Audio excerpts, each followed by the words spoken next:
In the tapestry of time, a child emerged under the celestial sway of 11. His name, 11 letters long, preceded by the 11th letter of the alphabet. Guided by his mother's spiritual presence, he embarked on a journey of purpose, honing his craft under the guidance of his father, Big Mountain. Strength, agility, speed, and focus became his super finishing powers. While slaying giants in the collegiate ranks, he would be tested, playing a mere 11 games. He emerged as the coveted #1 draft pick in 2011 and scored his 11,000th point on March 11th. Amidst acclaim and extraordinary critique, he'd looked fate in the eye, claiming his world championship legacy, hitting a clutch shot for the ages. Play this playlist.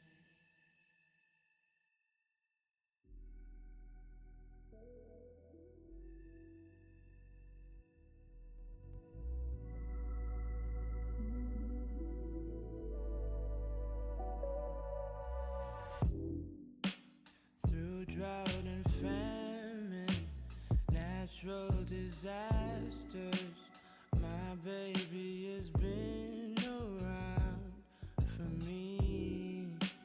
Kingdoms are falling, angels be calling. None of that could ever make me leave. Yeah. Every time I look into your eyes, I see it. You're all I need. Every time I get a bit inside, I feel it.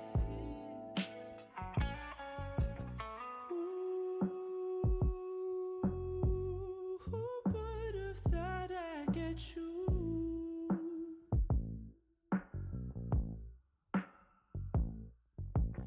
Who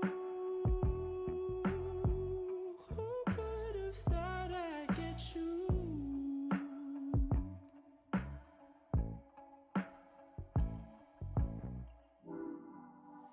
And when we're making love,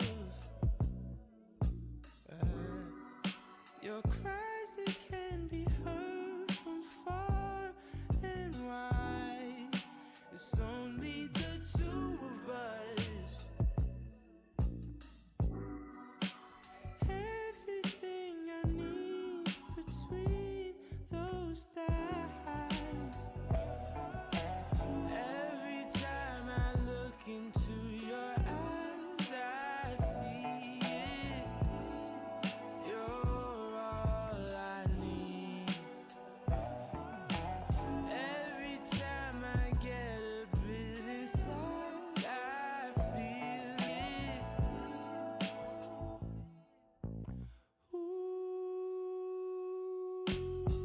Who would have thought I'd get you? Yo, Oh yeah, baby. Who would have thought I'd get you? unless you switched it. And I'll take some time just to be Yo, tribe, what's the word? I had days full of you before it winds down into the memories. It's all Yo, okay. Way better. Appreciate you. What's the word, tribe? Tribe all leaving. Get in here, y'all. Get in here. We got lots to talk about. Don't you love when I come around? Get in here, tribe. Then I take Oh, go ahead. who would have thought I'd get you? Oh yeah, baby.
You're the only one I confide in, too, darling. I don't really need to lie to you, babe. Patient lover, oh my babe. How you miss my heart, oh darling. Everything I've done, you knew, you know. I really never had a home. Damn, I really ain't feeling alone. Maybe you can make me feel at home, baby. Baby, from the day I saw you, I really want to catch your eye.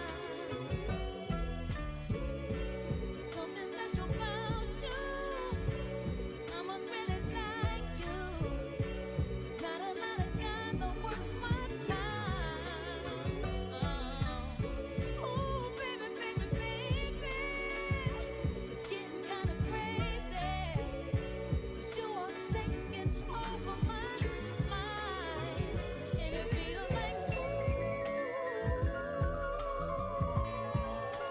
you don't know my name.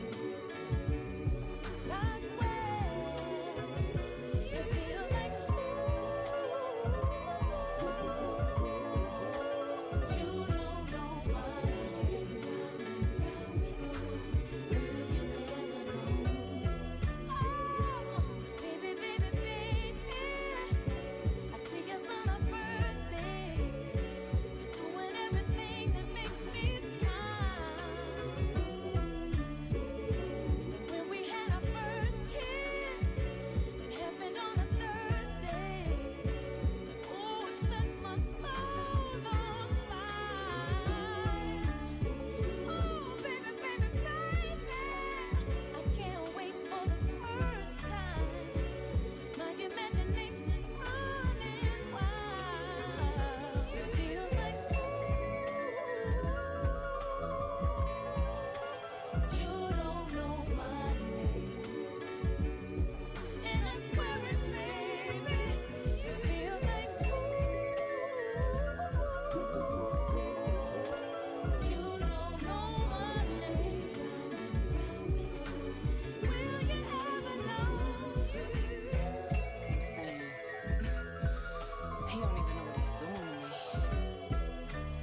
Got me feeling all crazy inside. I'm feeling like Doing more than I've ever done for anyone's attention.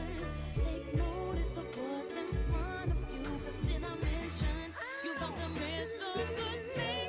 And you never know how good it feels to have all of my affection. And you'll never get a chance to experience my loving, 'cause my loving feels like you don't know my name. And I swear it feels like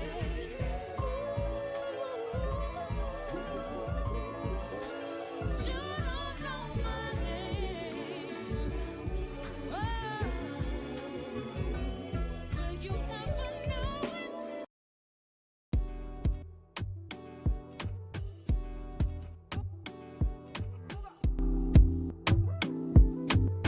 Yo, tribe. Welcome in. Everybody, welcome in. We got a goodie, you guys. Hey, tribe, I'll hit you on. All right. You just listen through the stream. Come rewind, oh. Girl, I get the money if you make you mine, oh. Give you loving every night, you make you mad, oh. Now only you give me love and make me nice, oh. Hey, Nice, oh. I feel what's make the you word? mine, What's the oh. word, tribe? Welcome to Spook Signal live streaming again for another episode, man. GG's, Twisted 11's in the chats for you guys, man. W's in the chats for you guys. We are live on 4 different platforms with 5 different platforms. I said I was gonna do it, but here we are. We are finally here. All right, we are finally here. We are finally here. All right.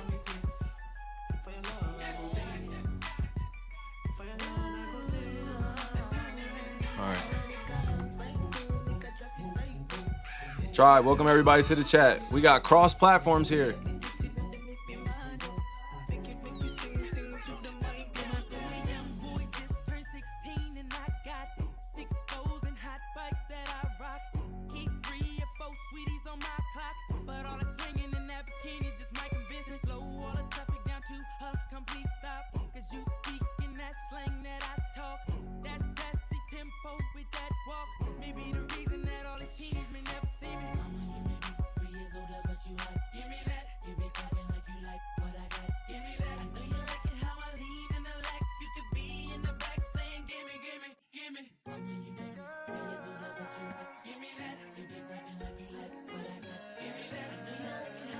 Yo, Tribe, what's the word? Tribe, what's the word? How's everybody doing, man? Welcome in, welcome in, welcome in.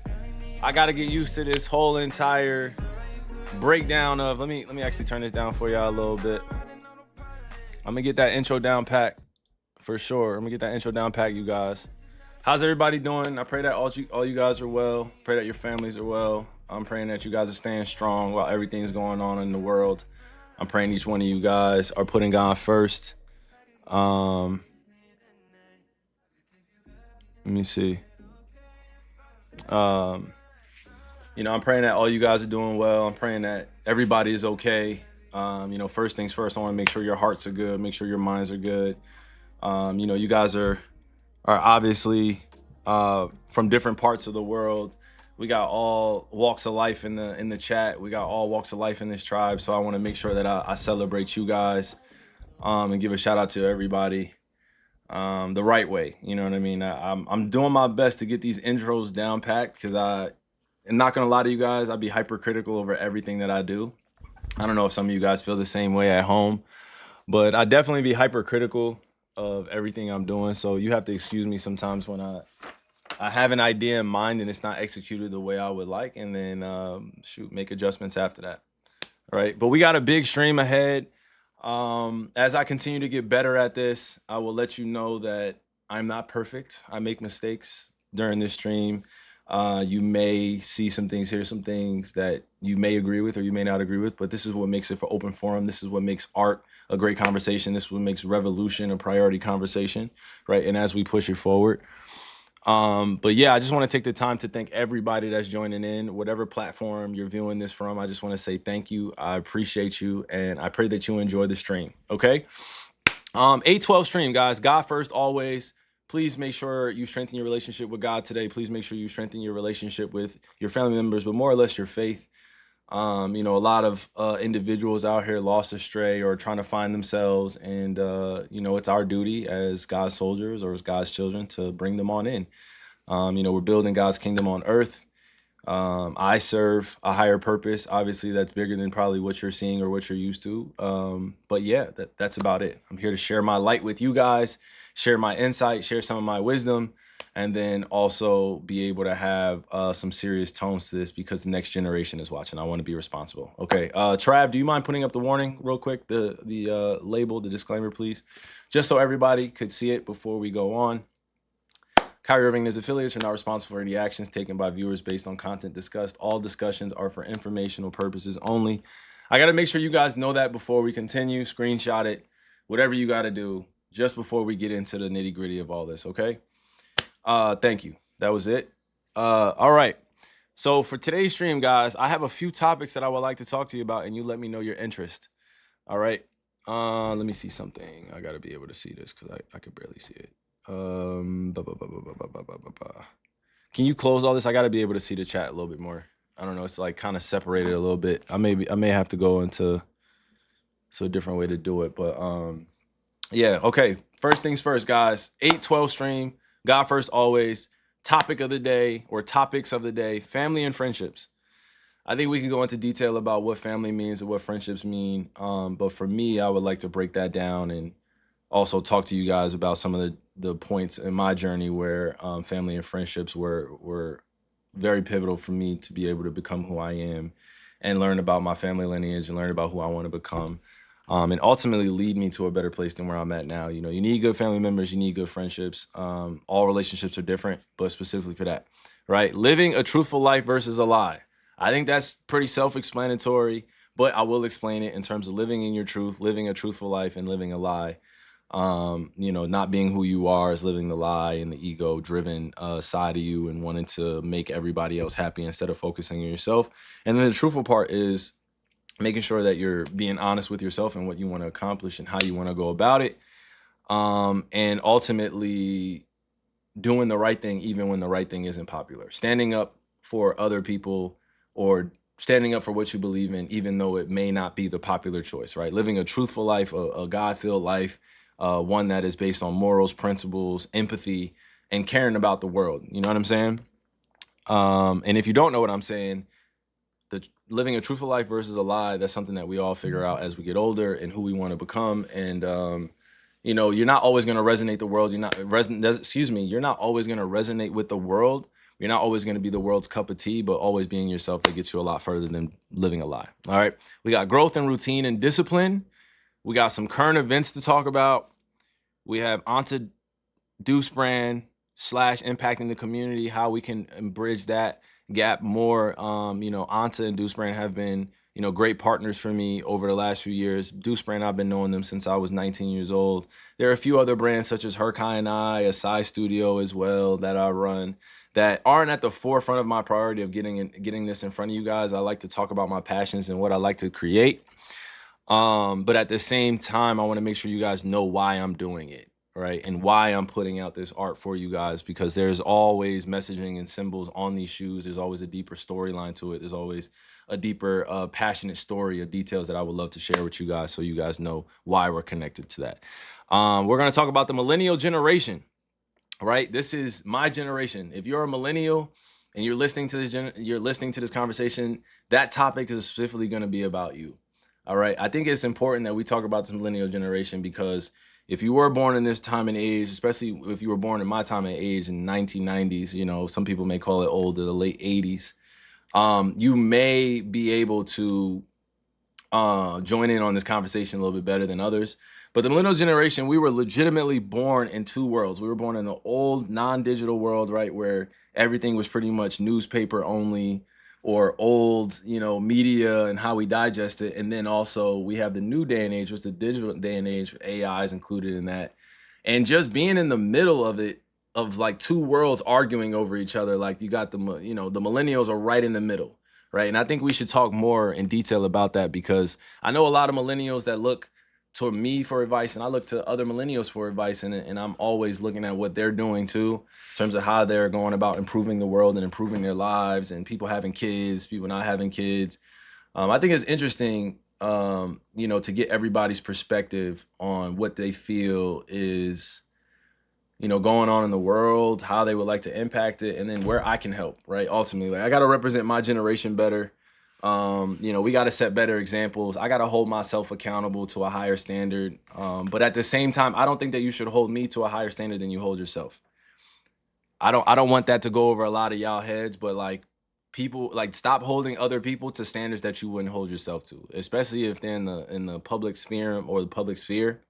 I said the public sphere, the public forum or the public sphere. I think it's important that you guys realize that when people say they're human, that's one thing. But if someone says, hey, you know, like, I'm still doing my best, just give them grace. All right. Give them grace. You can't always do that. All right. But what else? It's just like millennials for me represent just this class, or this just generation of individuals that have a lot of questions and they want to make positive impact, but sometimes can feel bogged down or hypercritical of themselves. And I'm here to dispel all that. I'm here as a 33-year-old. I always like to tell y'all that, a 33-year-old man. I grew up in both worlds of the non-digital age and the digital age. And I just want to share with my millennials, please keep going. Please keep building. Please don't feel bogged down that you don't have it all figured out yet. Please don't feel like an unk or old or too dinosaur-like to move and learn new skill sets. You know what I mean? Like, a lot changed for me once I started growing up. And my millennial generation, I can say this for us, right? I know that we don't want to be the example that people use. Be like, see, you guys don't need to be like them. All right, because at the end of the day, and I'm just gonna say it like very plainly, the millennial generation will be in political power in the next 20 years, and I'm just gonna leave it at that. All right, I'm just gonna leave it at that. Wanted to talk to you guys about fashion, sports, marketing, advertising, best commercials. Wanted to talk about the class of 2010 high school. So the high school class of 2010, shout out to you guys. If you are graduating in 2010, I want to give you a huge shout out. I want to tell you to keep going, keep grinding, keep doing your thing. You're not alone out here. You know what I'm saying? We've been 15 years removed from high school, but the best is yet to come. All right, we're still young in our approach, and we can really connect and change this world for the better. So anybody that was graduating in the class of 2010 with me, I want to give a shout out to you. Anybody that's a 92 baby, shout out to you. Obviously, I'm giving a shout out to all you guys in the chat. I appreciate you. I love each one of you. But right now, I'm just going to specifically shout out my millennials and everybody that was born in the 90s, right? And especially the class of 2010. I want to give a shout out to all my March 23rd, 1992 babies, right? I want to give a shout out to everybody born on the same exact day that I was in the same exact year. I don't know if you're out there, but everybody that was born March 23rd, 1992, I want to do a stream with you. I want to get you in my office, right? And sort of say and talk about what's life been like. All right. I know that there are other people that was born on the same day. I think it would be one of the dopest things ever, one of the coolest things ever to get people that were born on the same day and have them on stream. Right. And have them talk about what life has been like. I know that being born in the 90s was crazy. You know what I mean? Everybody has their own stories, but I think my stream needs to graduate and mature into the age group that I represent. You know what I'm saying? Like I want to be on here for the younger generation, and I'm always going to share advice. But some of the conversations that I have, I've realized that, you know, it comes with lived experience. I don't necessarily connect all the time with what's going on in the social atmosphere or what's going on the trends. You know, I just signed on to TikTok maybe a year ago, right? Like, and I didn't have a profile. I know you guys probably laughing at that at home, but I didn't even have a chance to even go on TikTok and scroll until I got back, and sat down for a little bit and just was doing my thing. You know, I didn't have the time to even go on TikTok and scroll. I don't even know how to scroll on TikTok. I don't even know how to activate, go on there and search, because I'm hearing that TikTok is like a good source of information. And it definitely challenges the system in its own way. A lot of things go viral on there before they make it to Instagram or X or any other platform. So I'm getting used to it, you guys. I'm getting used to it. All right. 1992 birth year.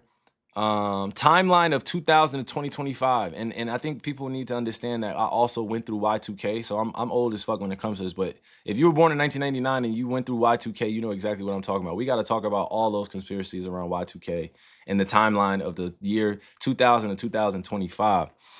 I want to talk to you guys about having big dreams as a child, what that means, protecting that dream, and making sure that you understand. And this is for my youngins. Again, I'm always going to give advice to the younger generation because I believe that they deserve it more than anybody. Don't be afraid to fail out here. Be fearless. And having big dreams as a child is one of the most beautiful things you can have. It saved me, like having a dream of making it to the NBA saved me from a lot of drama, saved me from a lot of street stuff that was going on where I'm from, or saved me from fights, or saved me from different circumstances that I honestly got a chance to avoid because I played basketball. And that's one of the main reasons why I'm grateful that I'm using basketball as a tool now to teach others alongside plenty of other peers, older and younger, where we're just telling kids, like, telling children, like, you can dream big, but making it to the NBA, that was one of our dreams, but it doesn't have to be your dream. You can always work around basketball and do something bigger around basketball too. You don't always have to be so connected to the dream itself, right? You can have a bigger dream than the NBA. You can have a bigger dream in helping others, which I still respect, and I want to help all those youngins that want to do that out there in the world. I want to talk about having that dream as a kid, but also playing multiple NBA video branded games. There was a lot more video games back in the day for the NBA. Like we had NBA Street, we had NBA Jam, we had NBA Home Court, we had NBA 2K, we had NBA Live. Damn near we even had backyard basketball where they had certain NBA players and WNBA players, but we had so much more NBA connected content and branding. I feel like that needs to come back. People need to see what's going on, behind the scenes in terms of all this like business stuff that goes on. Like, and when I played NBA Ballers, it was crazy. And somebody said, what if your side note, somebody in the chat just said, what if your family doesn't support your dream to make it to WNBA? I would love to support your dream to go to WNBA. I would love to support you. I don't know how we would go about it, but yeah, I would love to support you on that. Please hit me in a whisper, and we can reach out on a side note. But if someone doesn't believe in your dream, that is okay too. That is also part of life. A lot of people didn't believe in my dream. A lot of people called me crazy. My dad did not want to jinx me making it to the NBA, so he kept it from a lot of people, which I'm not mad at him for at all, because I'm like, yeah, we need to we definitely need to, you know what I'm saying? Like, definitely need to like protect the vision now. But my goal with building my businesses and building a lot of my enterprises or my firms is centered around the youth and making sure that you guys have a legacy that you can continue to own and continue to build. Because I don't just come in as a basketball player, I come in as an artist. And I've done everything I can to make sure that I'm seen as an artist as one that would be in today's world, because art is dangerous. You know what I'm saying? Like, being an artist is dangerous. You could lose your life anytime. You know, you could have jealous people, you could have envious people. That's like bottom of the totem pole. But like, when you become an artist, you open yourself up to more conversations, more invites, more creator-led events and conversations. And you're around a lot of smarter people, a lot more smart people. You're around a lot more smart people. Or you're around, see, I need to be around smarter people. That's clear as day. I see my whole dialect needs to get better. But I'm saying being around smarter people definitely increases not only your expansion within your brain capacity for knowledge, but also it just challenges you to think about things. You know what I'm saying? But how's everybody doing? Everybody good? Thumbs up in the chat if you're doing good. You know, thumbs down if you need a little inspiration and motivation. You guys let me know. Let me see. Hey, Trav, make sure we're going through the whispers as well from everybody. And if you want to drop in your @ name, Trav, so people can start whispering to you, that'd be good. Y'all good? Okay, everybody's good. Where y'all from? Where's everybody from in here? Make sure you drop your location, your city, your state, your country, your continent. Where you at? Where y'all at, man? Shout out, man. Shout out to all y'all tuning in. Real talk. Shout out to your whole city. I pray that y'all turning up, man. Real talk. I appreciate you guys diving in on just a random, what is this? I call this the after school stream now, because I'm about to start being on from like 3 p.m. until 7 p.m., guys. I don't know if y'all gonna get me on the late night streams anymore, bro. It might be a wrap for that. It might be a wrap. I'm seeing a lot of people. That's dope. That's dope. That's dope. Somebody said Qatar, Sweden, Italy, Palestine, Sweden, North Jersey, BK, East LA, Dallas, Vegas, Jacksonville, Bronx, Philly, Orlando, Durham, Puerto Rico, Korea, Kazakhstan, St. Louis, Harlem, oh my gosh, London, Arizona, Brussels, Italy. Yo, you guys are legends for this. Oh, that's dope. Philippines, Montreal, Dubai, Edmonton. All right, shout out to all you guys. Shout out to every city. Jordan. Ah, man. Yeah. Cuba. That's dope. Finland, Mexico, Greece, Germany, Toronto, Poland. Oh, man. Chicago, Pennsylvania, Ghana, Little Rock, Slovakia, wow, Nassau, Thailand, Colombia, Amsterdam, Nigeria, Mississippi, DMV, oh my gosh. Israel, Delaware, Boston, Patterson. Now y'all just saying stuff. See, Tennessee, now y'all just saying stuff. All right, man. Welcome in. Welcome into everybody, man. Shout out to your city, shout out to your country, shout out to your state, shout out to your continent.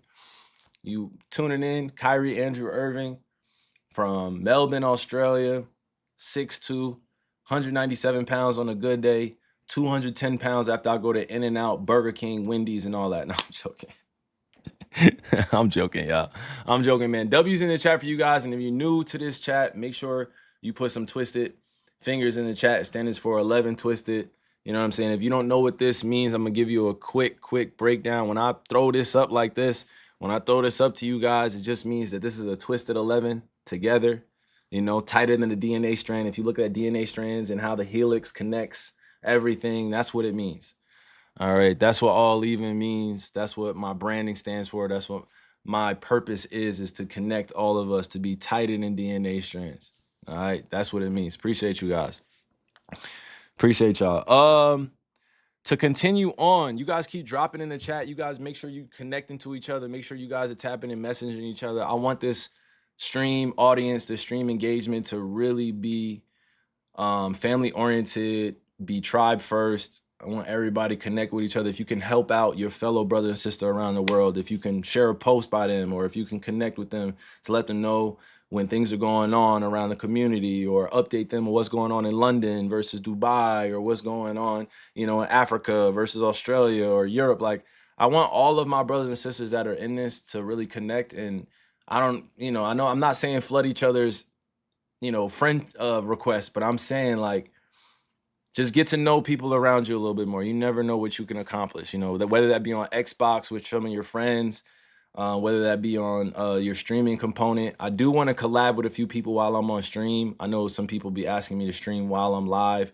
And I want to shout out to all the streamers out there that have connected with me, that have sent me love, that have prayed for me as I've prayed for them, that are continuing to push this forward. Because I'm learning from you guys at the end of the day. Like, I'm learning from a lot of the streamers, whether they know that we're watching or not, or I'm watching or not. It's amazing to see the growth of this space. It's amazing to be part of this growth. I wish I was streaming earlier in like 2020 or 2019, where I got used to this a lot sooner. But I think in a year or so, I'll definitely have my bearings straight, more consistency behind just my scheduling and all that. This has felt like I'm not gonna say like it's felt like a side entertainment show, but for me, I haven't necessarily dialed in on what I'm trying to do or what I'm trying to get out of this, because it is pretty. I don't want to say it's difficult to balance out everything, but it does get difficult to find what my niche is, what my niche space is, what genre I'm in, and also what I want to do on here. Like, parts of me wants to just go through music, fashion, sports, and then have that stream be it, and then also do just one stream filled with guests, that are from all different backgrounds, right? And I'm just interviewing them, and we just have full 3 hours of that. And another part of me is like, I just want to show you guys and break down film. I would love to talk to the youth about how you get better at breathing. I always tweet it, but I want to show you guys how to get better at breathing. I want to show you what it's like to be a nerd about your craft, and also to experience a real human in real life that not only has the skill set and talent, but also, I have the heart to be able to share this information. Like, I'm not a selfish guy. I've been selfish often in my life when it's focusing on me, but in terms of helping out others and giving information, that's never been me. So W to you guys for pushing me. W to the streamers, for enabling me to expand and broadcast what I have going on and share that with you guys across my platforms. Okay, so now, final 3 things I wanted to talk about today was, where did I first learn to play basketball? I want to talk about the hallways in the Bronx, New York. I want to talk about what inspired my street style. And I had something about politics and capitalism, but I don't know if I could go into detail about that because the retention span and all this, I got to like really plan that out, if that makes sense. I got to plan that out. So I love all you guys. Let's get into it. Okay. What do we have here? Also, I forgot, we're gonna get into Star Wars and Call of Duty later. I plan on being on Call of Duty Zombies. I don't know if anybody wants to join me on that later. My @ name is Kai11X Irving on Xbox. Kai11X. Okay. Let me see something. Appreciate you. All right, bet. All right. Let's see. What should we start off with? Okay. Family and friendships. What do you guys want to talk about family and friendships? What do you guys want to learn? What do you guys want to hear about? Family and friendships in your life, how are they going? What do you guys want to talk about? I appreciate you guys. Parents, you guys want to talk about loyalty? Okay, family and friendships. What do you guys want to talk about? Communication, parenting. Let me write this down. What happened? You good?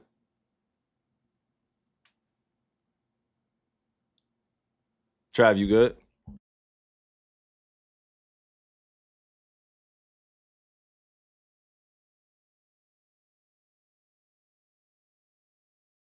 Okay. All right, you guys want to talk about parenting? Parenting, communication. What else? How to balance work, parenting, bro, communication in marriage, losing a parent. Okay. Friendships affecting your journey.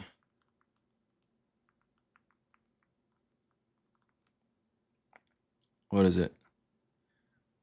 Life and work, childhood trauma. Okay.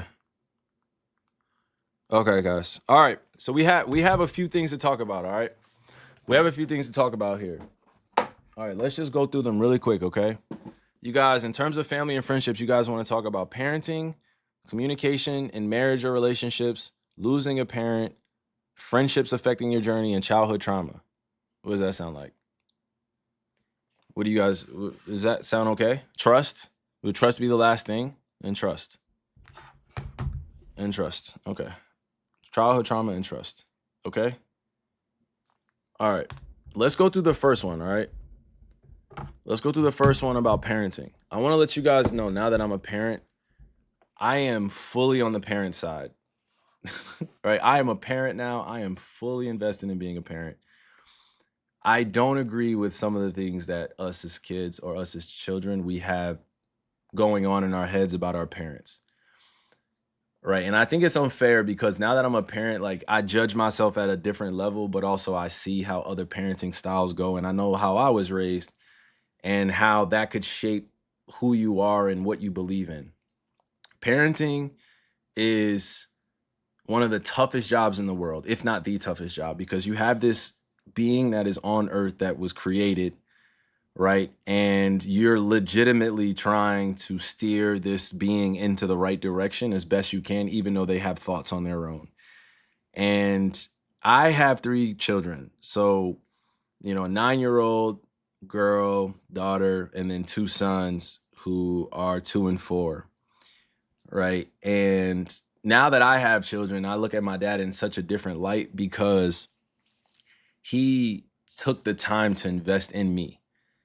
Shout out to all the parents that take the time to invest in their children, right? Because there are a lot of households that are around the world or children are going through and their parents aren't investing in them, or they don't necessarily have the connection to their parents or to their parent that they need, right? Because one thing I don't necessarily condone is a very passive parent, like somebody that's very passive, or a parent that's not trying to be involved or trying their best to do all that they can to show up for their child. Now, I get work goes on.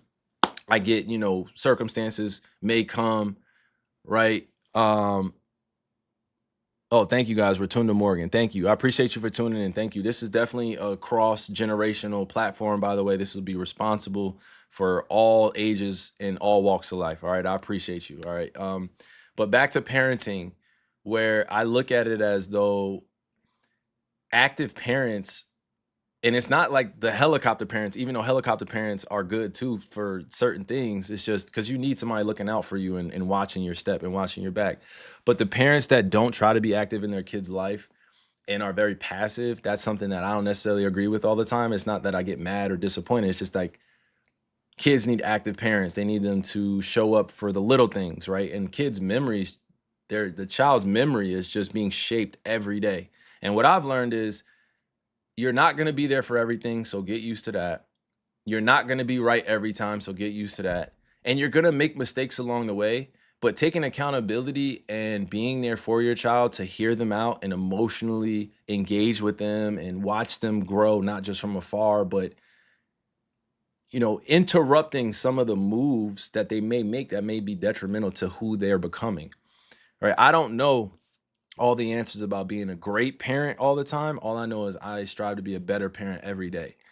And that's what I push for now when I'm talking to parents, and I'm even talking to my dad. I just push towards being a better parent every day. And I push my dad to be a better parent every day. I push my stepmom to be a better parent. I push my sister, and just like my wife pushes me to be a better parent. And we just push each other every day, because the more that you are surrounded with a support system, a village, a tribe, the more that you're surrounded around individuals that are there unconditionally to support the growth of the children, then you have a great chance, and unfortunately in my community, at times the father has been stereotypically not there. And that's been seen as,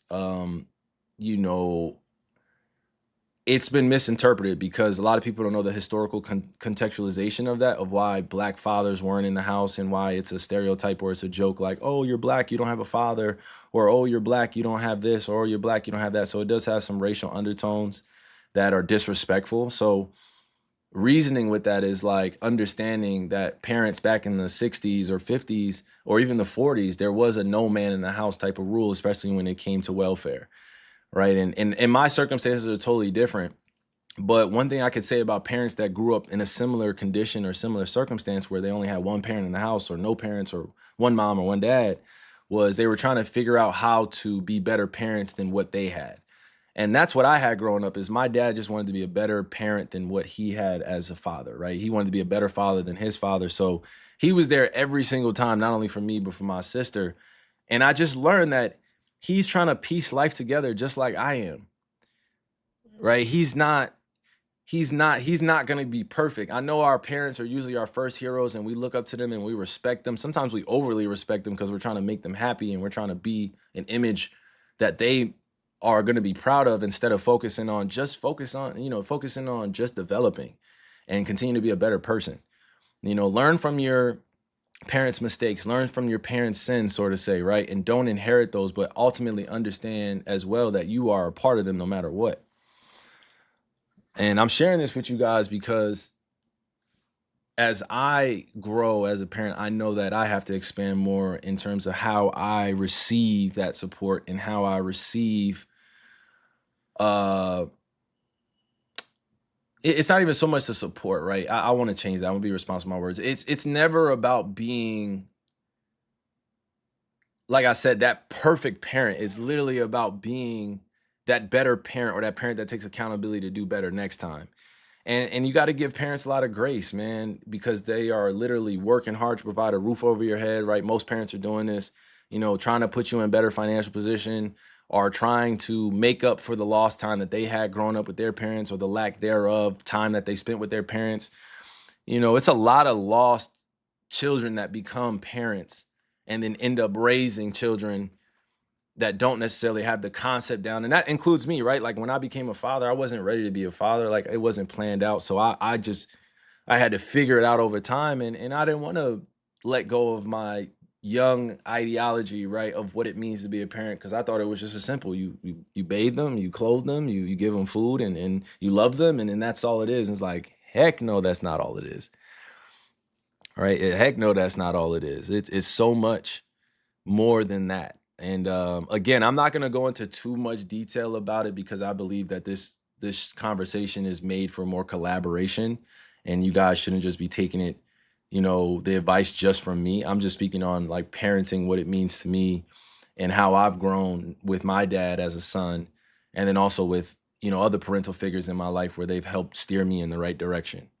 Right. So I appreciate you guys listening to that. So if you have a parent at home, please give them a hug. If you have both parents at home, please give them a big hug. If you have your grandparents and they raised you, please give them a hug. Please give the parental figures in your life a hug because they were doing the best that they could. And they were doing the best that they can with all the information that was provided. Now, I can't speak for everyone in terms of being responsible as a parent because there are definitely some irresponsible ways and habits that get tossed around when people become parents because I don't think everyone is ready to become a parent. But yeah, shout out to all the children that have raised themselves. You know what I mean? I know who you are. I appreciate you. You're not alone out here. Shout out to all the children that feel alone or feel isolated, like they can't get what they need out of their parents, because there's always that too. And, children end up becoming adults and they have thoughts of their own, and I respect that. I can't be mad at it. I just salute to everybody that is doing all that they can to put one foot in front of the other despite their circumstances. Some people grew up with no parents and are in foster care and are waiting to get adopted and don't get a chance to have a normal family life, right? Or two parents in the house. Some people grow up with one parent and that's all they have. Some people grow up with both parents. So I always want to make sure I'm not generalizing about parenting, and I'm always acknowledging the fact that we all have grown up different. But I think our universal connectivity is us having the strength to still smile and still be kind and to still want to help out others. I know a lot of people that grew up in broken homes, sort of say, and you know, they're looking for a home, and they just want village, and they want self-sustaining community, and they just want people to support them. So here's my support to you. Like, just keep going, stay strong, continue to be fearless, and connect with communities that are like-minded and also have gone through different circumstances that are like yours. All right. The second thing that we wanted to talk about, communication in marriage and relationships. All right. Right. God willing, you have your parents, you have, like, don't take that for granted, guys. If you have both parents in your life, or grandparents or great grandparents, do not take them for granted, especially if you're in the millennial generation. Our grandparents are getting older. You know what I mean? Make sure you put out a video, right? Or not to put out a video, record a video of them and sit down and interview them. Like, get a chance to hear about what was it like in the 50s, 60s, 70s, and 80s before it's too late. All right. And record as much content as you can about what the world was like and how much has changed. That's probably why I'm making an emphasis on this, to let you guys know, like, just be grateful, because the time that we have on earth is so limited, and just don't take it for granted. All right. The second point that we were going to talk about, right, was communication in marriage and relationships. Communication is key, you guys. That's like the number one foundational rule that you can have as a human, is to the ability to be able to communicate. And it does take practice. It does take a level of understanding oneself, and also not judging yourself too hard in terms of what you feel. Communication can be ugly, guys. It can be very, very ugly. It ain't always beautiful. Communication in anywhere, like in any fashion, it's just, you know, people get riled up, they get very emotional, but especially when it's communication, when it comes to marriage or relationships. If there's no communication at all, don't expect to be understood. Don't expect your point to be understood. Don't expect to understand theirs, because it takes practice. My communication patterns were horrible, guys. They were shit. They were piss poor when I was younger. And the reason was because guys, like, I didn't know how to, like, really value relationships until I got older. Like, I didn't know how to really open up in relationships until I got older. And opening up doesn't mean just revealing everything. It just means being open enough to let somebody in to get to know you. All right.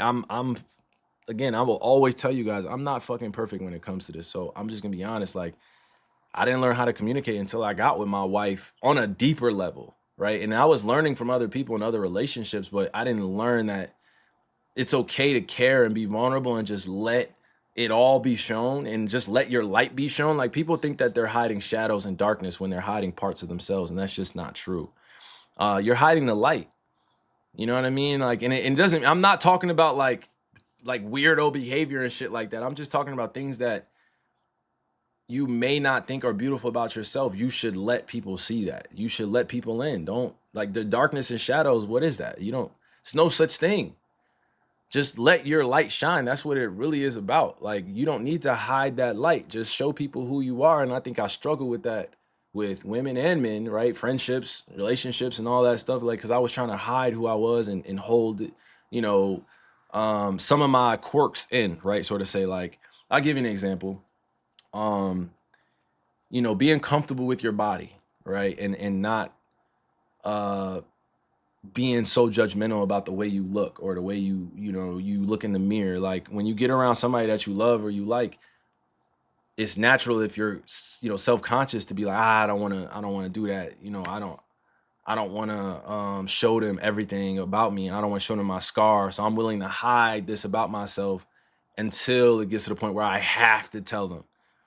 It just doesn't work well that way in terms of relationships. Like, I think, obviously, I'm not telling you when you first meet people, just like, yo, here I am. This is everything I am. No, you should have boundaries spiritually, mentally, physically, emotionally. But when you get to know somebody and you let down that guard of trust, that's where I feel like communication can happen the best, is when you let go of that guard of trust. And it's not that you're openly just admitting everything and saying, like, yo, this is how I feel. It's like, no, you're slowly letting it down. And communication really is exemplified in the household in which you grow up in.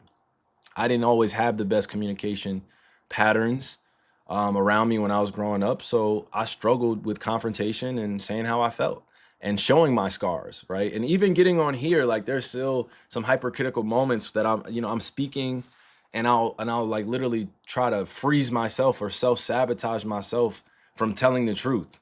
And that's where I'm not trying to be, right? I'm not living in my purpose if I'm afraid to tell you guys how I'm processing the way I feel. when the world is about not only just saying how you feel, but also articulating what it is that you mean and how and stand by what you say, right? So this is to all you guys that are self-conscious or judging yourself off of the way you communicate. Just get to know like what you sound like to yourself. Like saying your emotions out loud doesn't hurt. You know, saying what you want out of the world doesn't hurt. Practicing, conversation skills doesn't hurt. A lot of us grew up in the internet generation. We're indoor individuals. A lot of people grew up in the dawn of the internet or, social media craze in the last few years. And this is how like people interact and engage, by just watching other people. I don't have a problem with that to a certain degree. All right. I don't have a problem with people viewing other people and viewing their channels and viewing what they're doing. But as long as you're also manufacturing greatness for yourself simultaneously, there's room for all of us. I don't think you ever have to be afraid to communicate that you want to do more in your life, right? And you want to accomplish.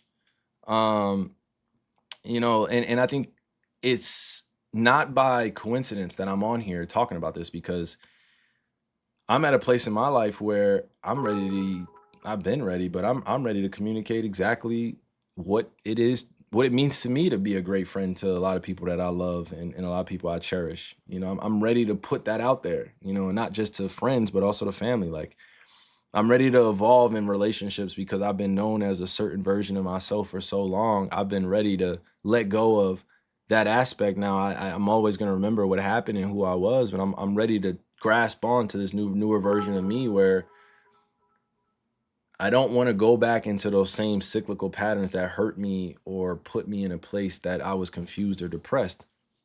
It's just like it's literally about staying encouraged.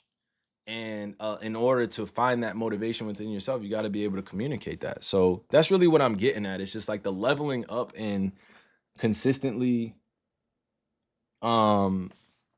elevating yourself into being at peace and standing up for what's morally just and making sure that you have capacity for others. Like it starts with communication. So letting people know what it is right off the rip in relationships, letting things grow, planting seeds and watering it, nurturing relationships is very important. All right. And I just wanted to share that with you guys. Like, again, I say all this to say I don't have all the answers. This is just lived experience. And I've had a lot of friends. I have a lot of family members. And I haven't always been the perfect friend or perfect family member. What I've learned is, communication and accountability go a long way. I would say communication would go a long way. And I would say this to my generation too. Communication is discipline.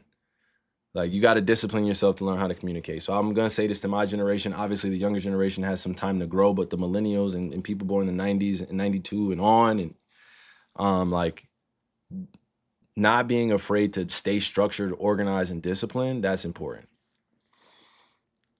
That's important.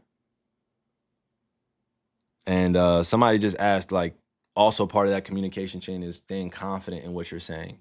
Doesn't mean that you're not willing to adapt and learn new things. It just means that you got to stay confident. You got to stay confident.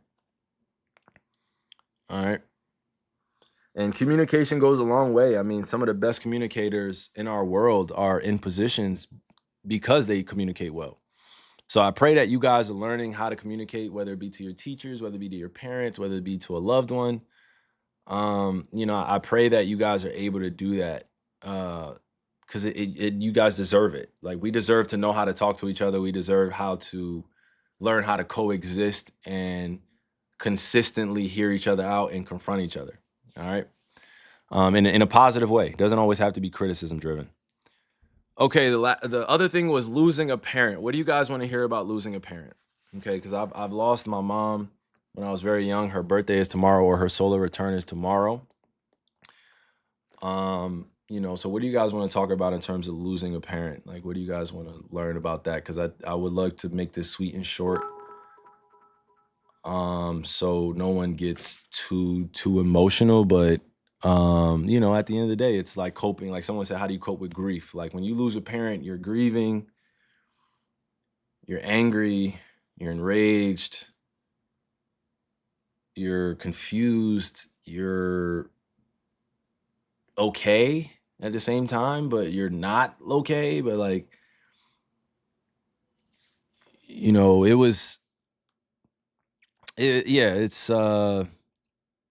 is heartbreaking, you know what I mean, when someone loses a parent, especially as a friend, when you watch someone lose a parent. It's difficult, you know, and I pray that you guys at home know how to support yourself or support others through traumatic times, because it's not the easiest thing to navigate, especially as a human being. You can't just be on there, you know, one day and be fine, and then you find out everything, and then now, you know, you break down and things of that nature, because we all lose our shit. And I lost my shit, you know, plenty of times throughout my life, because I was just dealing with the grief of losing my mom, and also it was just misdirected anger, misplaced anger. So if you've lost a parent, if you've lost somebody close to you, I just want to let you know I'm praying for you. I do this quite often on my streams, just to, you know, take some time to dedicate this moment, and you know, reach out to all you guys through the camera, right, through the ether, to let you know I'm praying for you and your strength, and I know that those that are continuing to build on their lives, and continue with their lives, and want to stay consistently motivated by that person that they lost. It could be a parent, it could be a friend, it could be a grandparent, it could be anyone that you love, right? Losing someone close to you is tough.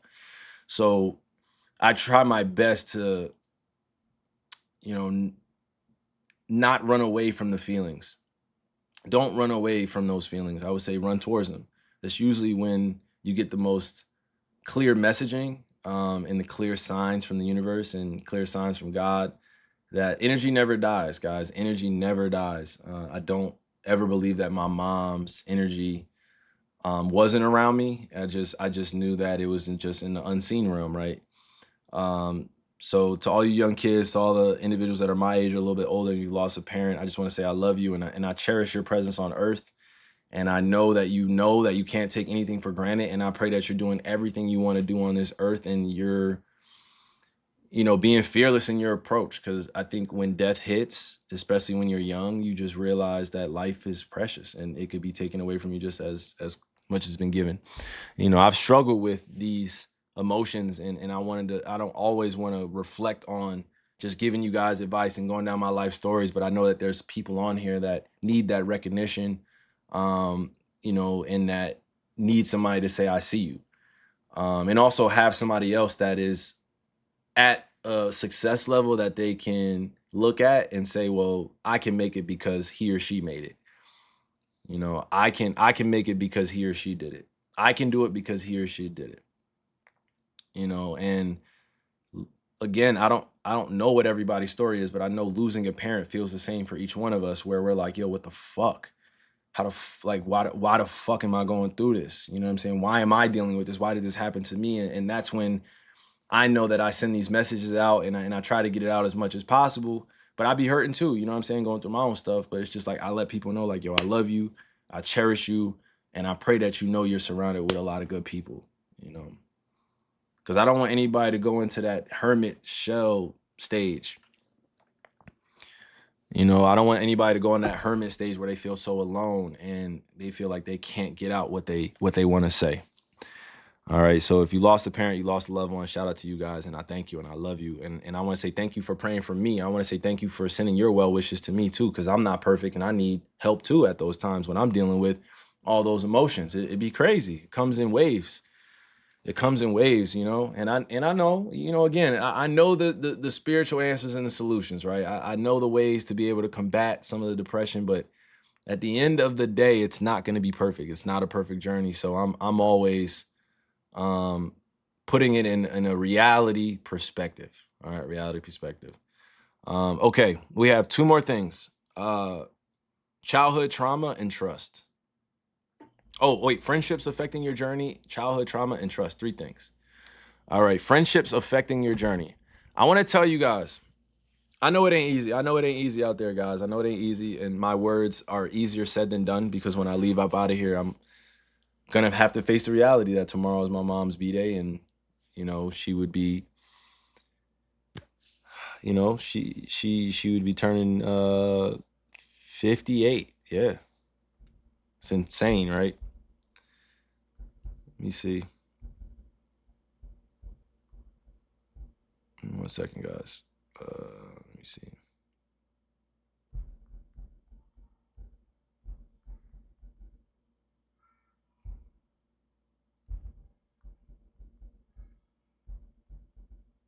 Yeah. It's crazy. My mom would be turning 69. It's so crazy. My mom would be turning 59 years old, guys. 59. August 13th, she would be turning 59 years old. That's insane. You know, happy journey around the sun to my mom for sure. It's crazy to even think about. It's crazy. 59 years old, she would be turning. Man. It's okay. I appreciate you guys. You guys are wonderful. Thank you. Thank you. Thank you. You guys are wonderful. All right. Let's stay on point. All right. All right. Friendships affecting your journey. Let's start there. I'm going to make this short and sweet. You cannot allow your friends ever to get in the way of what you want to accomplish. And I know that's probably hard for a lot of you to accept because your friends, you'll do or die for them. That's bestie, that's twinning them, that's my boy, that's my girl, that's my Sid, that's my bro, that's my Sid, that's my bro. I do anything for them. When I make it, we make it. When I make it, we all make it. I've been there, done that, y'all. Been there, done that, y'all. I would tell you, yeah, that ain't the way to go. Because everybody doesn't make it and everybody can't come on the journey. And that's just the truth about it. That's just the truth about it. Right? Friendships affecting your journey. Absolutely. You will come into contact with many different people. And I would say discernment is important, but also learning through your friendships is important too, because some people are here just for a little while. Some people are here for a while, and some people are here for a lifetime and forever. You know what I mean? Some people are here to be able to be with you and help you along the way. And some people are here just for a moment. And some people are here for a few moments. But it's just the realness of it that when you want to accomplish something bigger than yourself and you want to put your family in a different position and you want to be healthy and, you know, spiritually, mentally, physically, emotionally, you can't follow the habits of all your friends.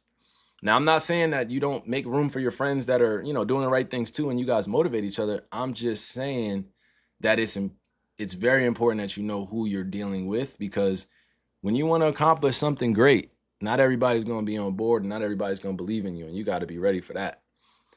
You know what I'm saying? Like, you really got to be ready for that, for friends not to have your back during some of the most crucial times. You know, you got to be ready for friends not to have your back when you're going through some of the craziest times in your life, and it's not their fault. It's not their fault, guys. Some people will not see the vision. Some people won't be there to help you. Some people will not, you know, some people will talk up a good game and say, yo, I got your back. I got your back. But soon as shit hit the fan, they're no longer around. You know, and it's not just friends, obviously. Okay, I got you. You know what I mean? It's not just based off of that either. Like, in terms of just family or like friends, it's based off of family too. You know, I want to be able to give you guys my lived experience that, you know, family and friends definitely affect your journey. They definitely affect your journey, but, you know, this is a very important fact to know, that everyone is not meant to be with you everywhere. If you want to create something great and you want to do something revolutionary, not everybody's going to be on the same page as you. You know, the desire that I have to change the landscape of the way that athletes are perceived, or the way that, I don't even want to say athletes are perceived, the way that we are traditionally seen. You know, not everybody's ready for that. Some people just want to keep it safe, right? And they don't want to have that impact, right, that you have within yourself. And that's fine too. You can't blame anybody. I'm just saying, when you think about friendships and family, you just got to be aware that, you know, the world is big. There's billions of people out here. There's billions of people out here. You know, you're born into a family for sure, but that doesn't have to be your only family. And I know you grow up around your environment and you're very friendly with everybody. It doesn't have to be your only group of friends. You know, I remember when I was in you know, middle school, I spent most of my middle school years trying to be cool, trying to be liked, trying to just be accepted by everybody. And then by the time I graduated 8th grade, like, I was just like, man, I'm gonna be friends with the nerds. I'm gonna be friends with the you know, the weird people. I'm gonna be friends with the cheerleaders. I'm gonna be friends with the soccer team. I'm gonna be friends with the football team. I'm gonna be friends with student class president. I'm gonna be friends with the teachers. I'm gonna be friends. I'm gonna be friendly. right? I'm gonna be friendly. But one thing I can say what I learned there is I didn't even like I had a core group of friends, but we didn't necessarily grow together. And that's what I look at as like I want to now have friends that I can grow with. And not everybody's gonna grow at the same, but every like family, somebody just put in the chat, blood does not always make people family. I have family members that aren't blood come from the same bloodline as me or the same lineage, but that doesn't mean that they're any less of family. So once I woke up to that fact that all friends and family won't be able to go and travel everywhere with you, and sometimes you're just gonna have to really focus in on yourself. That's just what it is. You just gotta you gotta let people be where they are at times and let them grow and let them figure it out. While you're figuring it out. How you gonna help everybody else figure it out if you don't have it figured out yourself? That's the thing that a lot of us try to do, and I, including myself, I definitely tried to help out a lot of people without focusing on helping myself first. I'll drown all of us if I can't help myself. Shit. It's just like, when you go on the airplane and they say, like, in case of a crash landing, like, put on your mask first. Like, that is the concept that I've learned throughout my life, is like, you gotta be able to just put on your mask first and then assist everyone else. But if you're not breathing and you're panicking, then everybody else gonna fail. And again, I tell you all this just out of advice and just sharing this with you guys as a growing man in the world. You guys asked about it in terms of family and friendships, but friendships and family definitely can affect your journey. Childhood trauma and trust are the last two things. All right. Childhood trauma and trust. All right.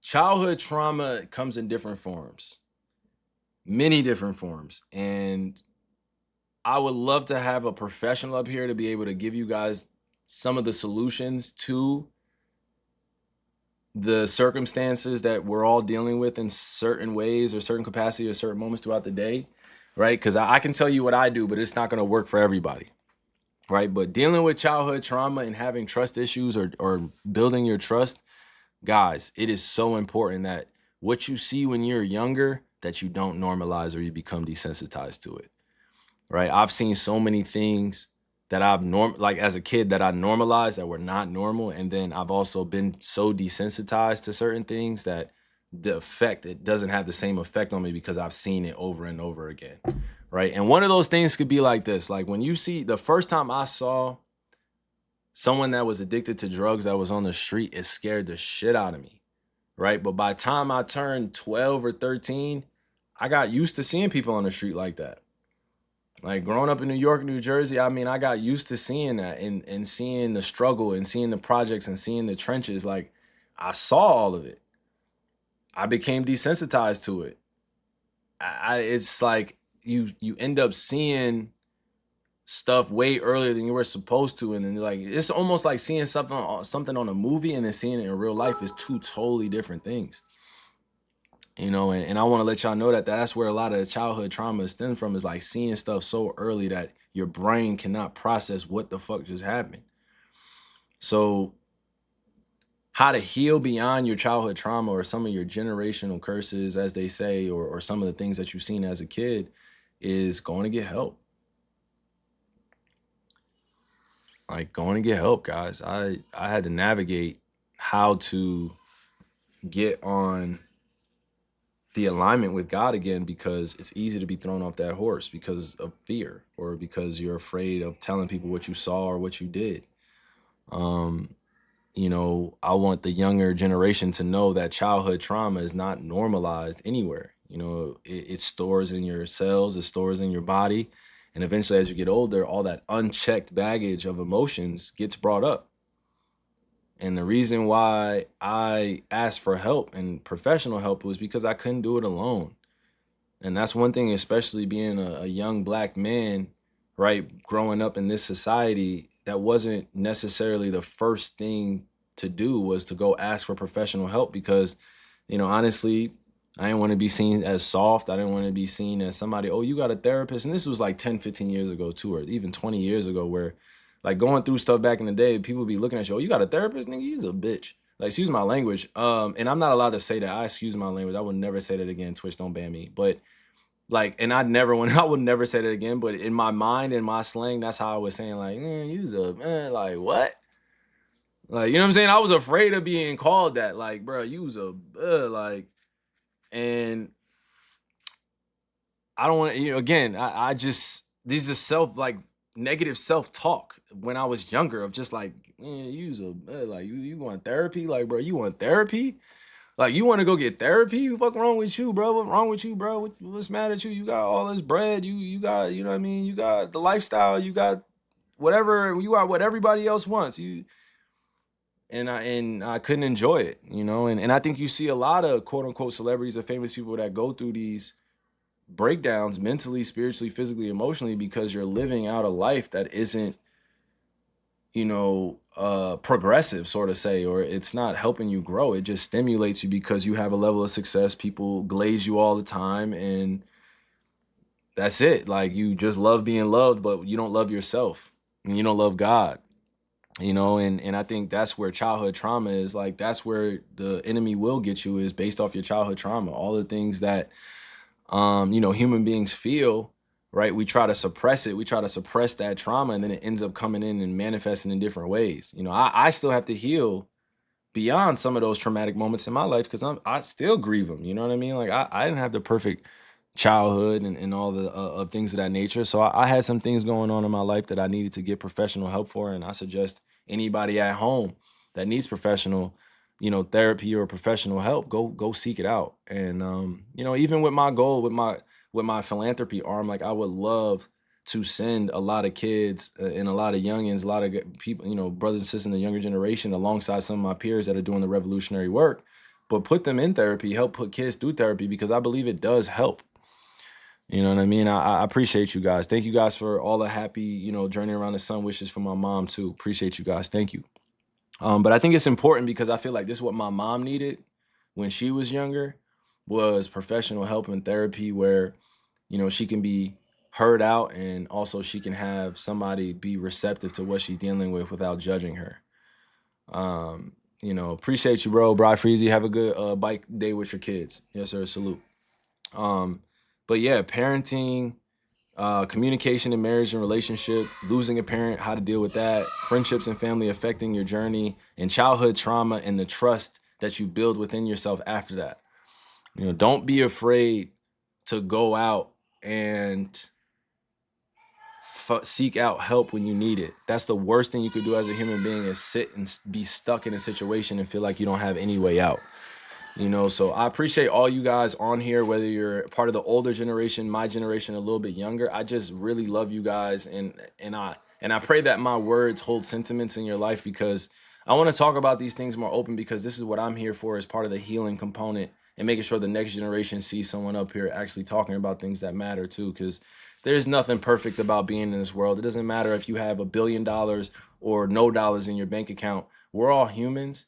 Now, I can't speak on people's desires and will to want to go out and be better, right? I can't speak on that. That has to be jump started. That has to be something that is engine started, so I'm going to continue to use my platforms to be able to connect all of us. So trauma bonding isn't happening, but we are planting those seeds in our soil and nurturing them. You know what I mean? Like, it's time to plant that big farm of healing and bring people to places. And that's also something that I've been doing on the side, just to give you guys an update, is just building small wellness communities around the world, and trying my best to invite all my brothers and sisters to a place where we can heal together.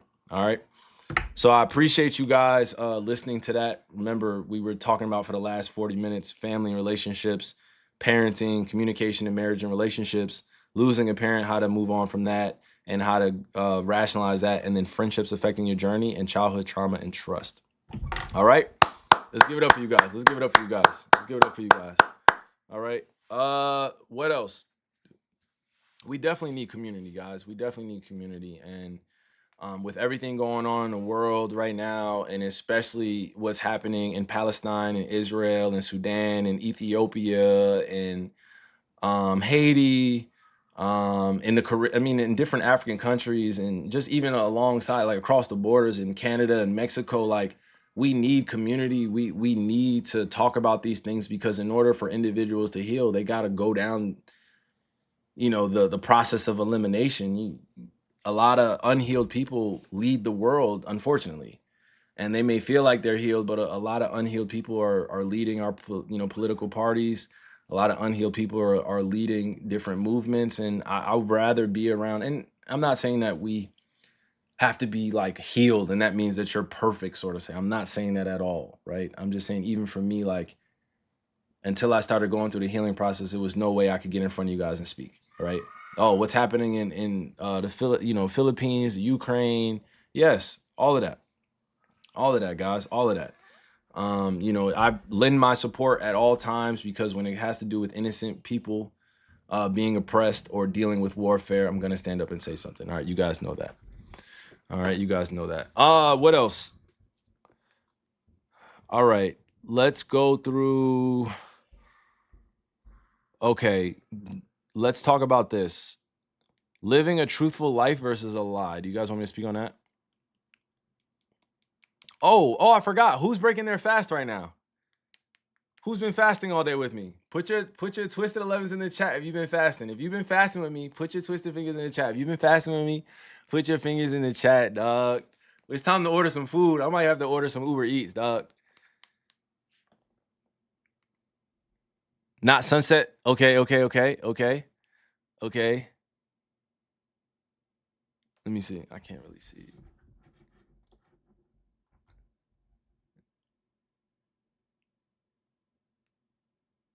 Okay, everybody's saying they've been fasting. All right, nah, if y'all been fasting, I appreciate you. Real talk. I appreciate you. It's been tough for me. I have not gotten to like a full 18 hours yet, or a full 16 hours, even a full 14 hours. It's been like 12 hours been my max. But I'm getting ready as the days continue to go on and go on and go on and go on, God willing. I'm just gonna consistently get better. No, I know some of you guys are on here that are new, coming from different platforms, but I made like a challenge at the beginning of the month, and even a few days ago, I was like, I challenged the tribe, to fast for a few hours throughout the day, and get right with God, and use that time in the rising, not to grab their phones, but to go straight to meditation or to prayer. I think it's important that we don't grab our phone as soon as we wake up. Obviously, if you're in a big business tech world, I'm not saying don't, but we just got to limit our screen time at times. We gotta limit our screen time. It'd be going too crazy, bro. I'd be waking up.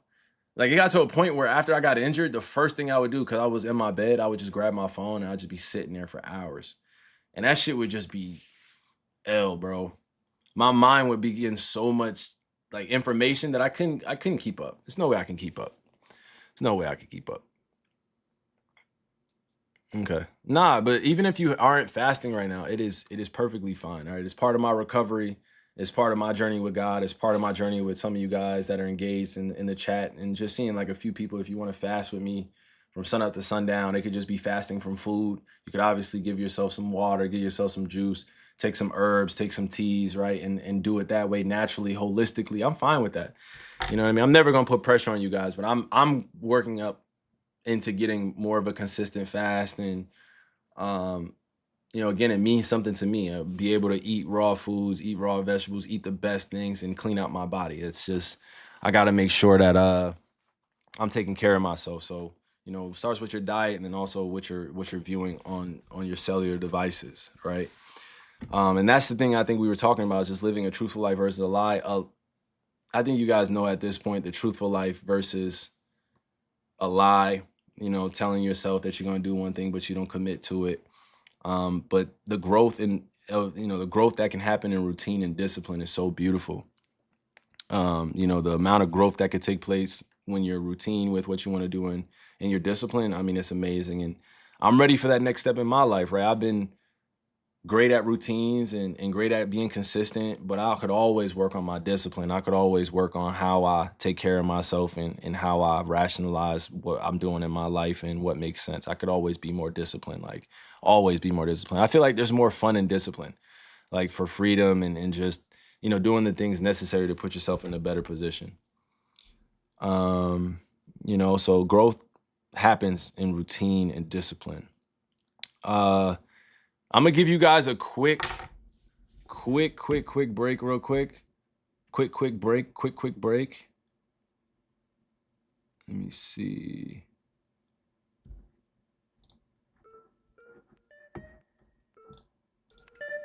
All right. Give you guys a quick break. Can you go to my new scene? Oh wait, no, you know what? All right, just go to monitor right. Go to monitor right. Yep, you can transition it. Give me about 5 minutes, chat. Or less than 5 minutes.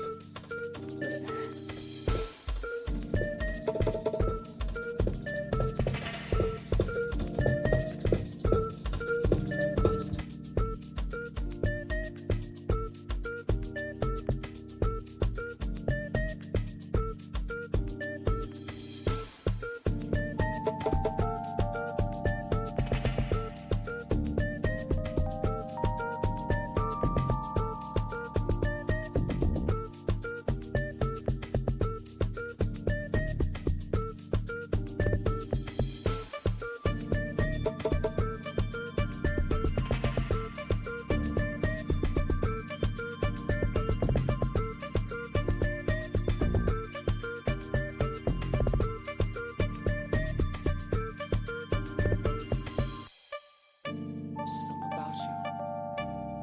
Way I'm looking at you, whatever. Keep looking at me. Just scared now.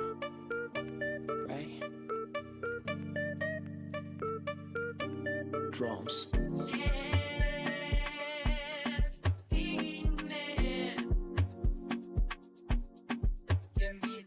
Hold on. Did you say you're on your way? Why now? When you just went MIA. Message received. Oh, now you want me back. I know the procedure. Trying to come to my place. Turn around. It's too far away. Too far gone.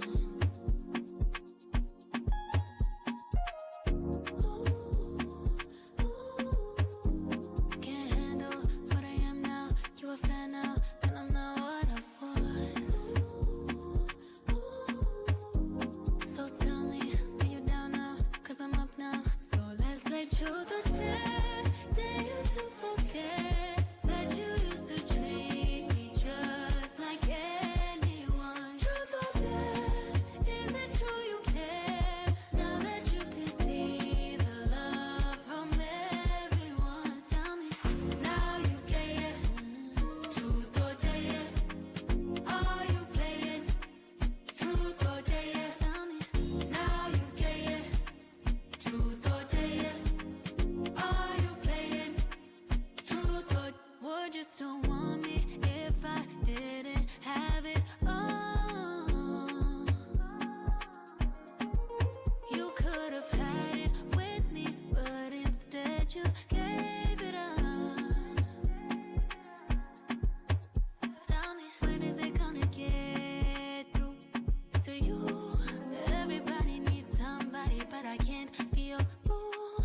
When they ask you questions about me, tell them how we could have gone places, but you were too impatient.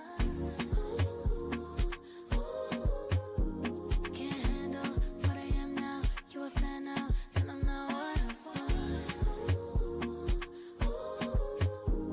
So tell me, are you down now? 'Cause I'm up now. So let's make truth or dare. Dare you to forget that you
try. Make it slow down because you weren't used to how fast we touched.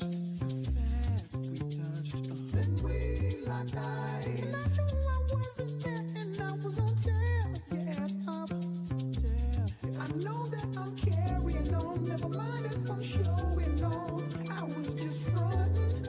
You know I want you, babe. I'm ready to bet it on. Unless you don't care at all. But you know I want you. You should stop frontin', babe. We got another one for real.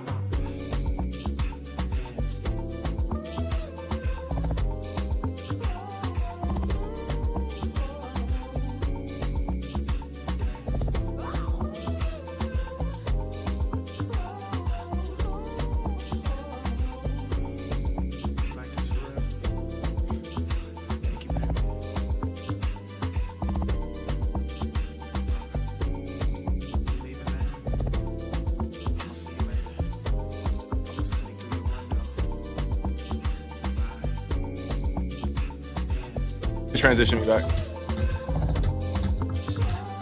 Yo, oh y'all really vibing. Hey, hey, hey, hey, hey.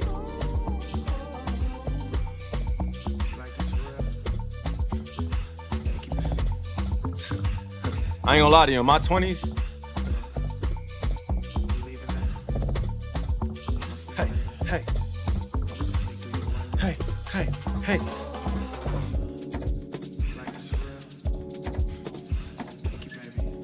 I know y'all really fucking with the music though. I know y'all fucking with the music though. WDJ, bro. WDJ. Hey, you could go to monitor right real quick. Do I have the camera? Let me vibe real quick.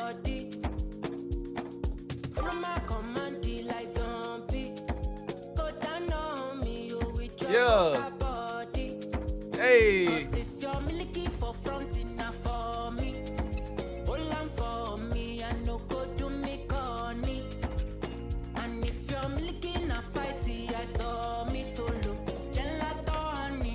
Small, my legs start getting like that.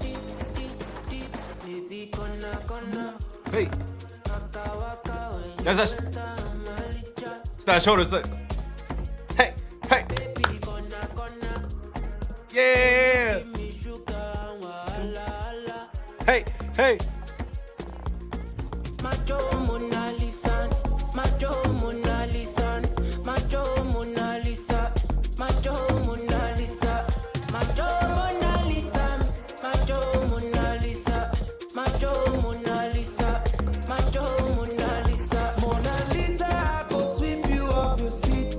Hey.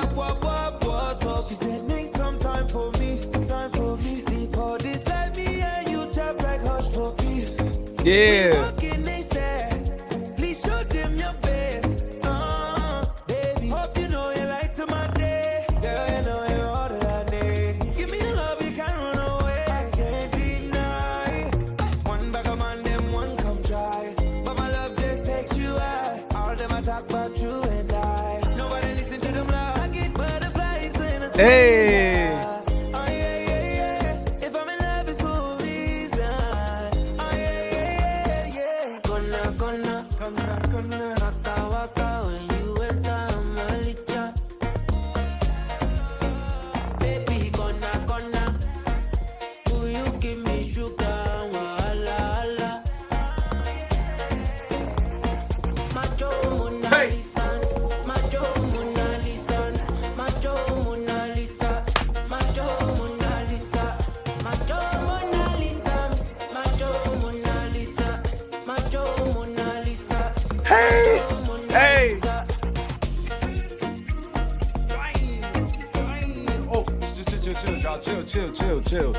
Chill, y'all.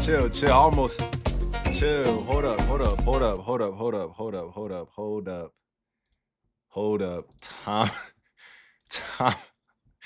Time out, yo.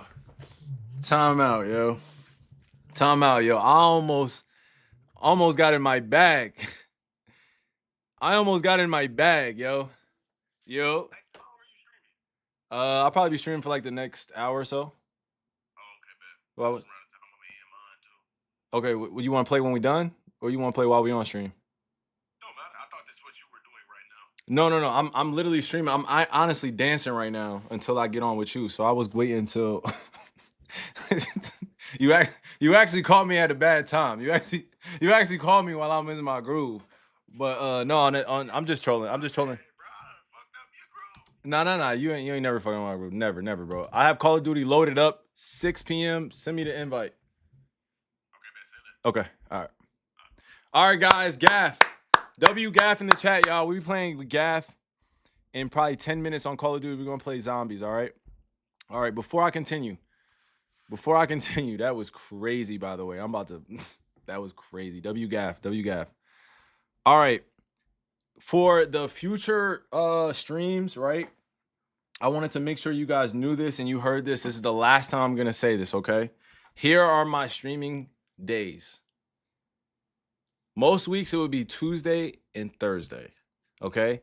Tuesdays around 3:30 to 4:30 p.m. I'll be on for about 3 hours, 4 hours, right? And the reason why I'm giving you my timeline is because I want to make sure you guys know what to expect and how I can consistently stay accountable, right? Tuesdays and Thursdays around 3:30 to 4:30. Now, some weeks I am going to be streaming more than twice.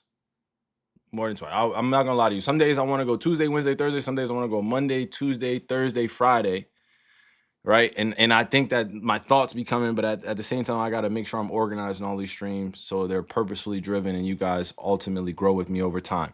Again, this is not about the bread. This is not about the money for me when I step on here, guys, and I want to make that clear. This is not about the bread. This is not about the money. This is me growing my platforms, making sure that I engage with all walks of life, and I'm staying available because I'm nothing without you guys at home, right? The community support that I've had since I was a kid, the amount of kind individuals that have helped me along the way and grow and never ask for anything in return. A lot of the older individuals that helped me get to where I am today without asking for anything in return. Nuggets, gems, just helping me out. All right. And that's why I'm on here, is to make sure that I'm connecting to my audience, a wide range. And, on the side of what I do, in a day-to-day, other than just being a professional athlete, I definitely have passions with my art and selling my art, right? And I'm very passionate about what I design. And that's the only portion of this that I love to promote and I love to brand, is who my partners are, who my business partners are, and ultimately what they're doing, and making sure that this platform is utilized not only for me, but for them as well.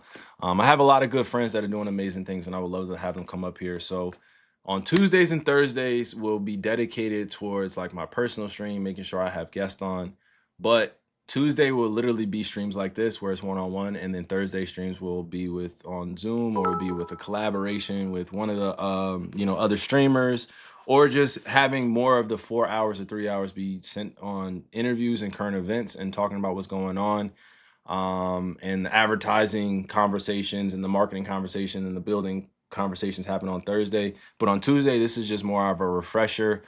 Start the week off right, check in to see how you guys are doing, make sure I'm sending my well wishes to you guys and your families, and we move from there, okay?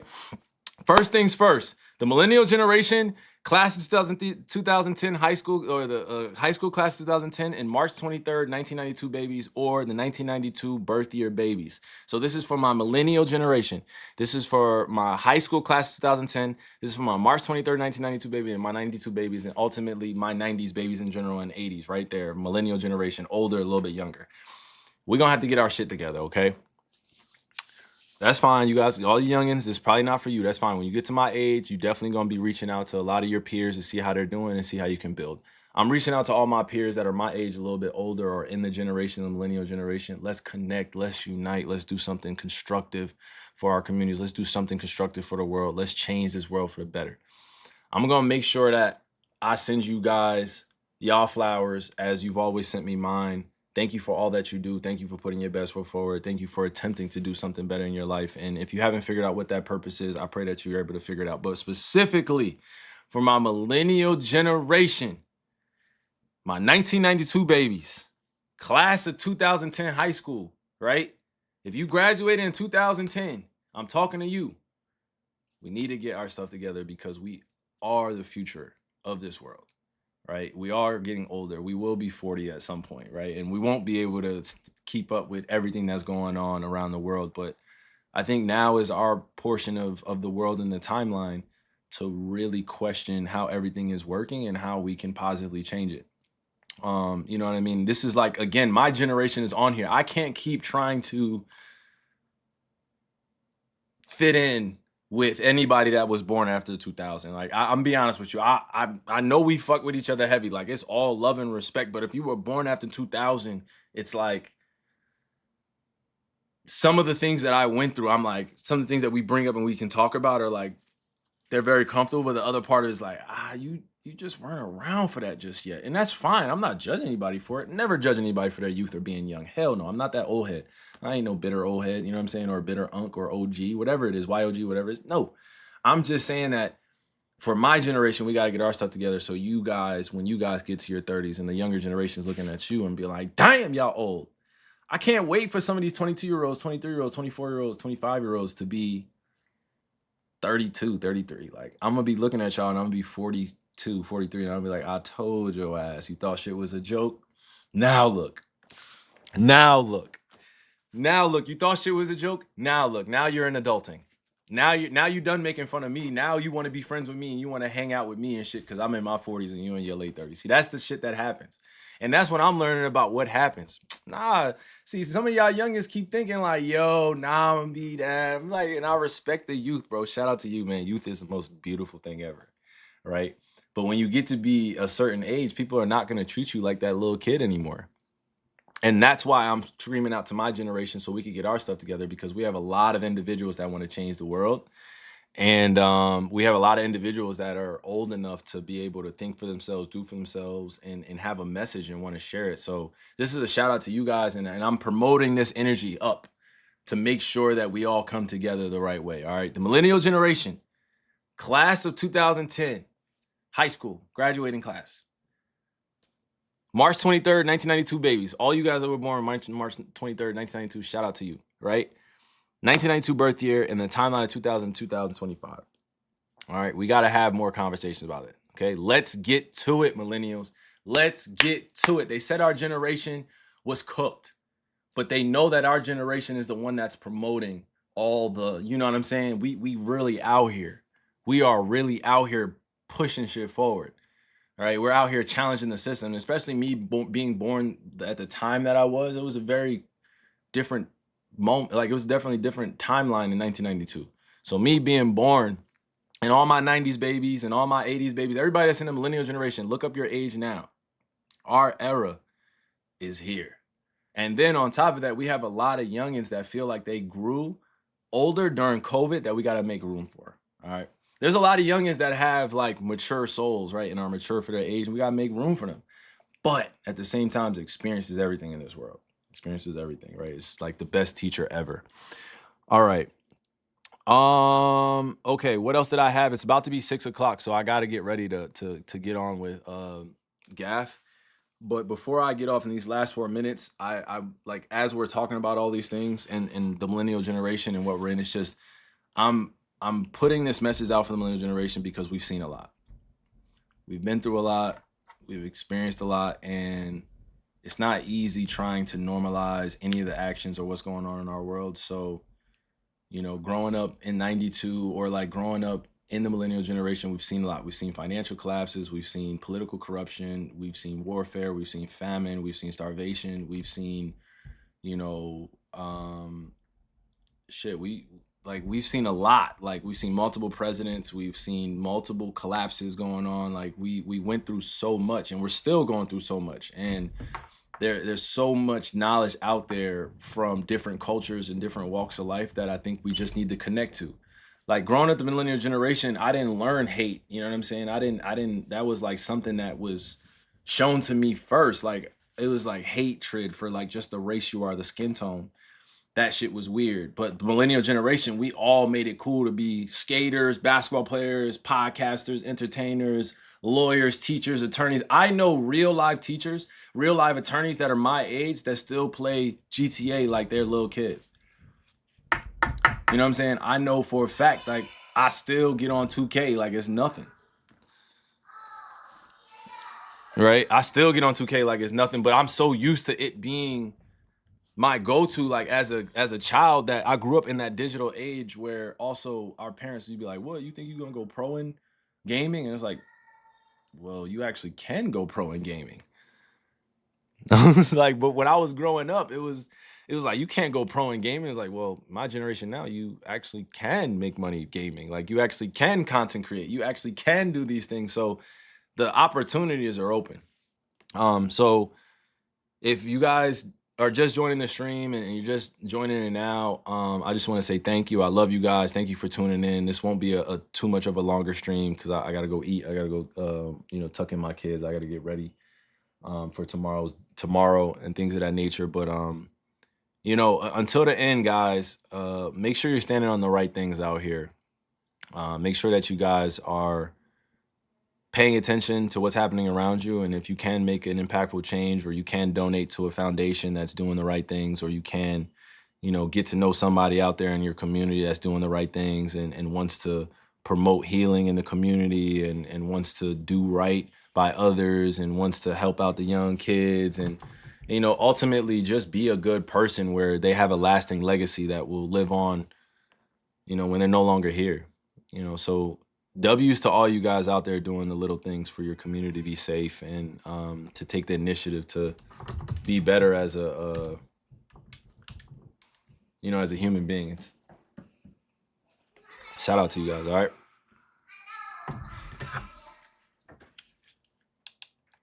All right, bet. Huh? I'm on stream right now, boys. Okay, let me see. All right, Trav, can you go to my Xbox really quick? Thank you, bro. All right, give me 1 second. Let me see how this is looking. Is the camera at the bottom? Okay, cool. All right. And the last thing is, please, if you're at home, please take care of your mental health, your spiritual health, your emotional health, your physical health.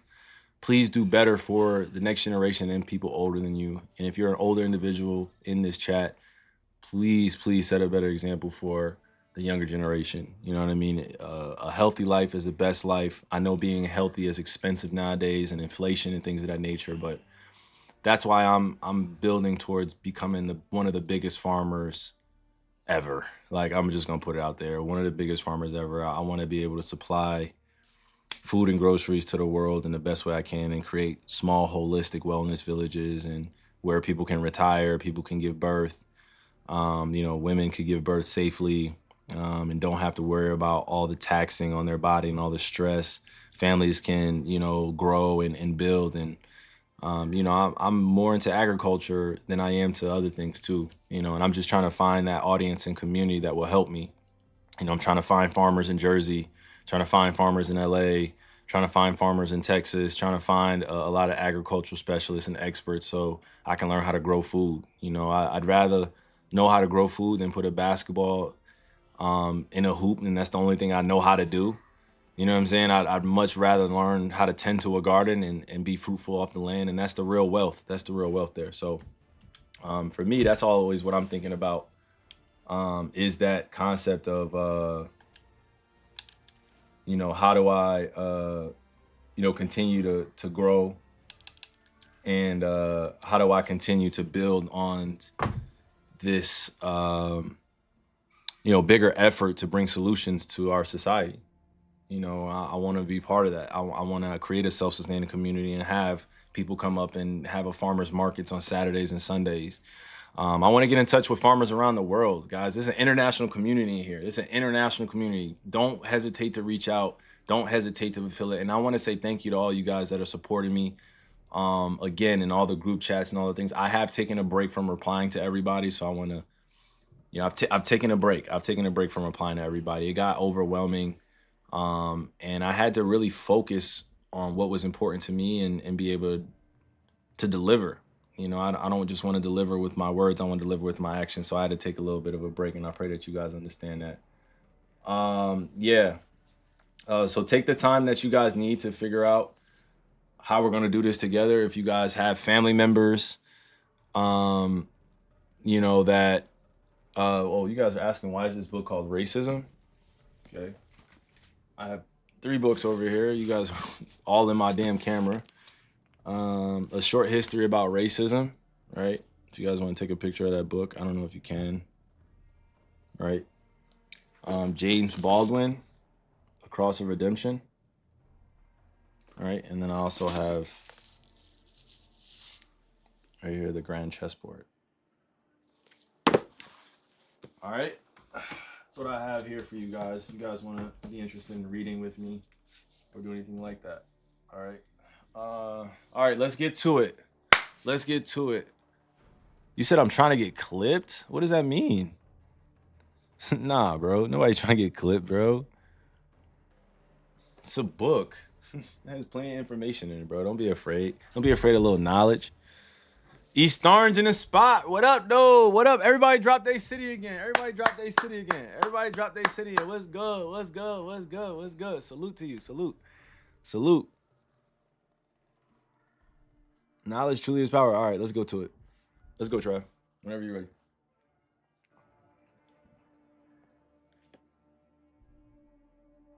Germany, Richmond, Philly, Long Island. Watching from Paris, Detroit. Yo, we got mad people in the house, y'all. We got so many people in the house. Dallas, McKinney. What is it? 973, Brooklyn. Yeah, Sticks in the PA. Yeah, West Orange, Montgomery, Destin, Queens, Fort Worth, Portland, Toronto, Montana, ATL, AZ, Slovenia, Allentown, Edgewater, East St. Louis, the 773. Damn, y'all crazy, bro. Damn, that's how many people we have in here? Yo, what type of community do we have right now? What kind of tribe do we have, y'all? This is crazy. Alabama, LA, Lexington, Minnesota, Augusta. Somebody put something in the language. I'm not even sure. Okay. Shout out to all you guys. I appreciate you guys. The Bronx, Brazil, New Orleans, Little Rock, Rochester City, Rochester, New York. Yo. Oh. Yo. Yeedy, is he? Yo. Yo. Yo. Let's get it. Let's get it. Yeah, let's run zombies. You got somebody else you in the... It don't matter. It don't matter. This is my first time playing zombies. Yeah, it's my first time playing zombies on this one.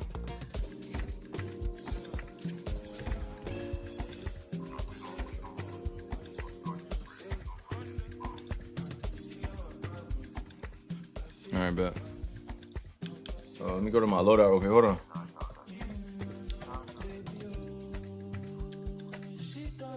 What you mean? I'm a veteran in this shit. Bro, I'm a veteran in this shit, bro. I don't need to be carried like that, bro. Real talk, bro. Like, I don't need to be carried like that, bro. The way you talk to me type crazy, bro.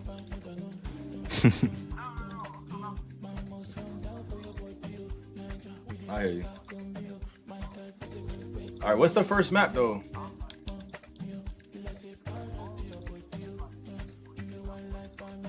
All right, it's on you. Whatever you want to do. If you want to get 2 people on, I could. I don't have too many other people online.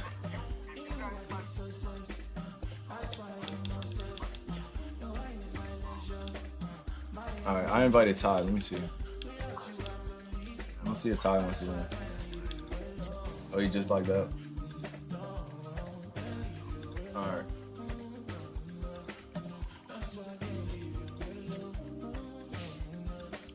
Hey, Trav, make sure. Hold on. Hey, Trav, make sure everybody that's in the chat, if they say that they have, if they have people like that, if they have farmers that we know, can you just reach out to them? All right, appreciate you. Yeah. If they have a farm, like, I know a lot of family members in here. All right, let me see.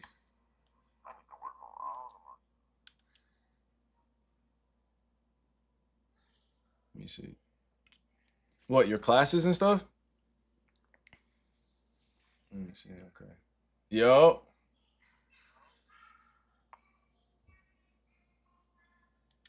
Okay, let me leave in. All right, bet. We about to just have this.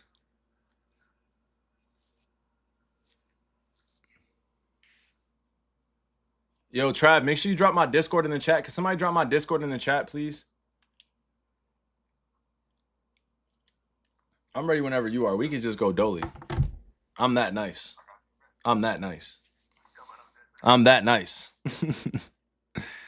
Yo, hit me on my Discord if you got Discord if you guys know farmers. I gotta really grow my Discord, guys. I want to apologize. I don't sometimes when I be doing that, when I be trying to create like the social apps, I have no idea how to really engage with it. I'm gonna be honest with you. No idea, because it does get overwhelming for me. I'm so personally tied into some of my social channels that it's taken me a year or two to like let go of all those emotions. You know what I mean? It's been tough because I've been running my social channels, no social media team, no social manager, no real like team behind me. It's just been me replying to DMs, and it gets so overwhelming because I am an empath. I love connecting to others, and when people tell me their stories, I just naturally be like, yo, I think I can help. I think I can help. And the truth is, I gotta stay organized. I gotta stay structured in order to help the best way I can.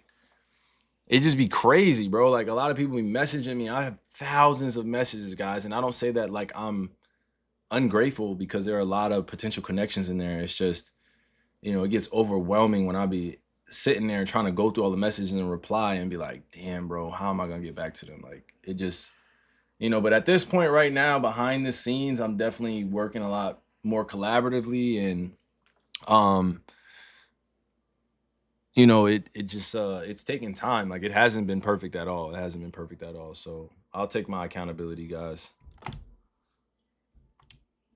I'll take my accountability. I'm not perfect at it, but now that I do have a smaller team around me that I'm building, yeah, it's coming together. It's coming together, man. Yeah, make sure that or look, can we put the all even can we change the, let me see. Make sure you guys add them. Can we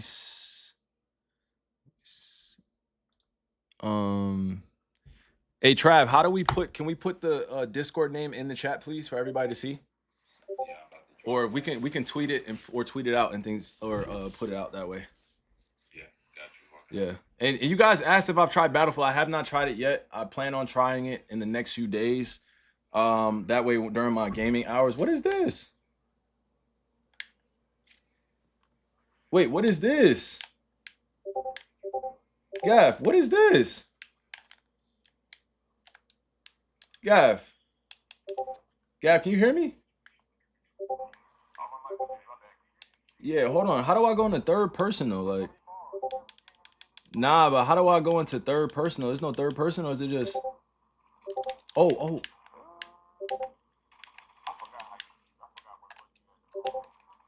Oh, damn. Oh, cool. All right, bet. Appreciate you. I'm really a problem at this game though. That's the thing. Let me get to it. Nah, I'm really a problem though. Oh, what is this? This is the ether? Oh, this is the ether, y'all? What is this?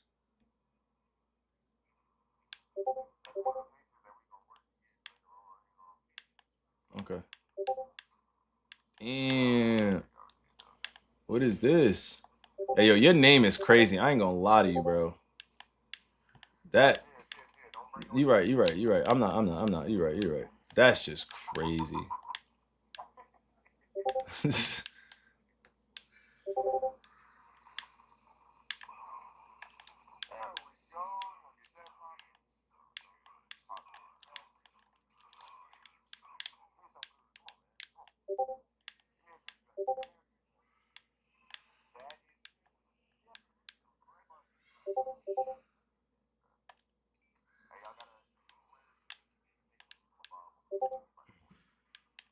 Bro, I don't think our teammates are listening to you. Oh, okay. I think I get the concept of this. Give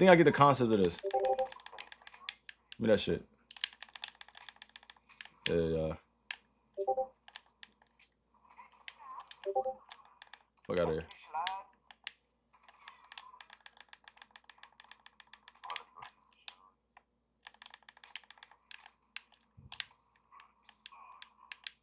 What is this?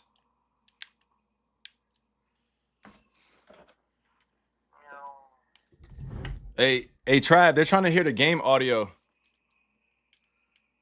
Remember, you got a wireless headset. You took it away when you turned on game chat. Oh, okay. You said what? Just give them some music. When you pull your mic down and talk to your boys, they can't do both. You can't. So if I pull my thing up, that means that they can hear it. You heard me? What's up? No, I was talking to my production manager. Oh, type shit. Yeah. Let me see. I like that they made it smaller again though, the map. Yeah, this is one of the smallest maps on here. Stands are high. Then it's scratch the water valve.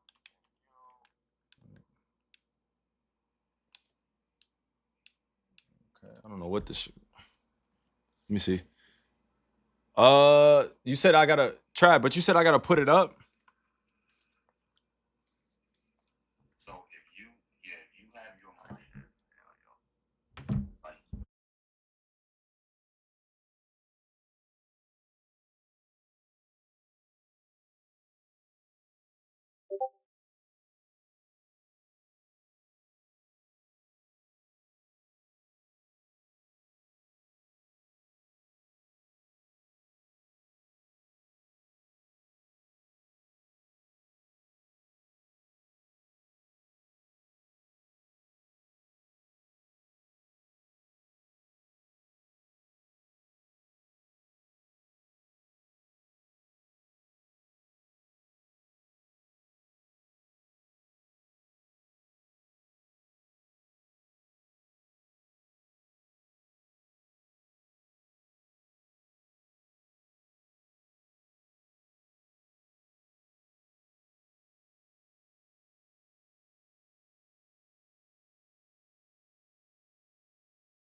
Hey, Gav, you probably won't be able to hear me, but that's why I was trying to call you.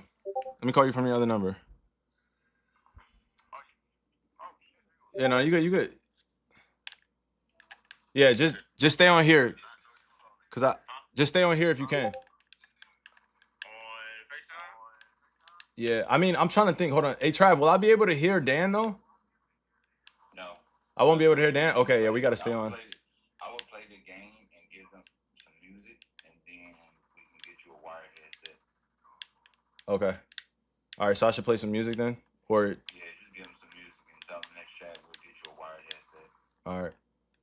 Y'all heard that chat? Oh yeah, you running on Bluetooth? Yeah. Oh, okay. I don't know how you can do the audio on Bluetooth. I never figured that part out. Yeah, I'm not sure either, but yo, how do I get a gun though? Like, what gun should I get? Right now, what gun Yeah. you using Can you right now? hold on? Give me a second. Hey, Trav, can you turn on the just the TV instead of my headset?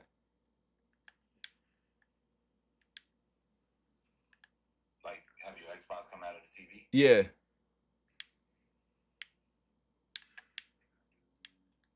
I heard it last time. It's like these rounds. Like, where's all the songs? Oh, what is this? Yo, where are all the guns though? That's the thing. Should I be following y'all?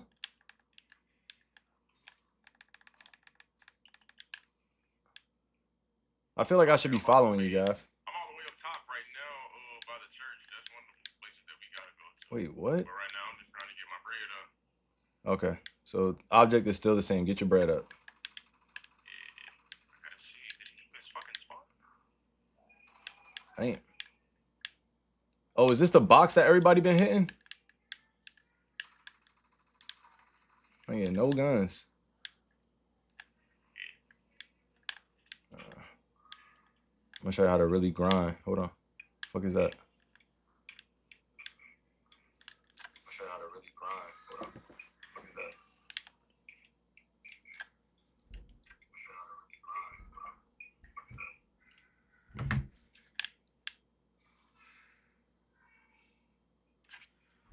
All right, bet. What the hell?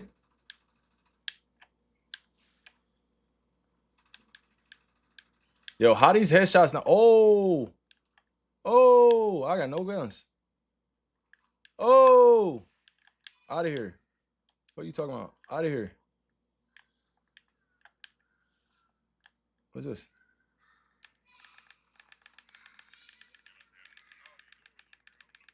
Oh!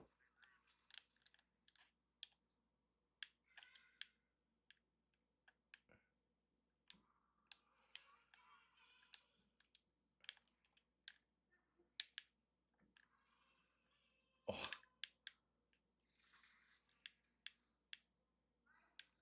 I did not want to hit the box right now, but it's cool. I'll wait. Yeah, hold on. Give me a second.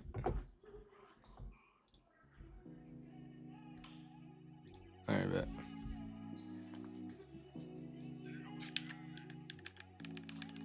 Oh.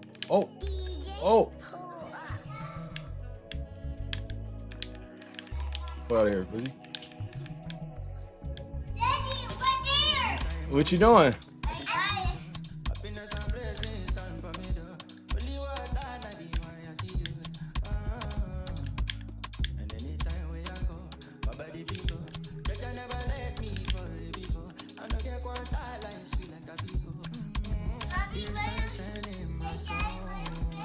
What you doing? I'm playing Call of Duty, son. Oh, why can't I hit this? Okay, about to say.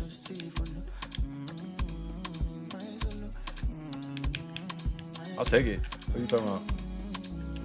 Oh. Hey. I only get 2 bullets? Bro, what the? Oh.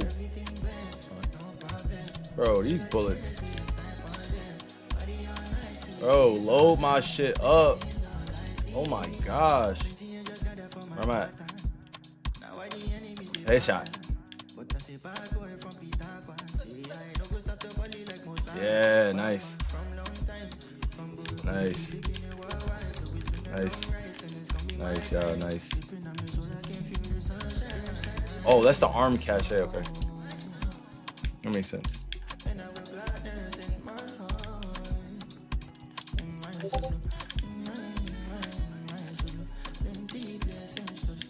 Oh my. Yo, I just got a ray gun, bro.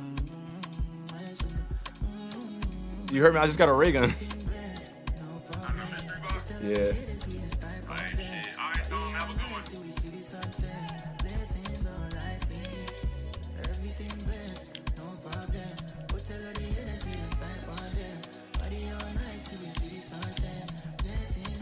Oh, let me go to Armor Cache. I got here. You ain't here? Where the store at? Oh. What up, dude? Hey. Are you streaming too? Yes, I am. Y'all late. Yes, we are. Hey, Gav, I have no idea where you are. I'm just gonna guess and just run to it. Oh, okay. Because y'all are still at the bottom. That's what. Alright, I got you. Wrong. But right now, I'm trying to get everything started for the Easter egg, but this one zombie is not spawning for me for some reason. I'm guessing I gotta progress a little bit more. Alright, you need some help? Nah, shit, I'm up here chilling. It ain't really too many zombies and stuff for shooting, trying to hit me. Can't get enough of all the honeys right now. Still on the side where it's sunny right now.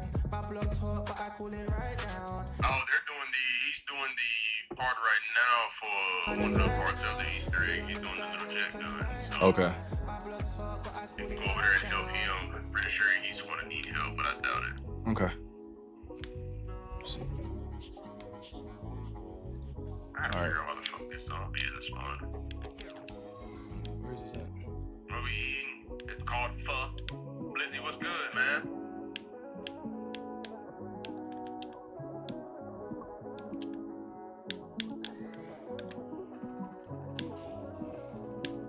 Oh, what's this shit? What's that? What's what? Oh, the big. Never mind. He a baby. Hella shit. That's hella fucking Oh. dominant. Damn. Oh. Oh shit. Oh. Ish. Is that your the dude that just joined up? Did he just join up? What's his name? It's Ty, I believe. Yeah, Ty. Yeah. Yeah, we can back out and get him in here. To be honest with you, I'm getting a bucket right now. It's my first time playing. It's probably my only time playing tonight. I said, let's do this. I got you. Let's do this. Yeah. I'm gonna go get this other piece right now. There we go. I got that piece. What the heck is this? Oh. I'll help these motherfuckers. They look like they need some help over here. Who? Orange. Yeah.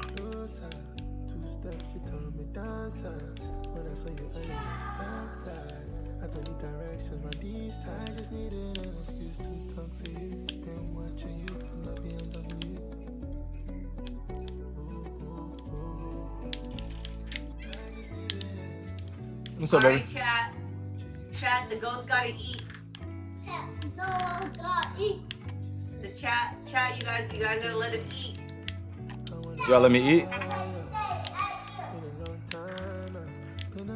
Oh!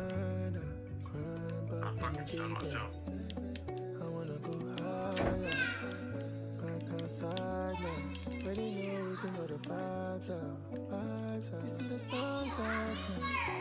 What's up? What you doing?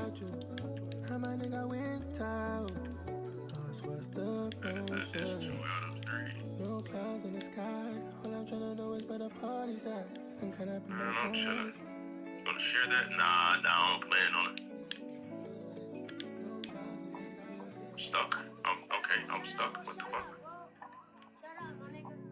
What is this? Oh, what is this? Where'd I go?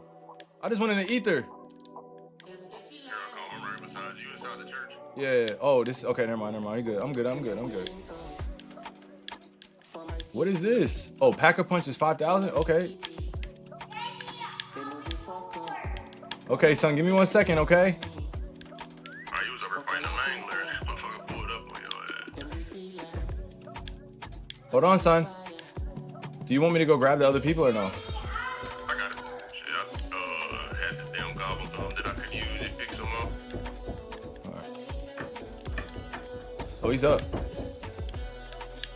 Damn.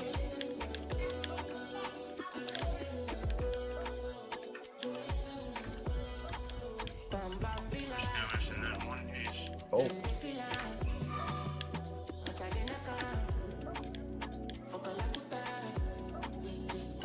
Damn.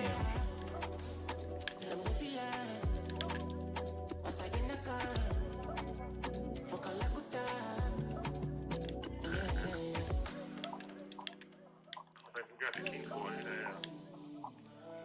I forgot how to get him to spawn. I'm hurt. Yes, at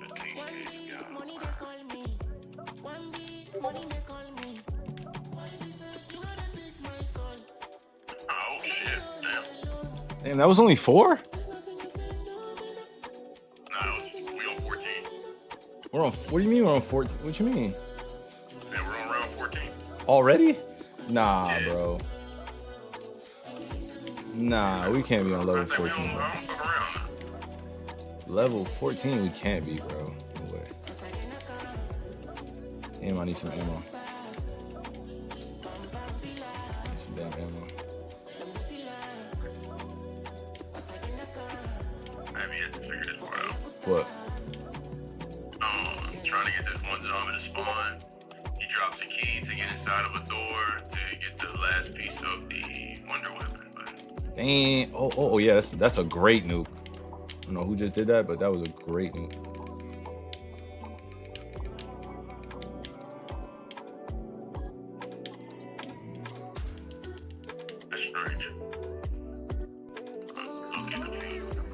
Oh, what?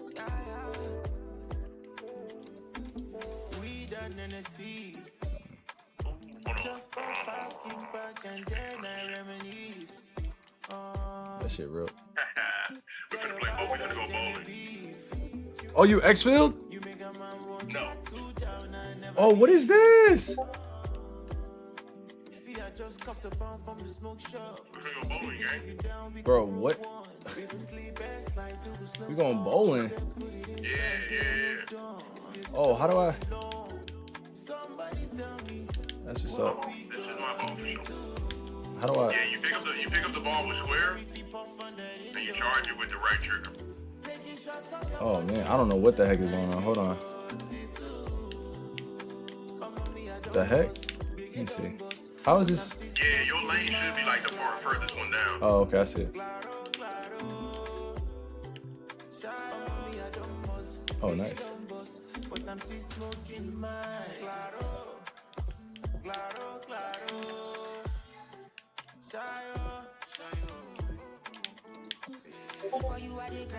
You said he should have spawned by now. That's what I'm saying. I don't know if I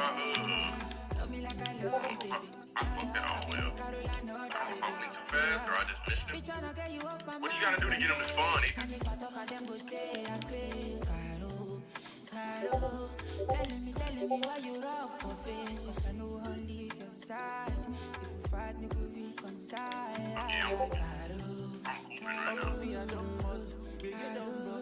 Yeah, I don't think the other two guys with us know what they're doing either.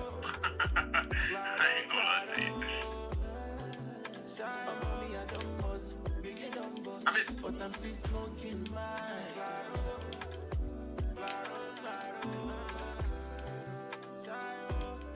Just waiting in the graveyard, that's crazy. I don't know why it's not working now. It'll probably happen after this.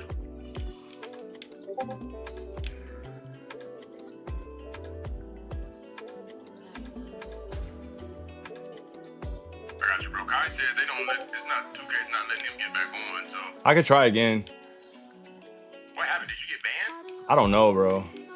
Ever since Vegas, my shit ain't been working. That's tough. Lit.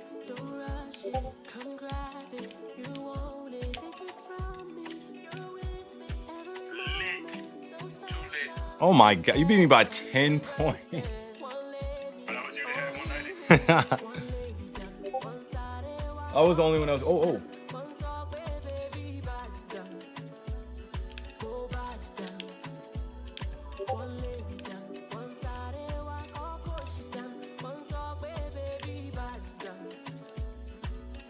I don't know if I want to give up my weapon.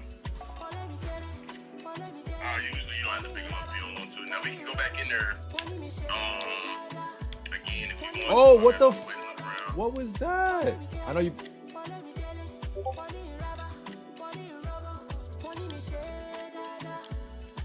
I'm gonna just wait. I gotta go see if this fucking zombie spawned up here. What is this? What kind of gun did they give me with this one?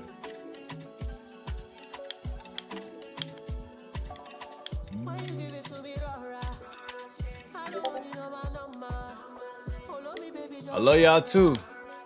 Love y'all too, Try. Appreciate you.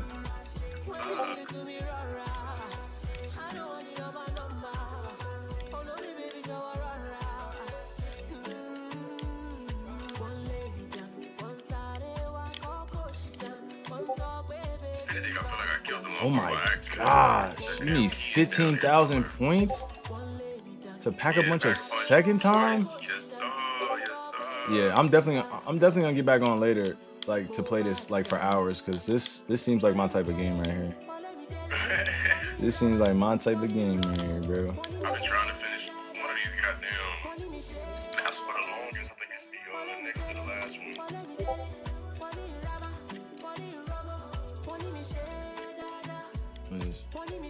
Oh, I just got Juggernaut. Oh, what the? Yo, it's that big. It's what is this? I just saw some crazy shit pop out. Hey. Damn, this gun don't do no shit. After a while, these guns don't be doing nothing. Whoa. Clear it out. Oh, what the? Oh. Time out. All headshots, you right? Oh my gosh, I'm out. I made someone down. I gotta go get him up.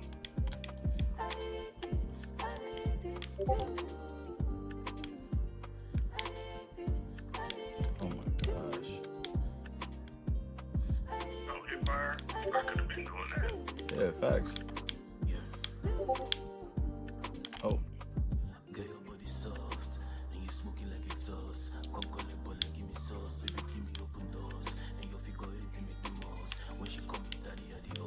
Oh my gosh.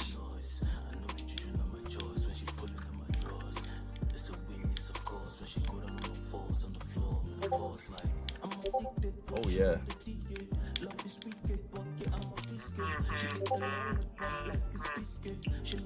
Yeah, I am a bit hooked on trying to figure out what the hell I need to do for this goddamn other piece. For some reason, the damn dude is not spawning up. Into the void. Yeah. Oh. Oh. Why? What about to say? Are you punching them? Yeah, it says insta kill. I'm just doing what all smart COD players do, man. I get it. I ain't You know, just playing my role, dog.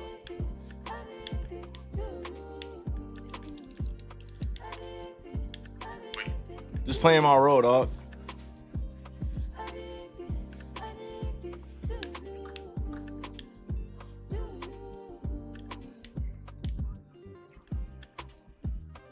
Oh.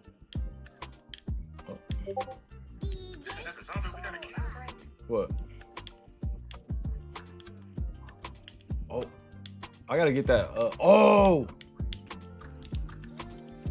I'm gone. Y'all got it. I'm gone. I am gone. What is this?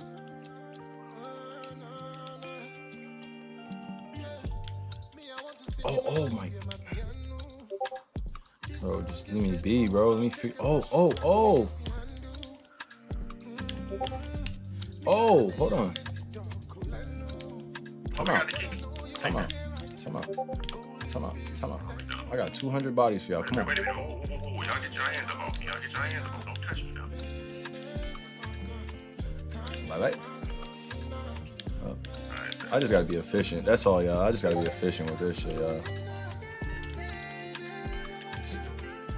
Bro, he still has it spawned. Weapon is incompatible. Okay, so I clearly gotta get other shit. Oh. You know how to up your weapon rarity and shit? I'm figuring it out.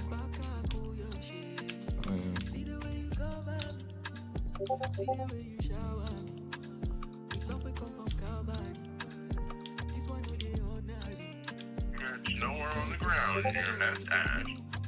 What's the vault combination? We don't know that yet, do we? It's 3 different places we gotta look to get the combination. Yo, chat. How do I find this shit, chat? I can't remember. It's been a minute since I did Liberty Falls. I ain't gonna lie. Chat. Where am I supposed to go, chat? I gotta pay attention. I think it's like this. I gotta start. Come to me real quick, guys. It's the number right here on the desk. I'm coming, bro. One second. I guess it's the little venom shits.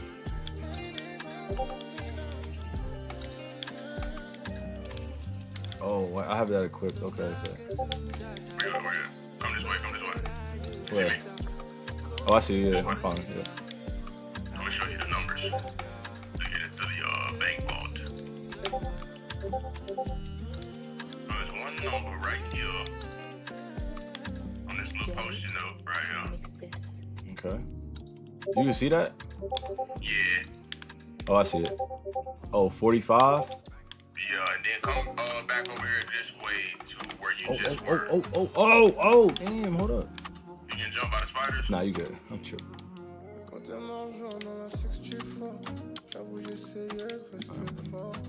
All right, 45. Yeah, Ethan, this is weird, bro. I don't know if it's glitched out or I just didn't do the step right. It's 45, and then the number right here, you do a squat down, and you'll see it under the counter right here. Wait, 45 and what? Oh, 05, 45, 05, and what else? And then the other number is gonna be up here in the bowling alley on the little desk up here. Bowling alley. So 45, 5, and what else? Comic book store, bowling alley, in the bank. Yeah. So 45, 05, and you got the last one? I'm about to go get it now.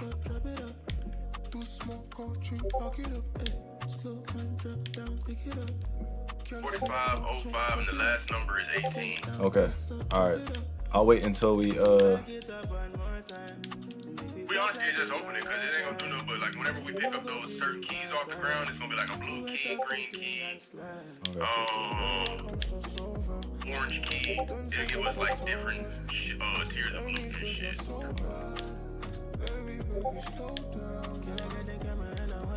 Pretty sure I'll be your last one. What was the last number? 18. yeah. That's not a ball, but you can go in there and use your key. 45, 05, and 18. Yeah, but I already put the code in for you. Oh, you did? Oh, nice. Yeah. Shit. I'm waiting to get this joint upgraded though.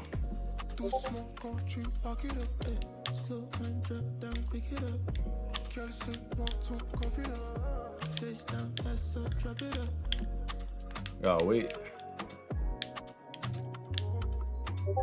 I'm gonna get to 15. I'm gonna get to 15K chat, and then I'm let me get something else. Shit, a little unfair. I ain't gonna lie to you.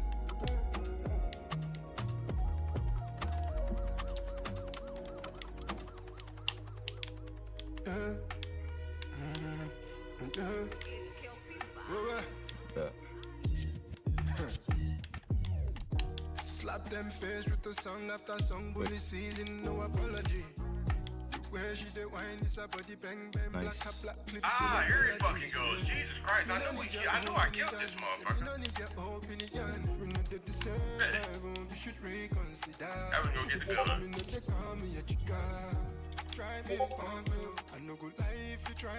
I got the third piece. What is this? Is this better? Chat, is this better? Is this better? Take it or no? Take it or no? Yes, no. Take it or no? Yes, no. Yes, no. Yes, no. Yes, no. Yes, no.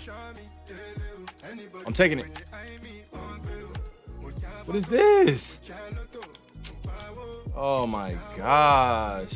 Hold on. Nah, I'm not. Oh shit. Then we just gonna survive and conquer guy until we get to the end part, because I think he knows what he's doing with the Easter egg. Alright, bet. Is there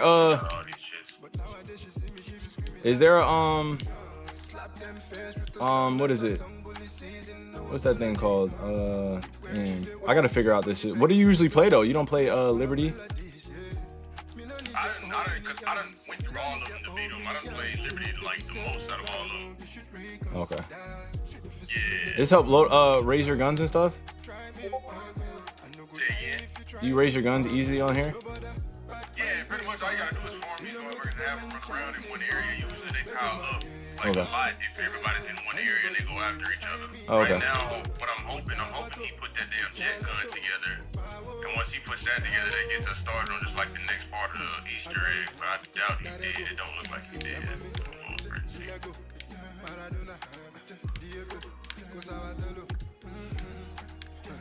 Oh, they got the Venom dudes. They got the. Oh, he put it together. No, he put it together. Oh, he did? Okay. What's this? Oh, that's Knox. Oh, someone's flying in this motherfucker. Yeah. Oh my god. Oh shit. They jumping me. Nah, you good, champ. Oh. All that hip fire, you heard? Oh, nice. Alright, so we should be good, bro. 32K? I gotta catch up to Gaff, y'all. I gotta catch up the gaff, y'all.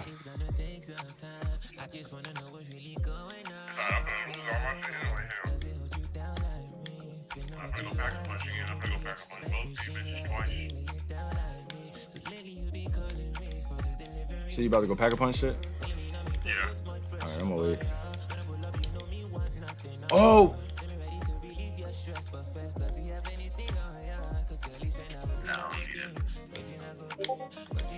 Damn, 20 went quick. 21 went by quick, bro. 20 went by quick. Got back from a haircut. He cut my shit too low. Damn. That'd be worse. Somebody said they just came back from a haircut. Ask them if they let me. Ask them if they let me cut their hair. Zerpa, you let Kai cut your hair, bro?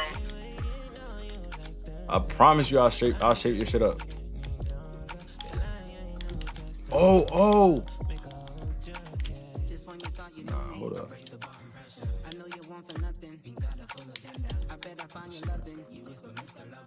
Get to it, Kai. Headshots. Oh.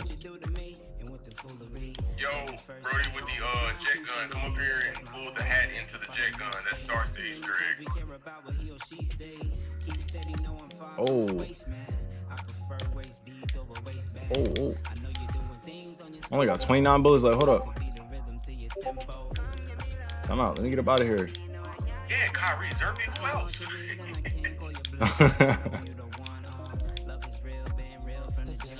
Let me go to the cache. Oh! Up on that ground, champ. What the fuck you doing? Over here chasing me and shit. Alright, man. What up with it, man? How you doing, bro? Bro, that's what I'm saying, bro. If you ever get on Call of Duty, y'all, and y'all don't know what to do with the damn wonder weapon, please don't fucking pick it up.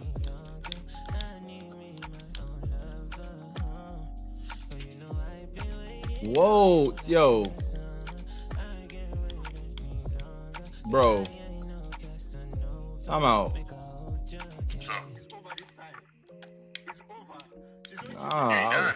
Nah. Come on, bro. I'm a veteran when it comes to this shit, you right? But that, yo. Yo, you know you can see if I'm down, right? I know. You good? No. I appreciate the communication, though. I see your health a little bit. I was like, oh, shit. Oh, you watching my health and shit. Okay. Yeah, bro. I'm somewhat of a medic. Hey, yo. You know you're a good team. Yo! Nah. Bro, no. No, Kizzy. Why does that shit, why does ammo cost 10 racks?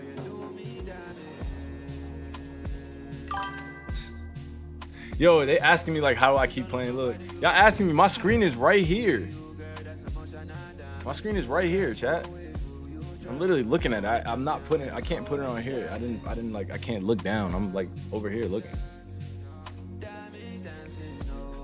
It says change the title of the game.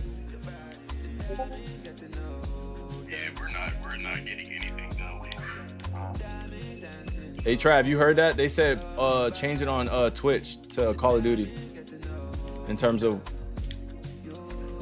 oh my gosh. I gotta stop bullshitting. All right, let me just pack a punch this real quick and then I'll load back up. Hold on. He said he fucked me up and I got school tomorrow. He told me he gonna get you the surfing. Shut the fuck up, bro. Oh! Where you at, man? You thought you had a trouble, bro. Nah, you good. I'm on the ether right now. Oh shit, you wanna be with us? Oh yeah, this shit done. Yo, how do I only get 300 bullets though? Or 200 bullets? That can't be real.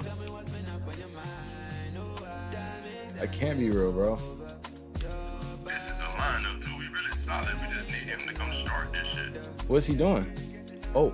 I think he grab it already. Let me see. Yo, somebody handle this. Yo, somebody handle the Mangler, whatever his name is, bro. Side, I got you. I got the secret weapon for his ass. Where he at? Wait, I think I found some. Oh, it's max ammo, damn. Oh shit. Hey, yo, everybody do a poll. Who do you think's gonna have more kills, me or Gaff? Are we doing a kill race? You know it. You know it. You know it.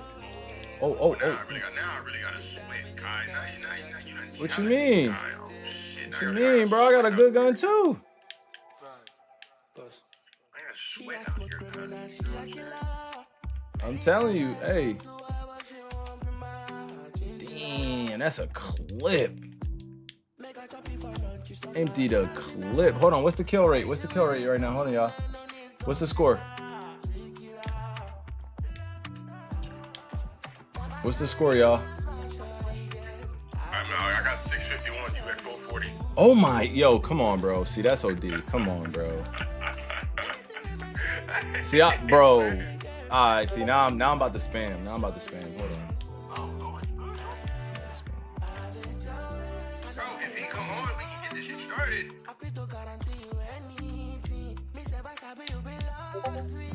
Oh. I gotta go ham, y'all. I gotta go ham. I gotta catch up. I gotta go ham, y'all. This is gonna look like a carry job. It's gonna look like a carry job, y'all. It's gonna look like a carry job. I can't have that. I can't have that. Oh, yeah. That's me. That's me. That's me. That's me. Oh, what the? It's an abomination. Oh, you slapped me with his tail. What the hell? Hey, bro, don't bite me, bro. Hey, you good, bro? Don't worry, I'll handle it, bro.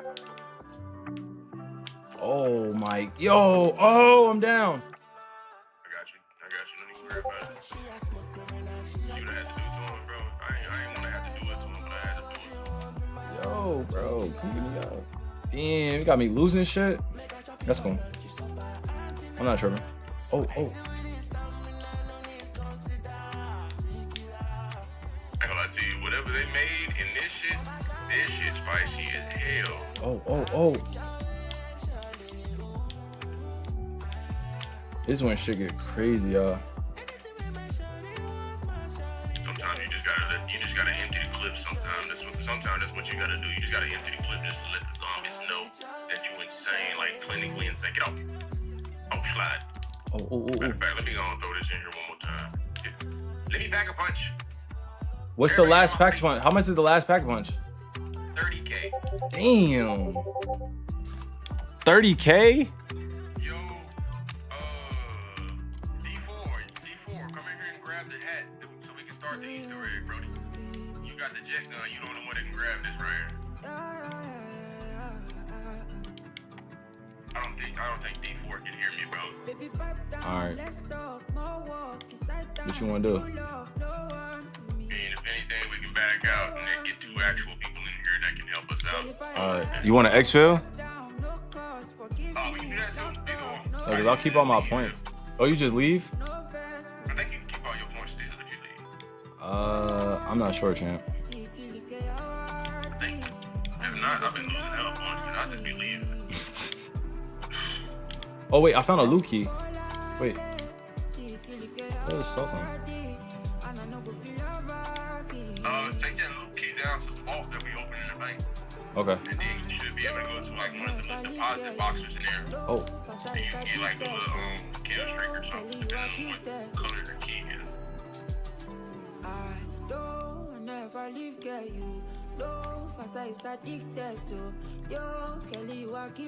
Yeah, bro, we ain't gonna be doing nothing but just getting kills in this All right, it's up to you. It's up to you. I'm cool with leaving. I'm gonna wait for the. Actually, I'll just wait for the exfil. Okay. All right, you want to exfil now? We can exfil now. Shit.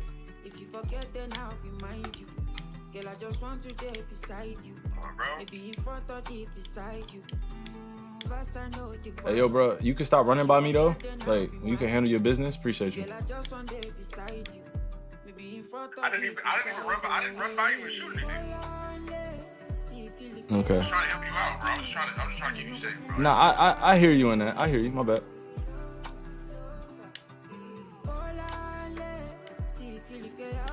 Said I gotta go to my settings. I got a loot key. Yeah, come down here. All right, bet.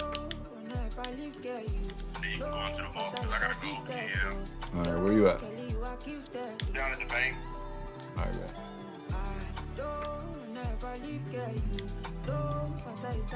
All right, I'm here. Where's that at? Where I use it at?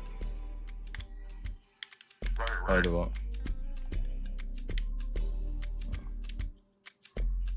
Oh, nice. Yeah, any one of these. You open that hole, and then you did loot it. It should say loot. Oh, shit. What is this? That shit look good. Look at all the damn zombies in the bank. Oh, I got some free ammo from that? Yo. Nice.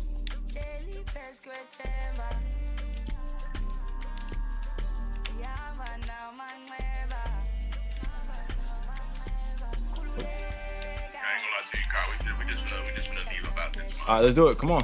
Exfil it out. Exfil it out. Oh, shit. Okay, fuck it.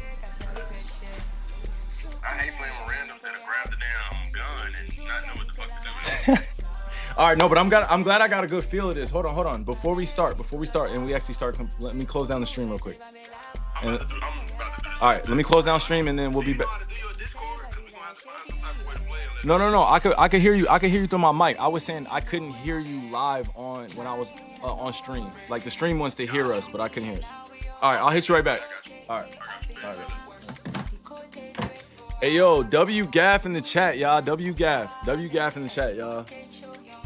WGAF, bro. WGAF, man. Onto brother, man. I'm definitely gonna lock into zombies, guys.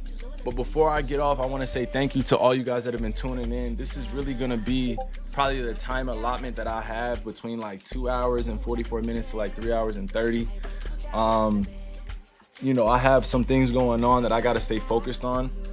So I want to send all this energy out to all you guys out there that's doing what you love to do and that's trying to change the world in a positive manner. Shout out to all you revolutionaries that are out there, all my brothers and sisters out there putting their best foot forward, that's helping people become more aware about what's going on in Palestine, what's going on in Sudan, what's going on in Ethiopia, what's going on in Congo, what's going on in Haiti, what's going on around the world, man. It's so important to be geopolitically aware, you know what I mean? Because a lot of us are from different places, a lot of us are dealing with our own things, and you know, anything that we can do to help, anything we can do to assist our community, I suggest we do that. All right, so it's all good vibes. I do have a little bit of a surprise for you guys. Let me turn this back on. Give me a second. I do have a little bit of a surprise for you guys. So when I get off stream, right, my channel still will be live. It'll just be active with a lot of videos on my playlist. I put together a Spook Signal playlist of videos that I want you guys to watch and you guys can comment on. You know, we will be engaged in the chat still. I'll still be actively here. You know, but it'll be a little bit of a different feel in terms of you know, what you guys are able to do and engage with community-wise. This is gonna morph into my TV channel. You know, my goal originally was to be on Instagram and to put like 24 hours of content up so you can just watch my Instagram story as almost a TV channel. But now that we're able to go live on multiple streams or multiple platforms, I think it's very important that I become even more responsible with what I'm putting out, but also I want you guys to get a good feeling of that it comes from me personally. So these videos that you're gonna see are legitimately like videos that I've handpicked, I've hand selected for you guys to watch. You know, and you guys let me know what you think about it. All right, this is produced by me, but obviously this is on YouTube, so the playlist will keep running and things of that nature. But it'll be like, again, a little bit different. I'll be active in the chat. That's what I'm saying. I want you guys to make sure you let everybody know, all my peers know, and all that stuff. I'll be active in my chat while I'm watching it. I just will not be at you know what I mean, on camera all the time. That's all. All right, so you guys enjoy all of it. I pray that all you guys are well. I'm praying that all you guys and your families are doing well, and I'm praying for your safety and protection. All right, let me see.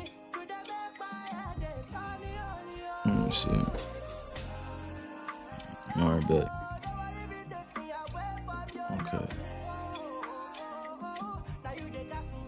All right, give me 1 second, guys.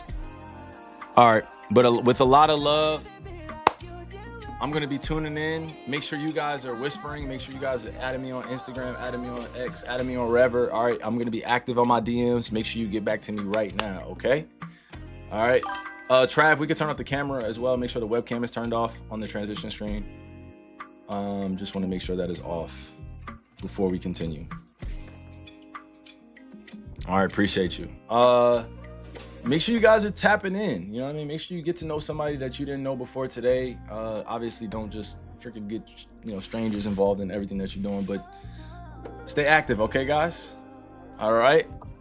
And here it is. Before we continue, hold on. All right. Just want to make sure.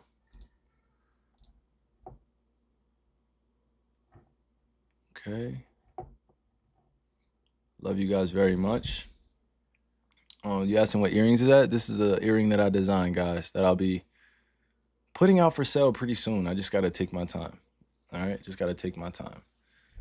All right, let's go to, what is it? Monitor right.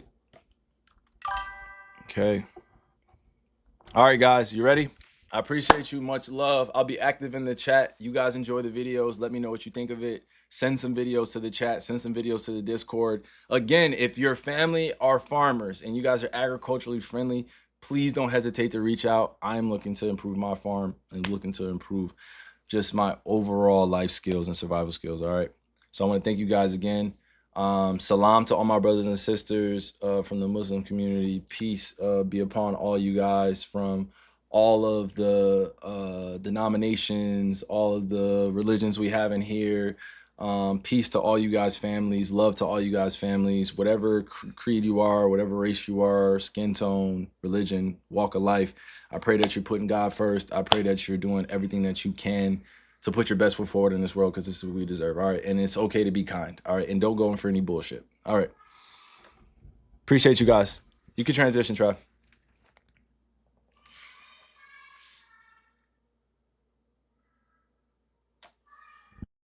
Of human struggle, worrying about other people's perceptions about who you are. Like, why would you ever care about that, you know? And I think that I fell victim to that in my past, of worrying about things that I can't control. You know, if the people understood what words could do to a human being, especially where we are in today's society, then they wouldn't be invested in that. It's okay to be human. I don't have to be perfect for anyone here. That's another root of human struggle, worrying about other people's perceptions about who you are. Like, why would you ever care about that, you know? And I think that I fell victim to that in my past, of worrying about things that I can't control. You know, if the people understood what words could do to a human being, especially where we are in today's society, then they wouldn't be invested in that. It's okay to be human. I don't have to be perfect for anyone here, nor do I have to be perfect for the public. So I'm not here to dispel any perception. I'm just here to be myself.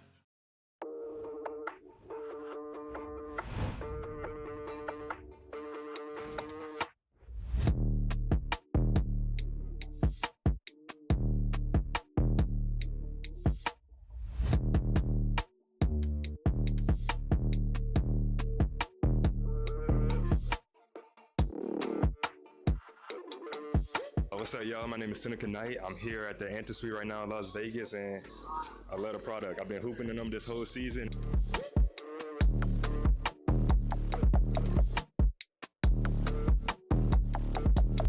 What's up, y'all? It's your boy Emmanuel Miller. We here at this Anto event. First off, we gotta take a close look at these pair right now. Just released Friday. Can't get these. 101 Kyrie's. They know what we be doing.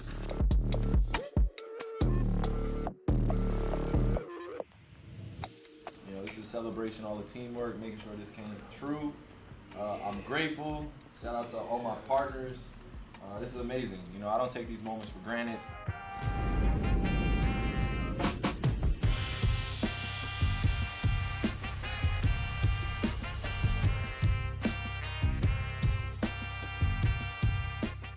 Have you ever seen an artist on court? They tell a story only they could tell. The expectations, the pressure, the day after day dedication to their craft, they make their instruments sing, paint, and move and dance, constantly reimagining and reinventing. From the shoes on their feet to the ball in their hand. On to Kai 1.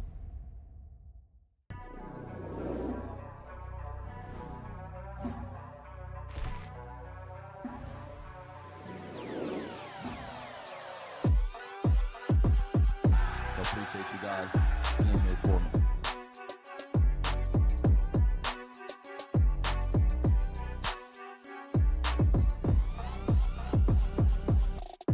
So hey, is the introduction to the world.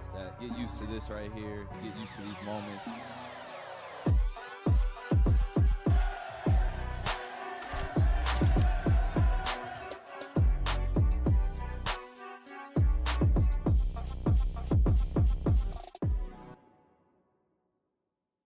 Welcome to Kai Space. Feel free to explore.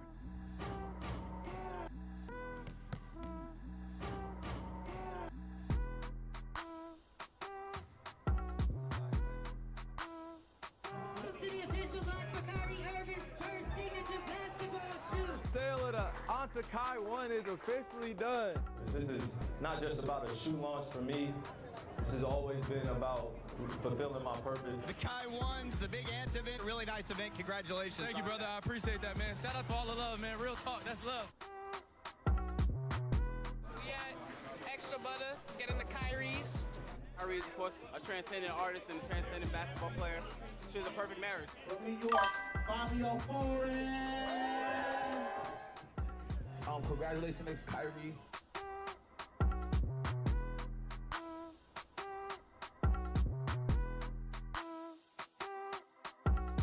Hey, we got nice kicks, man. Shouts to Hay Street, shouts to San Francisco, man, for keeping us so lit. 感觉那个配色都非常的好。 Man, that Kyrie is special. It must have been the fourth and his team was down, but definitely not out. He fought for every bucket. And won. The angles he was taking off the glass, pure magic. Everything was calculated, but boy, it looked effortless. Man, watch this. Layups, floaters, threes. He was like an unsolvable equation. I was born like this. His resilience, his strength, his belief, adversity never stood a chance. Know your power. When I started this event in New Jersey, the goal was to be able to bridge this gap through basketball to connect all walks of life. Appreciate y'all coming out, man. Feel like he's going in a different direction. Shout out to Kyrie. His footwork crazy. Most of all time, no cap. Hey, Kyrie came out with some new shoes with Etta. It's going up. Going out the Kyrie package. I got proud from that boy. Shout out to Hunter, the Kyrie and BET Awards for having this event.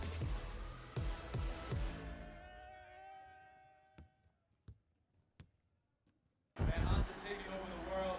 This is our time. This is our era. This is what we call Philly high season.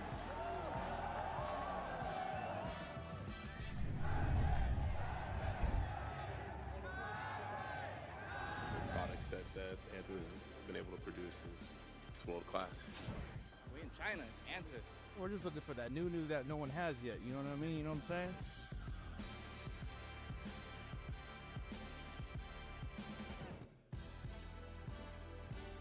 Being the #1 brand in China, it seems like the U.S. is the next move. This is very much a testament to how much China is rocking with Kyrie right now.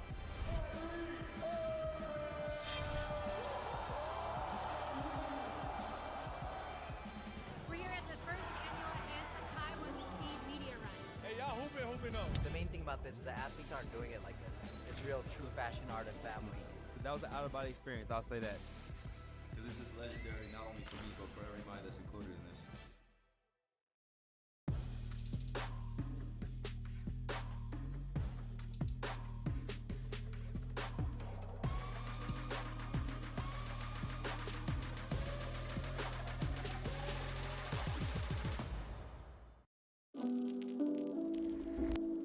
Kyrie Irving is known as one of the best one-on-one players to ever play the game, and I was able to spar with him. So today, I'm going to give you guys an inside look on the experience, and then at the end, I'm going to give him his rank.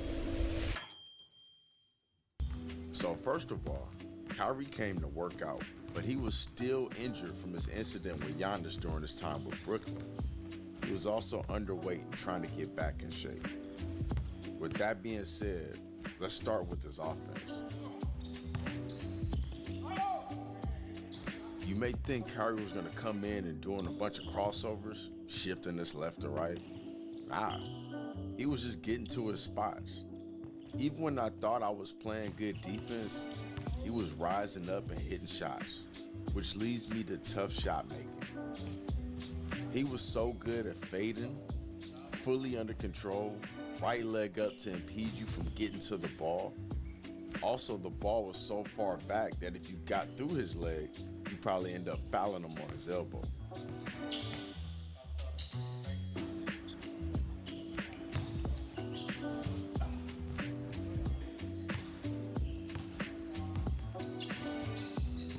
But he was shooting them completely comfortable. Never saw us on the shot.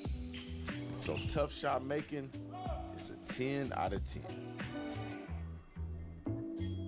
The best part about his offense, in my opinion, was his jumper out of the triple threat. No dribbles at all. And if you didn't crowd his space, he was almost certainly going to make the shot, like he was shooting a layup.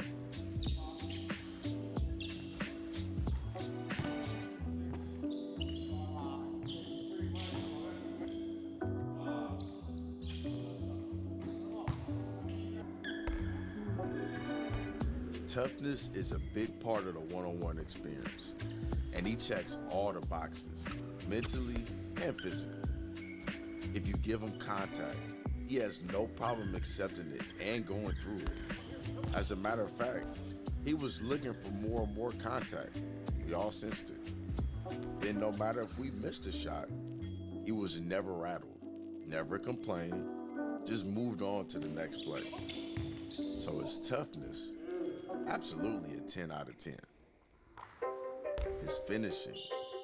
First of all, I'm pretty sure you all know what I'm going to give him when it comes to finishing. However, you got to understand he was taller than all of us, and his arms are longer than I thought they were. And then on top of that, he could finish with both hands. Now, as he's going through all the contact and then elevating, he has such a soft touch on the shot that it's almost insulting because at times you're trying to foul him and he doesn't even know it. It's earned him an obvious 10 out of 10. Now, let's talk about the handles of the best ball handler to ever exist. Remember, it's not about crossovers. It's just about getting to where you want.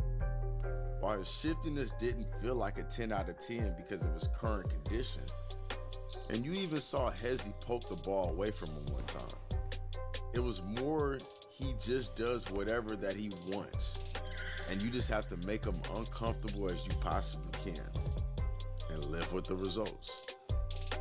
Lastly, about the handles, it's one of the most physical experiences I remember having to guard someone. He was bodying us, off-arming us, sweeping our legs. I mean, every trick in the book. Ball handling is a lot more than just a bunch of fancy moves. When it comes to Kyrie, the off-arm is a part of the move. For those of you who think that this is just an offensive foul, well, it just goes to show you, you don't know what it's like to play against somebody at this level. Anybody who's had to guard Kyrie that plays in the league, you completely understand that he's one of the most physical ball handlers out there. Now, let's talk about his defense. Kyrie plays better defense than people give him credit for. He'll play up and guard tight and challenge early and late. I played against some of the best defenders in the world, so I'm not going to say that he's Drew Holiday. But in a game of one-on-one, you definitely know he's there and that he's a threat to get a stop. His defense on that day was an 8 out of 10 during my experience.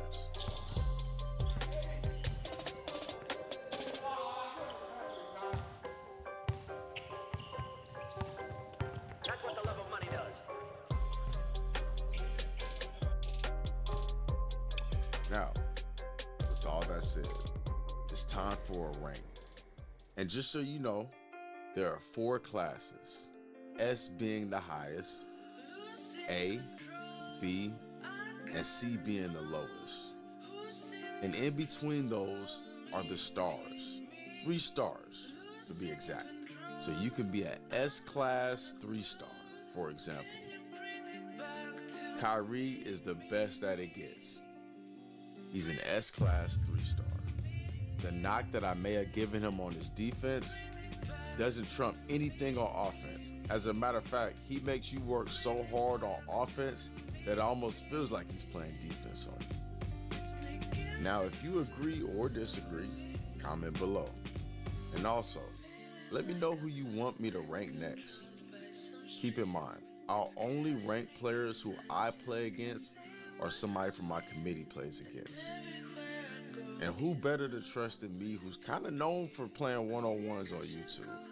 I'll play against anybody from D1 influencers, NBA players, and I vow to 100% be fair. No sugarcoating over here and no favoritism. So contact me. This will be an ongoing series that leads to sanctioned events. Stay tuned. Don't forget to like, comment, and subscribe.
Make sure you like, comment below, subscribe, and don't forget to follow Quick 11 Hoops.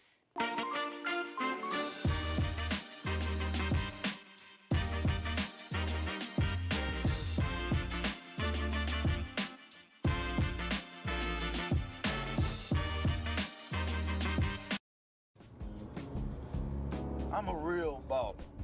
I came up during the real time, watching the Big O, watching Wilt, watching real balls. Get buckets. I get buckets. These young balls out here got all the sheet headphones and all this rappity hippity hop, all these flashy shoes. These guys don't practice the fundamentals anymore.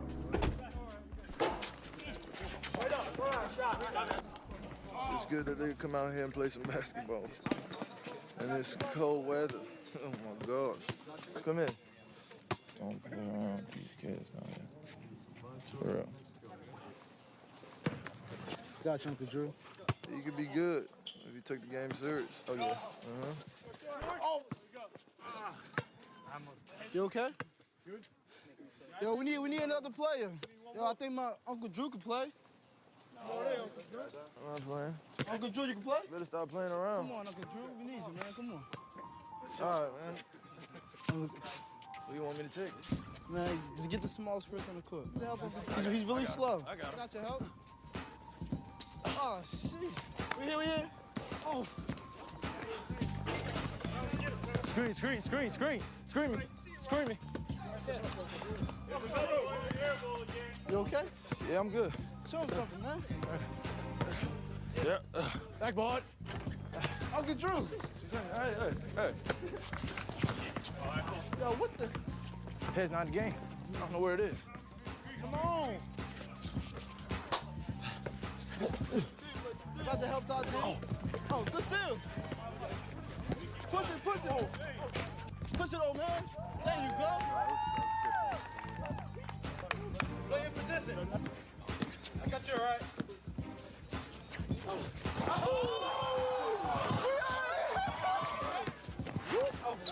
There it is. That's what you knew.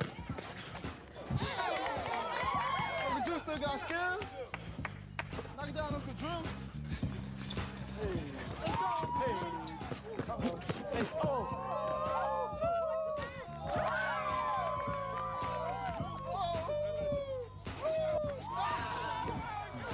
You turned up, young blood. I can smell it. Oh!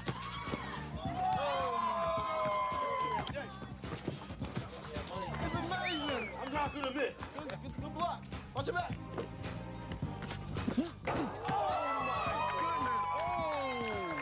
That's my uncle. Uncle Drew, chill, Uncle Drew.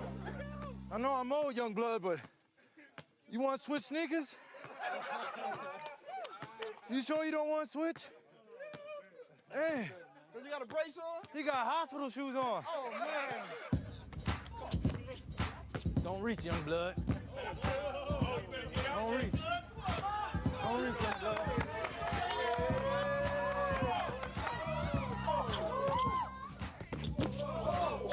Let's go, Uncle Drew.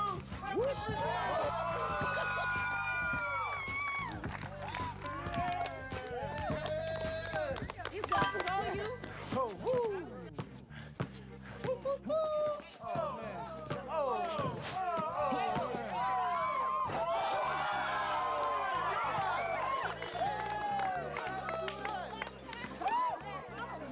Too easy out here against these young bloods. This game's about feel. I remember at my best, there'll be nights when the whole world would slow down and get very quiet. I could hear the ball bounce, and nothing existed outside of this game. What these young bloods have to understand, that this game has always been and will always be about buckets. That's what I've been trying to tell him, B. Drew, you're a real baller. Gotta get out there and put your team back together again. Go find them.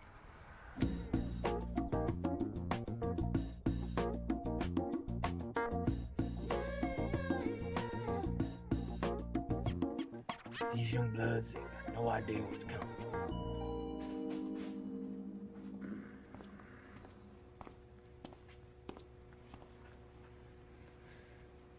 Wes? Drew? Is that you? It's been a long time. You know, it's really great to see you, Wes. I couldn't believe it when I saw you. Hardly recognized you. You see, I kept old Rosie. Added some leather seats in here. Slow down, girl. Remember back we were playing against the Rats from Philadelphia, and you threw up that sky hook? Now that is basketball. But it's not like that anymore. All they want to do is the fadeaway, crossover, jibby-jabber jump shots. I just don't know if I got it anymore, Drew. Trust me, I got you. Age is just a state of mind, Wes.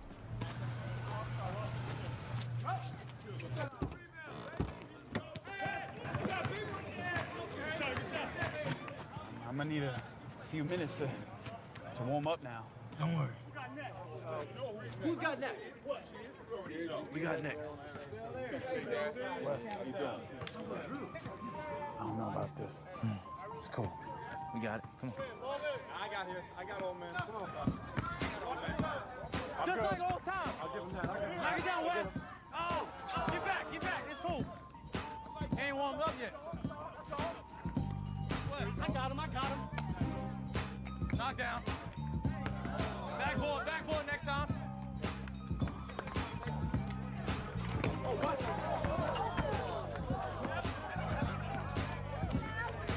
Told you I couldn't do this. All right, come on. Yeah, I'm here. Let me work. Watch yourself.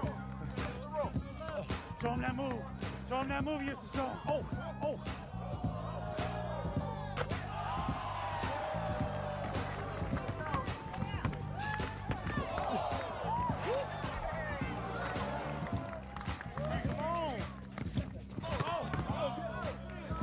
I got you, Wes.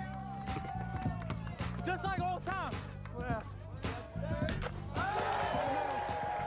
That's one. You don't see it. You don't see it because step back. Oh, yeah. Starting to feel a groove. Hey, 1-2. 1-2, skip to my loop. Oh, get over. That's a pocket pass. Where'd that come from? It's like old times, you and me. Here we go. Screen. Whoa.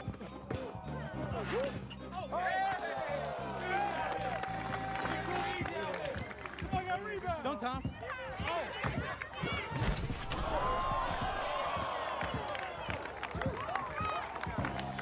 I got your help. Get out of here. Not my house.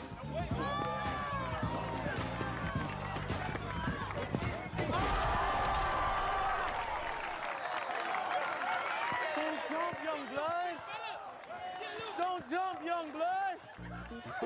We home, baby. We home. Baby. Drew, this is just the beginning.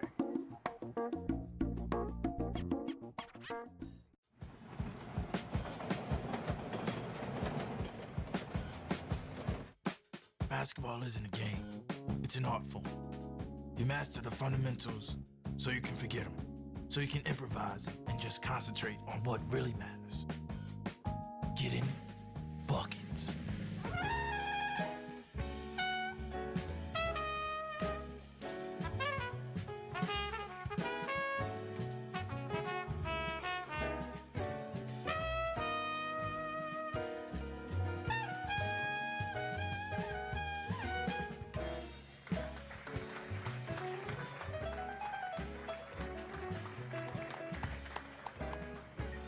Hey, brother. Well, look what the wind blew. It's good to see you, Lights. You're looking good. Staying in shape. Oh, yeah, you know me, but I was wondering when you was gonna stop by here. Well, I'm kind of sort of putting the team back together. Ooh. And we need you. That's music to my ears. Hey, Lights, how you doing, baby? Well, look who's here, Betty Lou. Oh, ain't Drew handsome as ever. Thank you, Betty. Looking good yourself. He ain't going with you. And why is that? Why is that? You play here now. Plus, you just got your other hip replaced. Don't you remember? Yeah, I did that. Yeah, I did that. Can't go out balling no more, baby. I understand, Betty Lou. I understand. All right now. You guys talk amongst yourselves. If you need me, I'll be over in the back. It's good to see you, Betty. You too, sugar.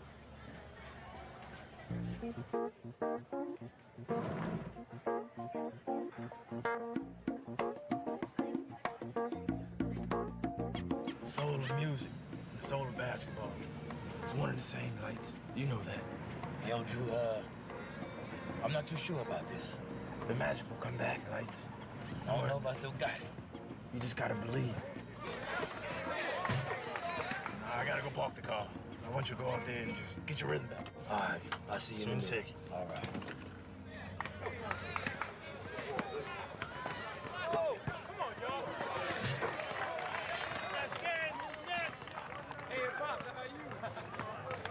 Hey, who next? You? I'll go. I'm ready. Ball in, son. Here we go. Watch this. Still rusty. See Lights out here struggling. He's not believing. Backboard. Get back, get back. I'm gonna turn him into a believer. Come on, Lights, let me show you. Let's go. All right. Ball in. Don't reach him, Will.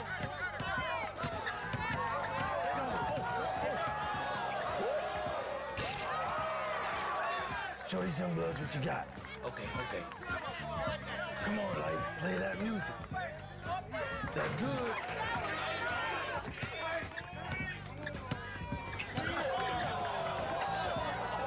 Watch the ball now. You ready?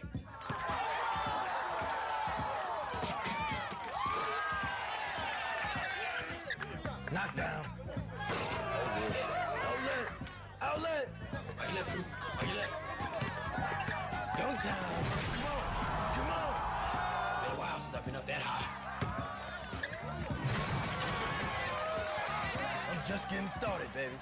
Yeah, watch this move right here. Do it like the old times. The magic. Show them the magic. Oh, no. Oh, no. Lights, give it to me. Yeah. We back, baby. We back. Lights! Lights, get over here! What's that now? I see you out here running around. I told you not to get out here. Better listen to what the old lady said. Old lady? Don't listen to me, baby. Oh, no. Look out, fellas. Y'all gonna be sorry now. Check up, fool. That's her spot. Bank's open on a Sunday. Go ahead, Lights. Okay, put her between your legs. She ain't gonna miss from there.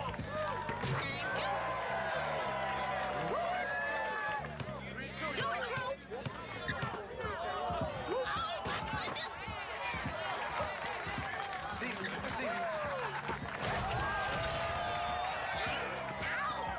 Namaste. Namaste. These young bloods weren't ready today. Weren't ready. Come on, young blood. Dunk it, Betty. Dunk it. Yeah, Betty Lou. Give it to me. Y'all see that? Praise it. She still got it. I got one more question for you, because that was wrong. All right. Who you gonna pick up next? I'm going to get the big man. We need him. I don't think they ready for that. No, baby. Nah, they weren't ready today.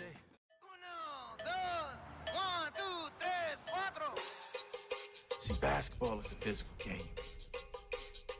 You're gonna take hits. Question is, how do you bounce back? How do you get stronger? Passion, discipline, and fundamentals. Got that, young bloods? Good.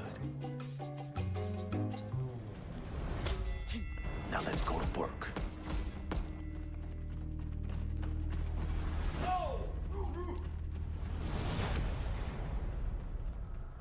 You know what I think? The Big O and the Iceman Gerber, two of the most underrated players who ever played the game. Drew, am I right? Man, we ain't said nothing about underrated. We said the greatest shooter. Lewis, you talking about shooters? You gotta bring up Calvin Murphy. How you leave Calvin Murphy out of the equation? Man, you need to get your eyes checked. You need your eyes checked. You the one sitting inside nighttime wearing some damn shades. Man, these prescriptions. Murphy was good. Thank you, Cedros. Thank you. You're welcome. Bob Coons gets no love. 13-time All-Star. 6-time champion. He get no love because he had no nickname. He gets no love, no love, no love. Houdini of the hardwood. That was his nickname? Oh, yes, it was. Oh, that was a great nickname. Just made that up on top of his head. He just made it up. You heard him stutter when he said it? How about Earl the Pearl? Great nickname, and he had range. Oh, but Walt. Oh, Skinny Walt. Skinny Walt, you can't be serious. He was talking about you the other day. When did you see him? He's over there playing over in Miami. Walt's in Miami, talking Dre. And nobody told me. Oh, man, we ain't want no problems. Well, it's a little too late for that now. We're gonna handle this today. Wait, come on. No, come on, no. Come on, get the back scratch. Come on. Let me scratch your back, Drew. Why you mess with Drew like that, man? Okay, it's my fault. Okay, Lewis, okay, Lewis. Come on, Cedro. Come on, I know what you're doing. Drew, wait for me. Hey, Drew, man. Hey, Drew. Now, let me handle this. Hey, time. Help.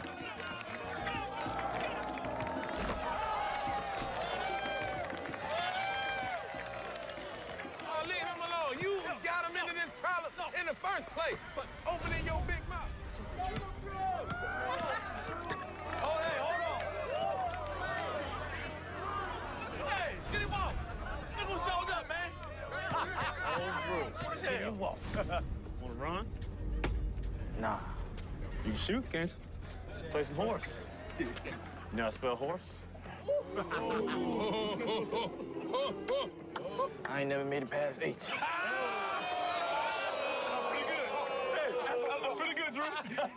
Your shot. Watch that noise. Now, let me handle this. Here, champ. We're gonna handle this right now. That is Walt. Meet Skinny Walt, in case you didn't know who he was. He's slim, but he ain't slim enough. Come on, Walt, brick. Oh, we got. Now we gonna show you what a real shooter look like. He ain't got nothing. Drew is an old fogey, man. The knee's gone, back is gone. Hey, Angela, why don't you go do something and get the rebound? We're gonna both fight, and now you gotta fight. That's who we want. Fight out! That's who we want. No, Walt, don't do it to him, Walt. I'll do it to him. Okay, go on, do it.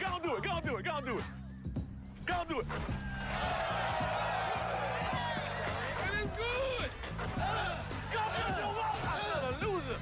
Shut up, Angelo. Go here, Walt. I told you, man. Skinny Walt was the man. Go home. It's an old man's game. What you gonna do, Drew? No. What you gonna do, Walt? Oh! Terrible. You don't shoot those layups. Are you thirsty? You hot? You need to warm up? No, I don't. Okay. Show you how it's done.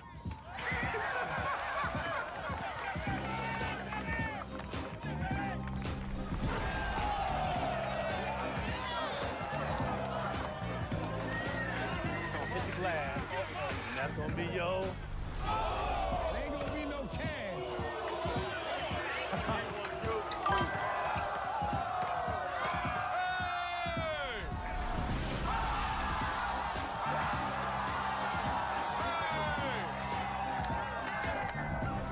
Focus, Walt. Let that old man beat you now. I told you who the best shooter is. You missed this, man. It's nursing home time. Oh, he may not get up. Walt, we need this one. Come on, Walt. Drew! He get lucky sometimes, Drew. He got very lucky. Okay. It was very windy out here. Very windy. Run it back. Wish I could. Gotta go see the big man. You ain't got nowhere to go at, Drew. Peace, suckers. Well, go on then. Angela, let's go. We got cheated. We get a flat tire, Lewis, and turn over on your side. You can't get up. If you look in different languages, different cultures, different timelines throughout history.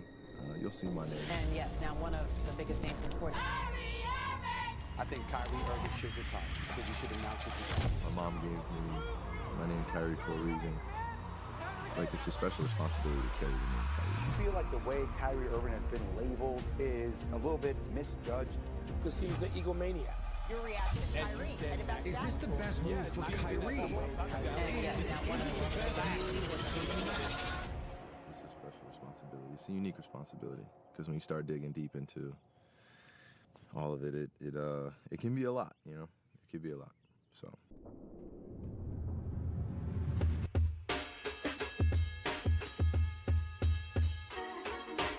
Always coming back home to Jersey, especially being away for a while, always feels like it's needed for me. It's a recharge station. I go there to recharge my batteries, get to see a lot of family and friends I don't get to see throughout the season when I'm working, and ultimately just building on our core family, our tribe. Get out of here! Sit him down! Sit him down! We had second. No, yo, why did your man not throw it back to you? Why did he throw it to first? Why are you not making eye contact? I'm trying to figure out. This is the most free time I've had since I was 21 years old, 22 years old. For me to be able to go home and just build on relationships that I know I need to focus on, and that's what Jersey represents. It's just hometown, but also just a lot of family and reminiscing. From 5th grade all the way up to 8th grade, nobody in Essex County was touching me, or my team, most important. 4-time champs, all coached by my dad. Right in this gym. Winning those 4 championships with my brothers in West Orange, I'll remember it for the rest of my life. Just because we have memories of putting in a lot of time in Roosevelt Middle School.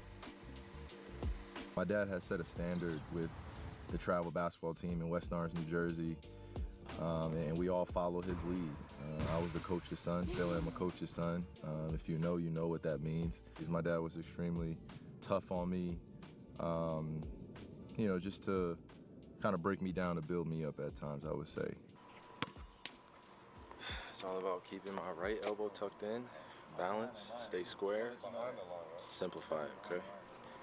It's like having a nice golf swing. You want to be able to recreate it over and over again, right? It's teachable. It's a 50% chance whether or not this goes in.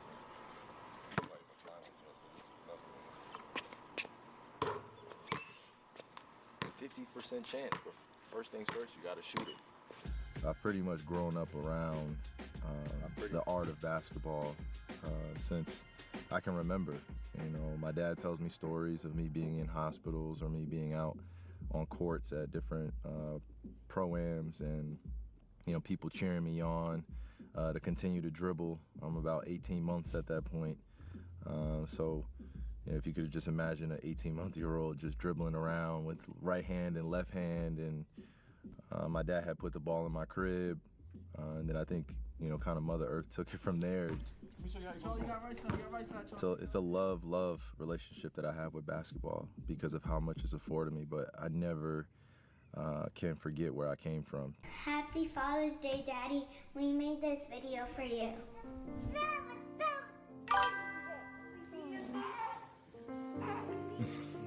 Daddy, I miss you. My firstborn child, Azori Elizabeth Irving.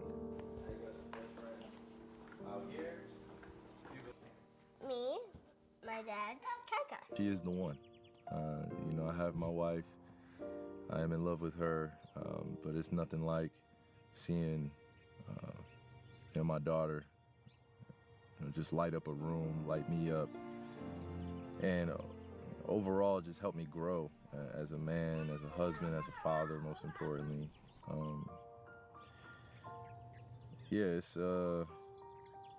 It's beautiful that I have the relationship I do now with her because it's taken time, it's taken a lot of patience, it's taken a lot of sacrifice.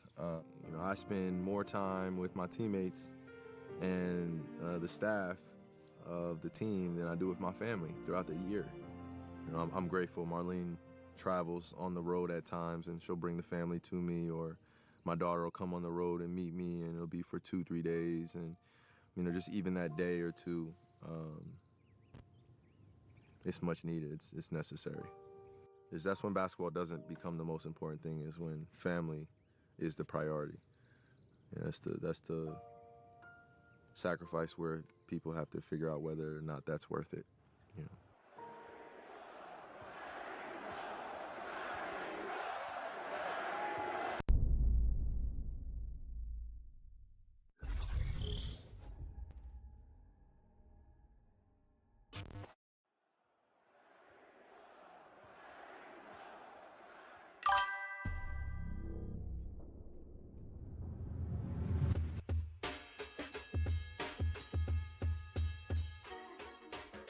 Tell us what you know so far about Kyrie requesting this trade. It's all in the media that I requested a trade.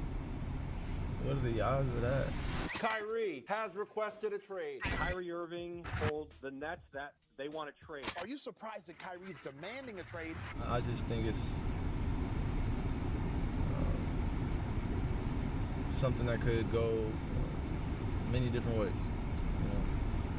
I am in control of what I can control, and the things that I can't control, I release, and I leave it up to the flow of the universe and this life. Because every time I start thinking that I got a great handle on things,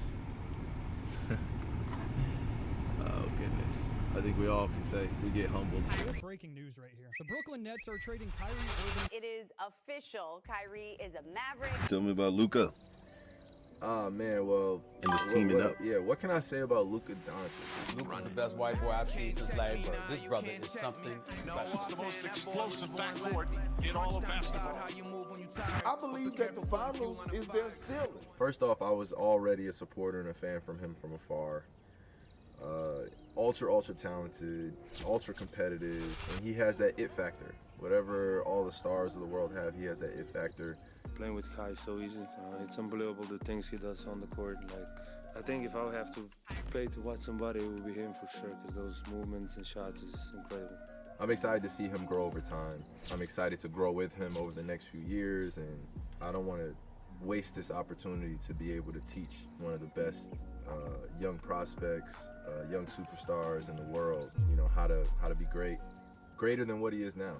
If I could be, an instrument of, use for him, or a tool of use for him, where he can come to me about anything, then I know I've done my job.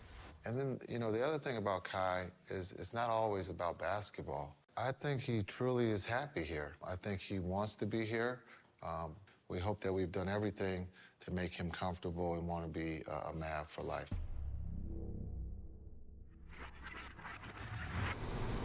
My agent, Shatai, will be taking calls and sending me texts and updates. There's going to be a lot of movement. Things are going to happen really, really quick. Okay. Really, really quick. Just in out of the NBA, where Kyrie Irving will be meeting with several teams today as free agency gets underway. In regards to my stepmother, my mom, mentor, my agent now, / business manager, all the above. She is the glue that holds a lot of this together in our family. We've all grown as individuals, and our family is tighter because we all have come to the table and communicated how we feel and how we miss each other, and how much greater of a success story this would be if we all do it together as family. So for her to create that African history, that indigenous history, to negotiate and complete an NBA contract, and to think about the generations of people that came before us, had the opportunity, but just didn't complete it.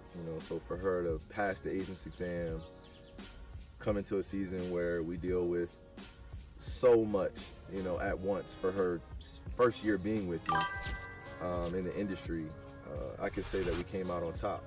And there's still more work to do. That doesn't mean that we're satisfied. There's still other endeavors we want to get to, but right now we celebrate the history of her being the first African, indigenous, black woman to complete and negotiate a contract of that magnitude.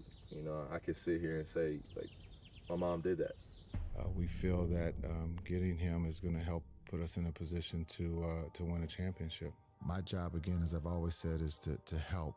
You heard him say he wants to be coached. My job is to push him to be great. Interesting story about me and J Kidd. We are born on the same day. I always like to remind him of that. March 23rd, Aries life. Kind of being stuck in our ways, stubborn in our ways, and going about life's journey in our own way. But we connected on a deeper level when I first got there. I was at his Hall of Fame induction with a strength and conditioning coach named Robin Pound that we shared. Both played for the Nets. We both have played for the Mavericks. He's a point guard, I'm a point guard. He's a big guard, I'm a semi-big guard. But he ultimately has the mind of a genius, when it comes to explaining the X's and O's. Jump back, baseline, jump. Here's the thing, I love the pace, right? We rebound and we go. No one believed, but everybody in this locker room believed. Jake is huge in my life as a mentor, and I've been waiting to have another former player as a head coach that I could just go to and talk about anything. Just have an open door policy. It's a lot of pressure that could feel like it's suffocating when you don't share how you feel, and when you have a head coach who's been an NBA champion, who's been an all-star, who's been all-worlds, who's played on the Olympics, who's played with the best of the best in the world and had to be patient, and as a point guard, get to know them on a personal level, deep level, been an older guy in the league, transitioning to be a head coach. Everything that he's done, within the league, I feel like he's done with an intent and a purpose, and all he wants to do now is just help. He wants to see me be very, very successful. He knows a lot of people that I looked up to, and he's just connected. So whatever I need, I know I can call him, and same vice versa for him. Mark Cuban in the flesh, what a treat today. You re-signed Kyrie to a multi-year deal. With Luke and Kyrie, we're never out of a game. Man, I'll be short about what Mark Cuban's like, because he doesn't need a long bio. And if he were sitting right next to me, I'm sure he wouldn't want like a long bio about who he is. But yeah, Mark is a humanitarian. He cares a lot about others. He cares a lot about his family, prioritizes his family. He's a good man. And just for the short time that I've gotten a chance to know him, you can tell he goes up and beyond for others. Just seeing him be around his family and how he takes care of his organizations and his businesses you can tell why he's so successful. He's a great leader to be alongside, and I think you can tell some of his wisdom is rubbing off on me as well, because he tells me not to always turn into King Petty Johnson. He says, man, Kyrie, just lead them folks along. Like, we have a lot in common of coming into the celebrity space and now having like this outworldly expectation to be somebody that you're not. They really tried to cancel me. What could have been? I'm just gonna title it that.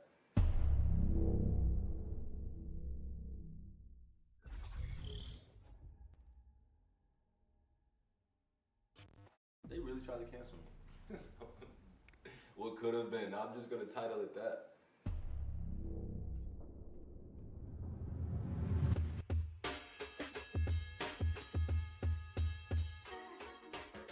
So tomorrow, July 7th, 7/7/2023, I'll be headed to Shoe Company's office out here. We'll say that for now. There's a little bit of a gray. We have to keep over this because nothing is done until the ink is dry on paper. Kyrie Irving is no longer with Nike. He signed with the brand Anta. I will become Chief Creative Officer for the U.S., specifically for that brand. So I'll be running a lot of the marketing, a lot of the real estate. I'll be up the market, basically, right? And I can say this in front of you guys. I'll have the best deal that's been done in the shoe wear market. I'm looking for a home where we can build a huge marketplace, and I can have some ownership. And that takes time to build. So I'm willing to stay patient, but work with people that are willing to work with me. There's a lot of equity. There's a lot of ownership in my IP. I took a lot of time to think about what I wanted next out of a shoe deal. Long story short, that's also something I want to tell some of the rule changes that I was working on behind the scenes that a lot of my peers get to enjoy now. Now the NBA is always constantly, you gotta be individuals. You guys are your own platform. When I was coming into NBA, it was, if you don't follow the rules, bro, you're out the league. I came up with a real strict strategy, a real strict vision, and I stuck to it. And now it's time to be rewarded by getting everything that I asked for, not just from the brand, the shoe brand that I'm partnering with, but from myself. I needed to bring everything that I could muster up within my brain and my heart that I knew I would need. Without the strap, it's the same shoe, so it's everything the same. I just brought the height up and like a little bit of the upper. You know, from the Anta family to the Irving family over here, but ultimately we're just rooted and grounded in love and compassion and treating a lot of other human beings, no matter their hue, race, religion, with respect. My tribe, my All Even management family, we're like, don't sell yourself short at all. Seek out new avenues, go see where I was celebrated instead of tolerated. And this is what has come out of it, is the manifestation of one of the best shoe deals ever, and continuing to make history with Shatalia and my dad. But ultimately, it's not about me at all in this deal. Like, I got what I needed, I talked about it, I communicated, but ultimately at the forefront and what I prioritized was making sure that the brand that I'm working with, or if we're gonna work together, and speaking about the brand, is we gotta be able to help a lot of the youth that are in communities that don't have access to the same resources, cannot muster up the money to go and purchase shoes. There has to be an affordable price point. I just started mentioning all the details of why I'm signing my name on the paper with any brand, because I don't have to. I don't need to. It's not necessary for me to feel fulfilled, and have a shoe contract alongside. Like, I just want to be able to provide even more than what I'm doing now. So if I have a shoe contract, then I'm able to, help a lot of my family members around the world, a lot of foundations. Just try to always humanize my designs, and then also fight for a price point, so it is still affordable. And ultimately use the funds to continue the revolution that my ancestors left behind. Ball in my court, high step is a layup. My life like a movie, just keep moving, it's a trailer. I think everybody in this room is here for a bigger reason. I'm just grateful that we can merge, we can collaborate. I am truly grateful and elated to be a part of this moment. I'm looking forward for the future. Yeah, we gonna some up out there, man, and it's a labor of love again. To just create shoes and do incredible, beautiful marketing, like, that's easy for me. You know what I mean? Like, that's I could do that in my sleep. Like, creating new shoes, creating new colorways, new story. That is all easy to me. I don't have to try hard for that stuff, which I'm grateful for. In this camera lens right now, you're looking at the CCO of Anta Sports. This trip ahead is really about building camaraderie, exemplifying leadership, and really going to see what's out there.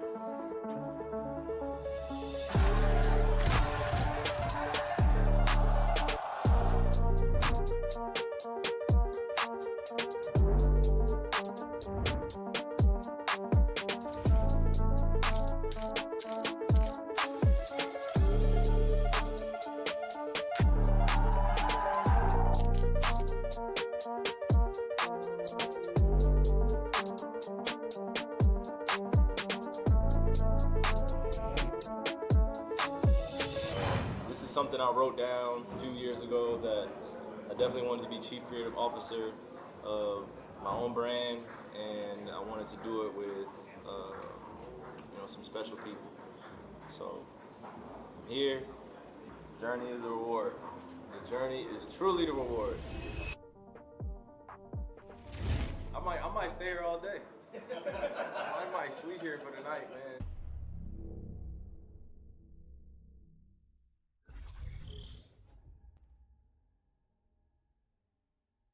Away, and I'm a very centered individual. I try to get away from the game as much as possible, as much as I give to the game.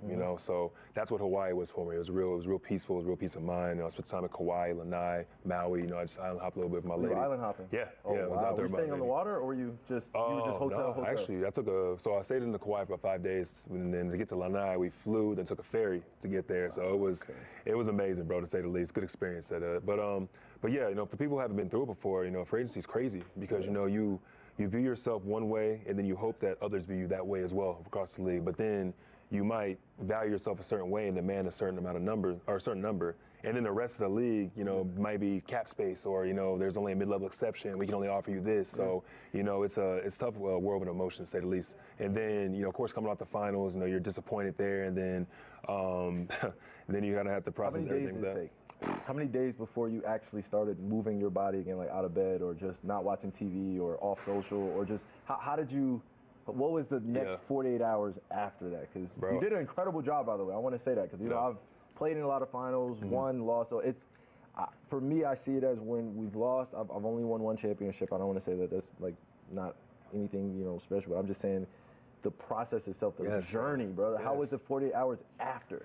The 48 hours after was tough, bro, because I just got back on social media yesterday. Okay. Like quite literally, I had to, bro, just had the peace of mind.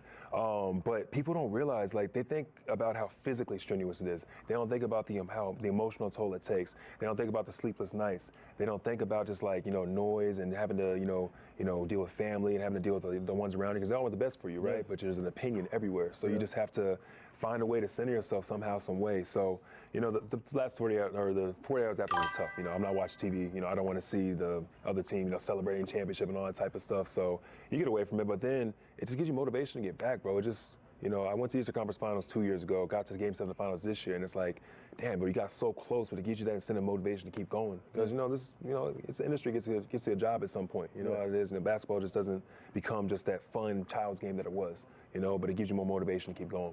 At what age do you think you fell in love with it? Where you were accepting of everything that came with it? Late, bro. Honestly, late. I think I didn't really start falling in love with it until the draft process. That's when it really got me, the draft process. Okay. I spent 1 year at the University of Texas and, got out of there. And then I was actually here. I was here in Vegas. Funny, I was working out of Impact and whatnot with Joe Bunasar and them. And that process of becoming, bro, was everything to me. It was awesome. It was just me and my pops out here by myself. I'm 19 years old, so I'm not, partying in Vegas and nothing like that. But that process of becoming was everything to me, and it was a beautiful, part of my journey. Okay. Okay. Good. How was the family atmosphere after the finals, or not after the finals? Excuse me. Once you were getting ready for your draft process, how was your family? Do you feel like they were changing with you, like as you started going to do your own thing and started becoming more of an individual? Because I think a lot of people don't realize once you get drafted, you also turn into a bit of a different image to your family, right? They will treat you like little Miles, but at the same time, the world is seeing you as, you're fucking Miles Turner now. Right. Like you're about to be one of the best 450 players on the planet. Did family start to change a little bit, or just the dynamics, or they started to realize what you were into, the club, or? It's funny, man, because, my family's everything to me, just like even to this day, we move, you see my sister, like this is just how we move as individuals. But they were more ready for it than I was. Because they saw it as you're fucking Miles Turner. I just saw it as, I'm Miles. You know what I mean? Like, I didn't really see myself. You still have that in going that on light. now? Absolutely not. Like, okay, that's absolutely not. That has to change as you, as you grow in this league and just become a man at that. Yeah. But when I was a teenager, bro, they saw the vision. They saw this for me. Even more than myself. And my pops, he's from New York. He had aspirations of making it to this level, and injuries, held him back. But he's living vicariously through me. He's still a part of my journey. My mother, she's the first one to buy my goal and put a ball in my hand, So they're a very integral part of even my journey to this day. They were here today at my presser, I had my whole team here, and it was it's an amazing thing. So my family's very close. Were you less nervous because, do you think you would have been more nervous if they weren't here, or you think you were less nervous because they were here? Or was it not nerve-wracking? Because I was nervous at my presser. Right. I'll be honest with you, I was nervous at my presser. I still get nervous sometimes getting in front of the media. That's why I've created this platform to be able to sit in front of the camera and be able to say how I feel without it feeling like, oh man, someone's about to do something crazy with this clip. So it's just, how was that? That was just that sentiment, bro. Just because of the situation, coming off of Indiana, then signing with their rival. It was that whole like, no matter what I say, someone's gonna take it and twist it to make it look like I'm spiting Indiana or it's doing this, and that. But seeing them front row, it definitely was comforting. Having my my closest people to me and whatnot, and. Nah, man, nervous wasn't really the word for it. It was just more so of like, how am I going to form this to be as authentic as possible? Because I can intentionally go in there and be my authentic self, but some media outlet, some person somewhere, as you know, is just going to take whatever outlet they want and spin it to their narrative. Yeah, for sure. Was was like when they were sharing that with you in terms of the rival nature of it, did you not feel it until you left or until free agency happened? Like when Indiana fans will see this, they were like, okay, well, Miles, we know you've been here for 9 years, 10 years. Yeah. You gave it everything you had, but you said this one thing. Was that what you were worried about, or was it just like the responsibility of your word choice and knowing that you want to show love to everybody, right? At the same time, pay your proper respects, know that your journey was what it was, but now you have this new transformative step. Right. Yeah. At the end of the day, bro, it's not a Cinderella story. You know what I mean? I think that's how people are trying to form this, and though I think the way I view it is you know, I wanted to be thankful. The people that rock with me the entire time, my 10-year journey in Indiana, but also let them realize that, you know, this is, you know, this time I made the best decision for my family, made the best decision for me, myself, you know, going into my prime, and this is how I saw fit. So I think the nerves just more so came from just. Wait, so there's a better version of Miles Turner? Absolutely. There's a better version of who we've seen the last 10 years. Oh, brother, I'm evolving just like.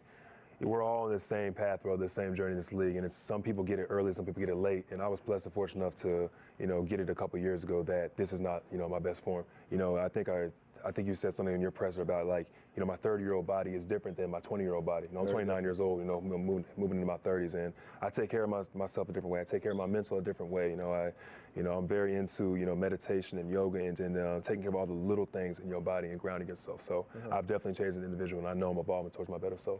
I'm glad you talked about meditation. I'm glad you talked about breathing, you know, just the aspects of oneself that needs to be taken care of, needs to be catered to. Self-care is not something that we're taught, especially as young men in our household, as often. So as we get older, figuring that out, of course, you can have the capital to do it, but if you don't know how to take care of yourself, how is someone else going to come in? Exactly. You know, authenticate that. I think I got to one of the lowest points in my career, like my 6th year or so, and, you know, you can spend so much time trying to look for external answers, bro. You can try to read this article, do this and that, when all the answers are within. They really are. There's some people out there that are really going to understand that, and some people out there that are going to think I'm on my woo-woo stuff. You know what I mean? But I mean, I know you resonate, bro. Yeah, like, no, it's bro. just the chat also. We got a good relationship, bro. Beautiful. It's a good bond. Obviously, you're not going to get sometimes the response you want, Yeah. or you won't find those 5 people that actually are connecting to it. Yeah, Right? that's you okay. won't see them. You won't see them in the Yeah. chat, but you will connect with them in person. You will connect them in a universal truth type of way. So I get that. Yeah, but just being like just aura filled, bro. Just being like, you know, amongst the presence, looking somebody in the eye, all that shit is just so real, bro. And just protecting your energy at all costs. I think it's something you harp on a lot, and it's something that I've really taken on, you know, as I've gotten older. I mean, there's a lot of distractions, a lot of people waiting to attack, waiting to be aggressive with you, and then also being in our position, we almost have to be safe all the time. Like, we can't really react or overreact because someone could pull out a phone, someone could do something. But to be your authentic self, you have to exist within these emotions, this spectrum, right? It just, you expand once you kind of get in that uncomfortable zone. Yes. You know, confrontation is healthy as long as you're ready for the truth. You know, a lot of people aren't ready for that. So I agree with you. Tell us more about your childhood. And what advice would you give your 11-year-old self? I've been asking people this, like, what advice would you give 11-year-old Miles Turner if he was standing in front of you or sitting in front of you? What type of advice would you give him? Like, what would you tell him? Yeah, fit out, bro. Don't fit in. I think fit out, don't fit in. Yeah, fit out, don't fit in, bro. I think I spent so much time, like, it's funny, you know, one of my childhood best friends, I was able to bring him up for the finals, you know, and he told me in middle school, said, bro, you're going to be in the NBA one day, and when you get to the finals, I'm going to be here. Like, he manifested it for me, in a sense. And he was there with me, and he said, bro, like, you know, I always told him I was always trying to, like, fit in, just, like, be like you guys. And he was like, bro, you were never meant to fit in, bro. Like, we always looked at you like, you know, you're the one, you're the star. But, like, that didn't feel authentic and real when I was in middle school or 11 years old. It felt like, no, like, I'm just like everybody else, or, you know, I just had that humbleness to me.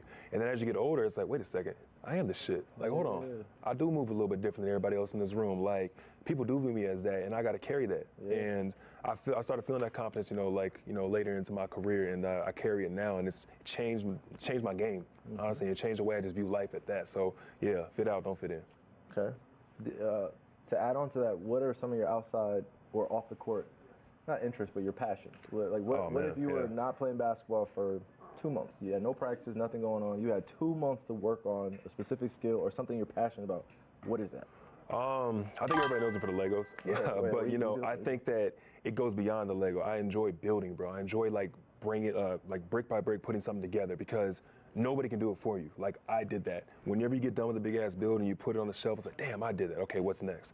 I just have such a passion for life, bro, and just for living, I would say. Like, this basketball, this money, it's amazing, bro. Like chat, I promise y'all, it's take it for granted. We it's don't take it for awesome granted at all. It's amazing. But bro, there is just so much more out there. You are nothing without your health. You're nothing without your wellness. You're nothing without the love that surrounds you. Right. And I think that's something that I've internalized. But I love nature. I really enjoy hiking and being outdoors. I'm more of a mountains over beach kind of guy. Every off season, I try to go to some mountainous regions and just just to jam.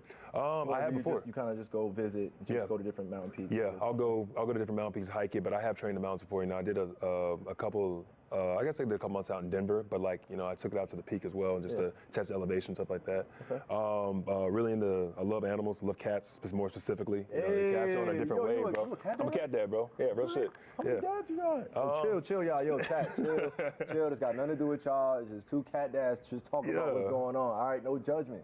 All right, don't do that. I already know what y'all doing. Stop. All right, cat dad's talking, man. That's real, bro. Cats are different, bro, because a dog, you can train him, tell him this and that. A cat is gonna do what he does, but he also he protects you on a different level. If you're on that type of wave. And then a cat, they also is just more of a welcoming, warming type of thing. Like when they purr and all type of stuff, they give off a different frequency, bro. It's a healing frequency. And if you into that, going into deep shit. That's what I said. I love it. Yes. Nah, for real. Yes. Talk about it, Miles. Come on, talk about it, bro. Yeah, no, cats, bro. It's a different type of way, bro. And then they just kind of do their own thing, bro. Obviously, you do the litter, do the cat, but they take care of themselves. Yeah. And then when they want to come fuck with you, they'll come fuck with you. When they don't, they're gonna do whatever. Yeah. My sister, she just cat or outdoor and house cat. So I grew up. You let the cat out, So I grew up with outdoor cat. Okay. And then I realized that they do their own thing, but probably not the best. Just you won't worry about them too much. You know what I mean? Yeah. But my sister, she just got a Maine Coon, and those are the ones that they get to about he's about 8 months, and he's probably 3 feet or so. So they're crazy. And then my girlfriend and I. What's the name? Louis. This is a boy. It's a boy. Yeah. Okay. We're talking about. Bro, I'm telling you, if I 8 months, he's 3 feet. Like 3 feet, bro. This is legal? Yeah. It's a house cat, bro. It's a house cat. Look up Maine Coon. Bro, Maine like the state coon, bro. It's a house cat? And he's gonna get bigger. He's only 8 months. Bro, they can literally get to about 4.5 feet if they want. Team, y'all hear that? Yeah. Team. Team. No. Team, y'all hear that? And then me and my girlfriend, we have he's a tabby and Egyptian Mal mix, and he's a big boy. His name is Casper, and just best cat I've been around, bro. Do you walk him? Or do you just leave him in the house and he just? Yeah, he just roams, bro. But I definitely travel with him. What does he eat? Now I see cat that shit. What does he eat? What is? There's a brand called Tiki Cats. That's what I like the most. It's the most organic and healthy thing for him, and it's like wet food for the most part. We'll give him some dry food, but wet food's the best for him in the system and whatnot. Okay. Yeah, and then my cat has not been bigger probably than probably that big. You talking about? You said. Bro, a Maine Coon. Even Egyptian Mals, they're pretty big too. They're girthy, and then you can treat them like a dog, bro. You push them around, hit them a little bit. The little taps by their tail and stuff. He be chilling. No hissing. No, none of that. He know better. So there's an alpha. There's an alpha type of authority. I'm gonna say his mother's the alpha in his life. I would probably say, and I think I'm more the endearing one, but there's a mutual respect. Because when there's a difference between men cat and women cat for sure. Fact. When men cat get around their women, they're more protective and more in that space. When a female cat gets around, they want more of the male spirit. It's a very real thing. Yeah. Mm-hmm. Okay. Probably a few last questions, brother, because I don't want to keep you talking unless you can. I'm having a great time, bro. Okay, good. Yeah, I can do this all day too. When you were looking over everybody in school. Okay. How was that being a giant? I don't know what that feels like. Yeah. You're a fucking giant. And I'm just going to call it, but I don't mean that in a demeaning way. No, of course. You're a giant, meaning your perspective over top of the human race is usually at a certain level that we can never understand. Right. All right, I'm 6'2", I'm above the average male height, but in terms of being almost in there, are you 7'1"? Do you consider yourself 6'11", 7 foot, yeah. Miles, stop lying, Miles. I'm 6'11" and 3/4. If you want to go to the doctor, 6'11", how tall you are, how tall do you tell them? It's the beauty of it. If I'm feeling 6'11" this day, I tell them 6'11", and sometimes I'm feeling 7 foot, No, but how was that? Was that a different type of when you're looking at someone and you're kind of talking to them, they're looking up to you, was that something you had to get used to? Yeah, I would say so. I don't really ask that question at all. I'm just saying, I'm wondering just. I feel like I was always like the taller one in the room, so it just became accustomed. It came with the territory, I would say. But again, I almost tried to spend so much time trying to fit in and like be like the other people. So like if they're gonna get on this roller coaster, I'm gonna try to do this shit right here. If they want to do this, I'm gonna Are you able try to to still get on roller coasters? I hate roller coasters. I can't do it no more now. You can't get on any roller coaster. Nah, it's more of a personal decision. I had a bad experience when I was like 7th grade or so. Like I was with Six Flags, and it was a Judge Roy Spring. Arlington, I was traumatized, bro. I almost got decapitated. I was like, I'll never do this shit again. Because like I was sitting up so high, and there was a bar right here, and I just at the last second, I kind of just went like this. I don't know if it was God, I don't know, whatever. It just, in an 8th sense, I literally went like this, and the bar was like right here. And I said after that, I will never get on a roller coaster again. Okay, did you ever have to deal with, and this will probably get a little personal because I've had to deal with 2 bullies in my life. Have you ever dealt with bullying as a grown up or bully anyone else? Or because they say usually people that get bullied when they're young usually end up becoming a bully, and they end up, they figuring out just when you get bullied, you usually lead into that. So, because it's for the youth out there. Like, a lot of things do get harsh in our community, especially in our generation. In basketball, there's a lot of gray area in terms of what you can joke about, what you can do. Right. But we don't discuss it, right? But was there ever a time in your life you felt like you had to stand up to somebody that was of course. bullying to you? Or I think that I never got physically bullied. No one ever like beat my ass, like got to fight, none of that type of stuff. But verbal abuse, like verbal bullying, all that type of stuff. Like there's a demeaning way that people can talk to you, and you can take the high road, or you can kind of just let it slide. And the problem that I had is I let a lot of shit slide when I was in middle school, and that's another like advice I would give to myself is you're not necessarily like, you're not being mean, you're not breaking someone's spirit, you just sticking up for you and what you believe in. But I let a lot of little comments slide and all that type of stuff, and it started to fester and build up and build up and build up. And then like, you start taking that out on other people.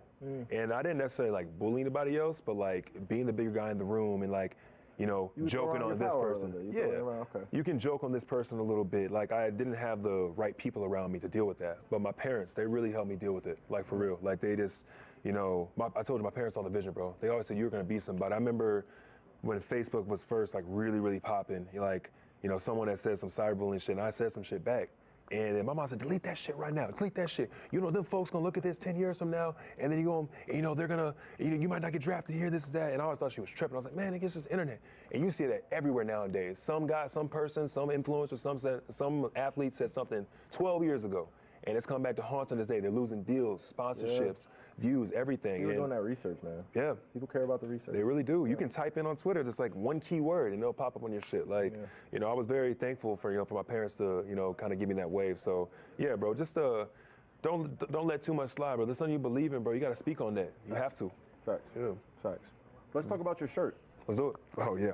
Yeah. You didn't just wear that shirt for no reason. Absolutely not. And you wore it to your presser. Yeah. You wore that at your presser. Oh, no, I didn't wear it to the presser. I didn't wear it to the presser. I had a nice little suit and booty. You feel me? Let's talk about that before you get off stream. Who is Neo to you? Man, bro. What does the Matrix mean to you? Like when people bring up the Matrix, because I know you're deep into your study, so we're not gonna go too far. That's what I'm saying. But at the same time, who is Neo to you? Bro, you are the creator of your own life, brother, of your own universe. Like this game or this life is like a video game, and you're like the person like controlling it and whatnot. Neo is like the main avatar to me, and you can stay in the quote unquote Matrix, get your 9 to 5, do as you're told, stay on social media, do what everybody's telling you, or you can take things in your own hands and live the life how you want to live it. And I think that's, it's a little bit deeper, but, for action and all that type of stuff. There's a lot of depth at this. Yeah. Yeah, I got you. In the movie, he decided to, go the other way, go with the agents and whatnot. And for me personally, what that means is just, kind of escaping that. Like, just because all these trends on social media are going on, you don't got to be a part of that. That shit is just the tap dance to get you to look over here when something's going on down here. You know what I mean? I also think that he was able to, find love, and love is like everything in his life. Love, bro, that shit transcends like dimensions, bro. Like that is the one thing that is a constant no matter what, is love. And he was able to find that. And he also, again, bro, was just be able to just tap into his own abilities. And what we do on the basketball court, bro, obviously we train for that, but a lot of that shit is just instincts. And a lot of that stuff is like, you're not even just training your basketball handles and this, that, you're training your mind, bro. And just innate senses that you have. Him stopping bullets and all that type of stuff, I kind of, compare that to what we do out on the court. I feel like sometimes when you're making a move, like you see it before it happens, or time slows down, or you go for a big dunk, like everything slows down. And those are your innate abilities that you're able to tap into that you can't train. It's either you have it or you don't, but you have to train that part of it. There's so much more to this plane than just, the physical, if you will. And that's what I mean by the answers are within. Meditation to me, meditation to me really isn't just, okay, I gotta quiet my mind. Your mind is never gonna be quiet, bro. You gotta think of your thoughts like clouds. Like sometimes when you're a kid, your parents teach you, oh, look up, what does that cloud look like to you? Those are your thoughts. Your thoughts are gonna pass by. You can choose to look at this thought or just allow it to keep going. All meditation is just viewing those clouds and viewing those thoughts without judgment or ego. You just allow the things to pass, and whether you feel like, okay, this is something I need to act on, that's where your ego comes in. The clouds is just your mind. The ego is you deciding like, oh, look at that. That one looks like a bunny, and that bunny can be a good thought or a bad thought. Yeah. So I don't know, man. That's a meditation to me is just something that's really saved me personally, and has allowed me just to really get answers that I needed that I couldn't get from your mom, dad, sister, friends, anything. Only you can figure it out for yourself. It had to show itself in your life. Mhm. Like basically, you had to see that your thoughts Yes. or things that were in your head were actually not only within, but they could actually act on outside of. Mhm. Okay. What about, like, I don't want to go too deep into this as well, but this is my last question to you, Miles. Is just you brought up about being the creator of your own reality to a degree, right? Yep. And being able to know that love transcends those dimensions. How have you grown since the first time you came into the league with relationships? Because I was just explaining to I'm trying to think. I think it was Tristan Jazz, bro. Just telling him like 86% of our marriages fail in the NBA. That's an insane number. I don't think a lot of people know that number, but 86% of our marriages fail. So you basically shooting damn near 85%. as soon as you ask to marry somebody, you basically saying like, yo, this got an 85% chance to fail. Yeah. I obviously focus on the other 15% and 14% of the married couples because there is magic to that, right? Yeah. It does take a special person. But the reason why I was asking was when you were 18, 19 coming in, you were 19. Yes, because you were a day apart in terms of March 24th, March 23rd. Mm-hmm. How was that in terms of your relationship building afterwards? Because now you're getting to know tons of people. Now you're Miles Turner, known by not just thousands, but millions of people. How was relationship building after that? Like figuring out who you are? Bro, I've grown so much, man. Like I said, I'm going into my 30s, and my 20s are, I look back on, I have zero regrets, zero, because it was all part of my process. But to answer your question, what I would say is that when I first got in the league, everybody's gonna bow down. It's, oh, you're Miles Turner, you're the shit, you're this, and that. You gotta figure out who to listen to and who to tune out. Because I think my problem was I listened to everybody. You know, my mind was very impressionable at that age. And then when you're coming into a locker room, no one was my age. I was 19. The next Joe Young was 23 years old. That was the next closest person to my age. Everyone was 30 years old. I played with Monte Ellis, PG, Yamahini. These guys are a lot older than me, with their own kids and families. So I couldn't relate to anybody. So I keep looking around trying to like see what they're doing and what this person has and how this person's moving. Or if I go to the club, like how does this guy get all these girls around him? How does this guy, get all this attention? Everything from the lifestyle. Yeah. And you think that that's what matters. You truly think that that's what this shit's about because that's what all your boys want to talk about. That's what all the people back home want to talk about. So I'm like, all right, yeah. So I'm moving with this person, this is that. Then I've had my experiences, with women, and I just. There's an objectification that comes with that. You know what I mean? And then once I learned that shit just didn't satisfy me, it didn't do anything for me. It literally could do everything to harm me at that if I allowed it to. I realized it wasn't for me. I think there's a lot of beauty out here in this world. Like women are beautiful, but what I was able to do was trust in God, bro, for real. And fortunately, I've been with my lady for about 3 years now, and he put a lady in my life that changed my perspective on everything. There's accountability that comes with it. You know what I mean? And a lot of it. Yeah. A lot of accountability. We had the same birthday. Like you can't make that up, bro. Oh my gosh. Me and my girl had the same birthday. Another fiery person. Yeah. Congratulations. You fight fire with fire. It's fun. Congratulations. I have a fire woman as well. There you go. So, you know what I'm saying? Yeah. But this someone with a like-minded vision, bro. Someone who was able to kind of do all this stuff like with her name is Asia. Like Asia was able to do everything on her own in a sense. She's always done everything for herself. And she basically is like, nigga, I don't need your money. Shit, cool. Obviously, it buys amazing things. Materialistically, it's amazing. You provide some sense of security. But, I was taking care of myself before you got here. And to you, it's almost like an ego hit in a sense. It's like, it's the first time that somebody ever. Yeah, and some people say that, right? There's another thing to see people walk that and live that. Right. And then someone who just wants to better you, bro, every single day, who wants to see the best version of you. You know what I mean? It pours into that. Wife, bro. Damn, bro. I'm talking about that real shit, bro. It's real, bro. Like you just want to. That she got you doing, Hey, I'll put it this way. When she came into my life, obviously, it wasn't just her. It was a collective effort. But I averaged the most points in my career the first year we dated. I averaged like 18 points a game or whatever, and it was an off year. The very next year, I went to the Eastern Conference Finals. And this past year, I was in Game 7 of the NBA Finals. Obviously, I didn't finish the goal, but ever since she's come into my life, like, it's done nothing but, advance me as opposed to regress me. And I don't think that that's a coincidence, you know what I mean? And who knows what's going to happen in the future with my career and whatnot. But, like, I'm just locked in, bro. I personally just know what I want for myself as a man, know what I want for myself in my career, and the beautiful things that, come with, being just a commitment at that. Yeah, commitment is one of the toughest things. You see it from that perspective, but commitment can also be easy once you get that accountability, that responsibility. Right. Manhood. Yeah, manhood is exactly what it is, bro.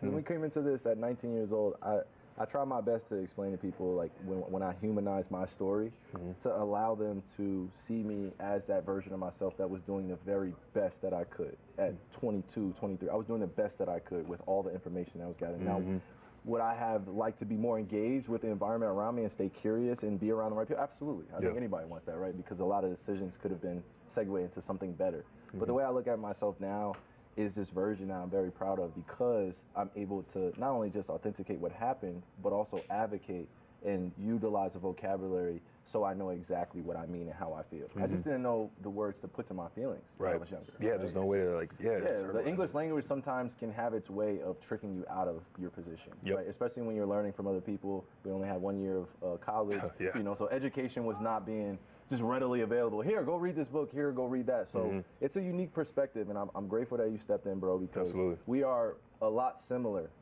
than we are different. And I think that's the difference. Like, our career, our stats will be its own thing, but I say for us as human beings and us as hoopers that love the game, coming out of college at 19 years old, living somewhere in the Midwest, being able to curate your personality to fit in with the group, but now having the personality that fits out where everybody kind of just magnetizes towards you, because now you're getting your soul correct, you're making sure that your intentions are always pure, and knowing how to protect your heart without disregarding your boundaries. And I'm proud of you, brother. I appreciate that, man. Yes, sir. Congratulations on everything. Sir, my brother. Thank you. Welcome in.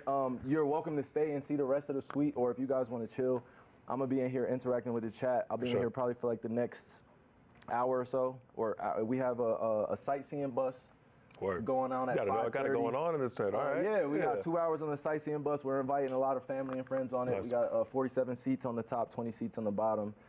Show Vegas, but doing it in a better way, man. This is the way to prominently show our young players, so I do want to get a few guys on here as well. For sure. But this is also about the veterans, making sure that our voices stay strong. Gotta protect the next generation, bro. Yeah, man. We're about to be leading the next generation. You are heading into your 30s with, a great head on your shoulders, and also with an awareness of what's going on around you, brother. That's most important, man. I never want us to just be hoopers out here and just completely oblivious to how we can grow as people and human beings, you know what I mean? Because there are stereotypes that exist, especially as young black men trying to come into the NBA, and that's all we know. That's all we just continue to be great, just continue to pay attention to what we wanted you to pay attention to. So I'm glad that you fought back against that.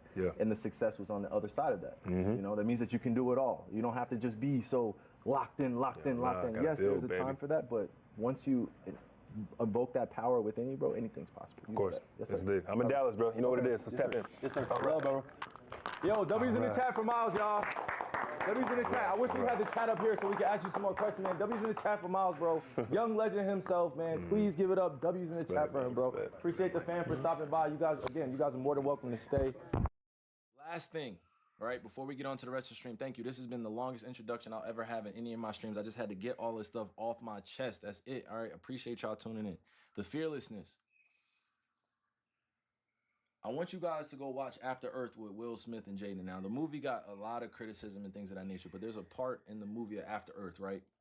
And he's talking about fear. I want y'all to go watch that clip. Fearlessness, having no fear, understanding what fear can do to a human being.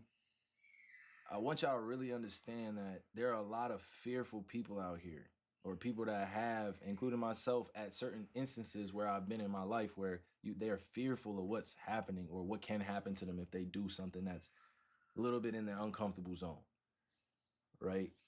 Being able to be a student of the world and its history, right? Being able to be a kind son, a kind brother, being able to sit with other individuals that question the system differently than you, but also you maintain your foundational points and you understand that, hey, I don't know anything, so I'm here to learn.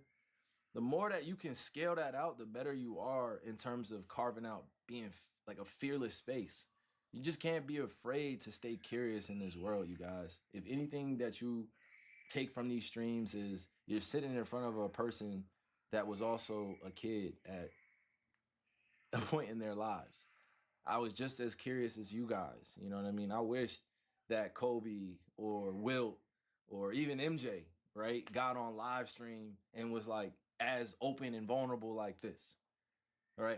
I wish that they were like some of my OGs would be open like this, that really paved the way. And of course, we have former players that are doing a great job in the media space and trying to give all the history. We have a lot of older guys that are doing that, doing their thing as well. Shout out to all of them, right? But if they're able to do a live stream of 5 hours and break things down and show us their vulnerable side, I love that. I need that. You know what I'm saying? As a youngin' that wants to see what it means to also be human. Yes, I am Kyrie Irving with all these highlights. Yes, I work my ass off on my game and performing well in high levels. And I've been ultra successful, and I've failed hard a bunch of times, you know what I'm saying, in the public eye, and there's no changing that, right? But being able to sit in front of you guys and authenticate feelings and emotions and go back into history and not allow things to be rewritten for someone else's benefit. That's where we at today, y'all. We not letting people revise history anymore. Those days are over, and I'm fearless about it. That's what I'm fearless about. One of my minds is thinking about championships, of course. That's always there. But the other side is I'm not letting people revise history. I'm not letting people revise history. I'm not letting people come on and talk about Kobe like Kobe wasn't one of the best that not only played, but that came in as a 17-year-old against grown men. And by the time this man was 22 years old, he had a few championships and he was busting the best of the best ass. If y'all don't knock that shit off, I'm talking to y'all at home, the fucking media talking heads, the ones that casually throw names around like, bro, if you don't knock it off, you weren't like that. It's okay. Not everybody could be Kobe. Not everybody could wear those size, you know what I mean, size shoes that he had. Yeah, I'm not going down into detail about this because what's said on the internet and the digital space is said. It's the internet. But when it comes to real respect and real recognizing real, this man, Kobe Bean Bryant, is immortalized not just because of his basketball. That's what I'm trying to tell y'all. Like, this man, he is way bigger because of the character, because of what we witnessed him go through. We didn't care if we didn't care about certain failures. The real Kobe fans didn't care about the failures. They didn't care about the naysayers. The real Kobe fans, the real Mamba fans that I'm talking to didn't care about who he was competing with. We know who fucked with Kobe and who didn't. I know who fucked with Kobe and who didn't. I'm not going to say I knew Kobe the best at all. I won't say that. You know, I'm not going to disrespect all his relationships. I'm not going to do that. But what I will say is put respect. Put respect where it's due, y'all. We know who Kobe fucked with. That's the thing. We not letting people revise history. We not letting them revise that.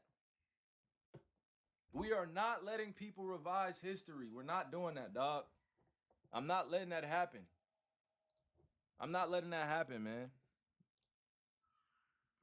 I'm not letting that happen. You know why? Because at the end of the day, when I look at the way that people are treated when they're no longer here, right? That bothers me.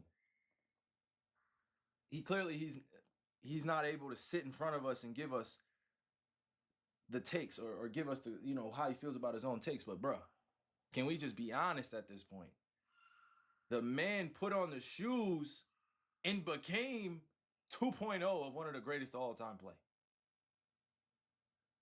He obviously is Kobe Bean Bryant, but the man studied the greatest of all time.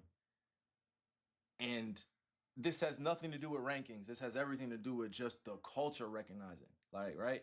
I'll give you another name, right? That we're not going to allow people to revise history.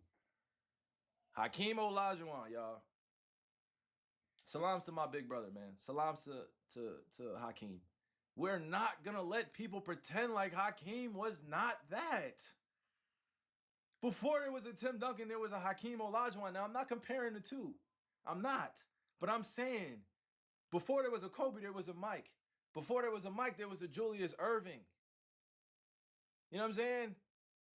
You guys got to really, like, just put it in perspective for how I am saying these things, y'all. This has nothing to do with comparing anybody, right? Now I'll give you my 2 cents.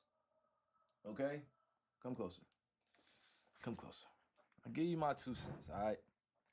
Y'all are arguing over who's the GOAT. I don't fucking care. I don't care who the GOAT is. I don't care because basketball is bigger than the GOAT. And even the GOATs of basketball will tell you that. Basketball is bigger than the GOATs. Basketball is bigger than these media fan votes. These media voted awards.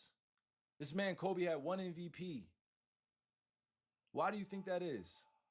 It maybe because we're missing out the context that there was a span of time where nobody really fucked with him, or people were looking at him different, or his peers were teaching him different that y'all don't really know about. Hakeem Olajuwon winning 2 championships when Mike left. Reason why I brought up Hakeem is because he's a Muslim brother in the NBA, playing, fasting, giving people 40 while fasting during Ramadan. Fasting, giving people 40. It's doable. That's what I'm saying. The things that I was involved in, you know what I mean? It's not just involved in, but the things that I've committed to, it has a lot of historical context that we're missing out and that the media fails to add in. Right? I don't give a fuck who the GOAT is, but y'all not about to just sit here and just disrespect basketball. I'm not saying this y'all at all, chat. Don't get me wrong. I'm not cursing at y'all, okay? I'm not cursing at y'all. I apologize. I'm not cursing at y'all, man. I'm not, bro. I'm not cursing at y'all, tribe. I apologize if I'm getting passionate. I'm very passionate about the history because I don't want it to be revised like this. All right? I'm going to tell y'all honestly, this is just what it is, right? All right. Oh, hold on, Trav. You want to go to both of them? You want to go to the next one? Trav. Okay. You want to go to the other one? Oh, Kai Sinat. Oh, shout out to Kai, man. Shout out to Kai Sinat gifting with the gifted subs. My fault, Kai. My fault, brother. Yo, Kai. Yo. Yo, shout out to Kai, bro. My fault, bro. My fault, man. I got so passionate about what I was talking about, bro. My fault, man. Shout out to all the gifted subs. Shout out to the bro, man. Appreciate you, Kai. You already know, man. You already know. Keep doing your thing. All right. Dog. I know that these conversations go on, right? In locker rooms, on Twitter spaces, on community spaces, right? But look, y'all gotta understand, basketball is bigger than the GOATs. It's bigger than that. We're here, like I'm a savant of the game. I'm a master of the game, right? Well, my accolades, right, at this point, will they measure up to other guys? You know what I mean? No. And I have to live with that. This is my career. But when it comes to the respect of the game, and when you're out there and you're playing against the competition, or you've been in some of the most elite battles of all time and you've come out successful, right? Or you failed, but you got there. Like that for us is what matters, right? Like when people come out of that battle space and competitive space and like, nah, he a real one. To bypass everybody that's actually playing and their opinions, that just goes to show you that a lot of people just don't care. And I'm okay with that too. I don't care either. That's what I'm saying. I don't care. A lot of people don't care. I'm not gonna care. People just be saying the wildest takes. Who's the best at this? Who's the best at that? Y'all can have that. But when it comes to the basketball culture, it's bigger than the GOATs. Nobody's bigger than the game. Now they may have an influence on the game. Don't get me wrong. They may be popular. They may have all the best-selling whatever. They may be, most wealthy, maybe the richest. They maybe not be the richest, but they may have a cultural impact that's different from someone else. It's different ways you think about it. No one's bigger than basketball. Basketball is a spiritual game, y'all. Basketball is a spiritual game. That's why Kobe means so much. It's not because of how many championships he won. It's because we witnessed his spiritual journey and he was open with us.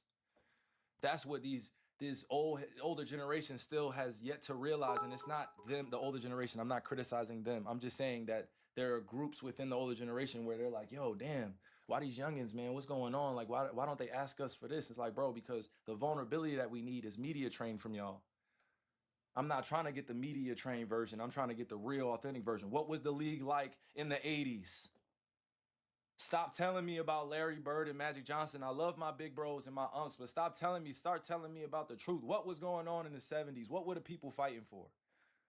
What were they fighting for in the 60s? I don't care how many championships Bill Russell won. I love him. I love Bill Russell, but what else was he doing?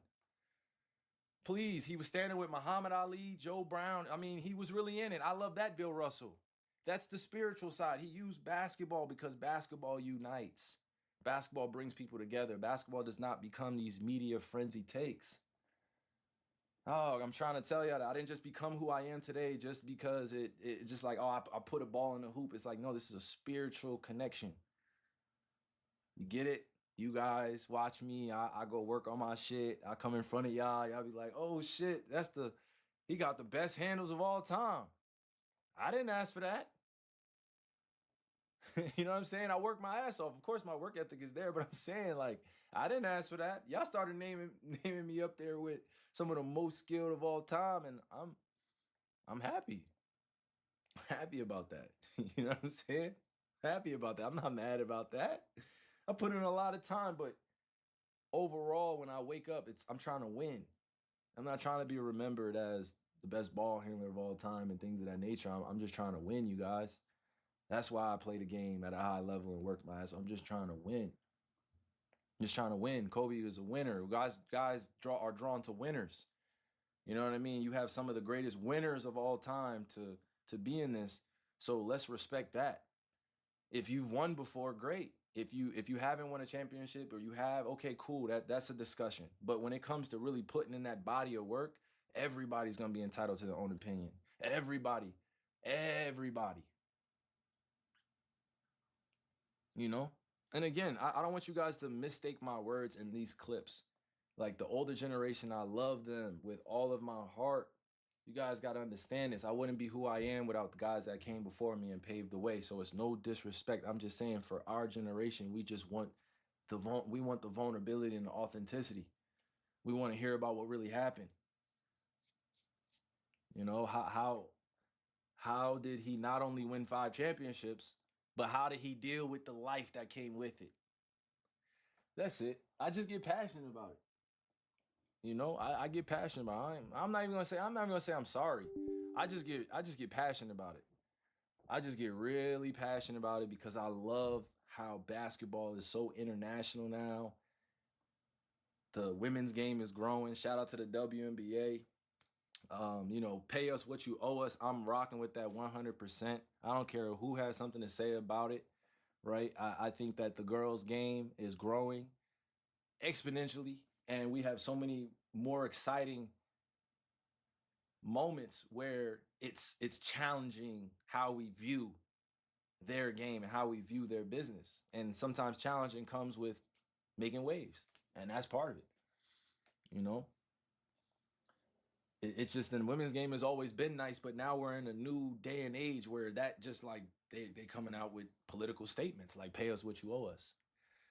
You know what I'm saying? That in itself is, hey, I came in during the 2011 lockout. So I understand what it's like to be locked out from the league. I understand what it's like, you know what I'm saying, to you know, not be able to be on the same page, but it's they're gonna have some interesting points to leverage and into some interesting points to negotiate. And I just want to give a shout out to them, you know, and all of the W ladies that are consistently paying attention to how the business is framed and how they can make it better for everyone involved. You know, the more unified you guys are, the better your strategy can be, and the more that they have to come to that table and respect you guys. Looks like the Cavs are going to go for the win on the road. Irving, 9 on the clock. 7 on the clock. Irving spins in traffic and gets a layup with 2.6 on the clock. Big time shot by Kyrie Irving. They try and hem him in, and there's the spin move. Set to get it across the timeline here. Irving does. Kyrie, defender on his hip. Puts up. 4 seconds left. Oh, Mr. Four Quarter, do it to him. You are ridiculous, Kyrie. 199. My goodness, the young man has ice water in his veins and able to hang on to the ball long enough, coming down the floor full speed, gets inside, hangs, and then comes up with that left-hand shot, spinning off the board, and he says, hey, I'll do this all the time. Let's go back to the huddle. It doesn't even show expression. He's unbelievable.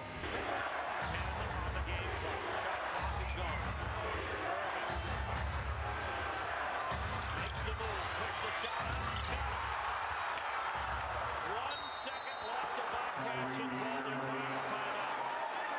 Kyrie Irving with a magnificent fourth quarter. 33 points, watch this. Taylor defended it about as well as it could be. That's the balance well they see today.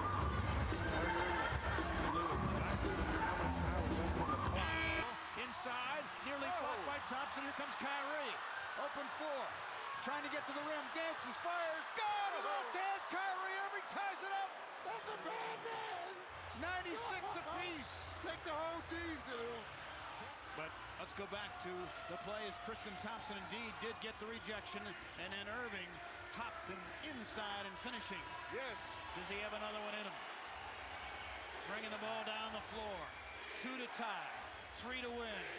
Now down to 5 seconds. He's got to go to work. Sizing up Anderson. Long 3. The bottom! Kyrie Irving! 0.7 left! Timeout, Toronto!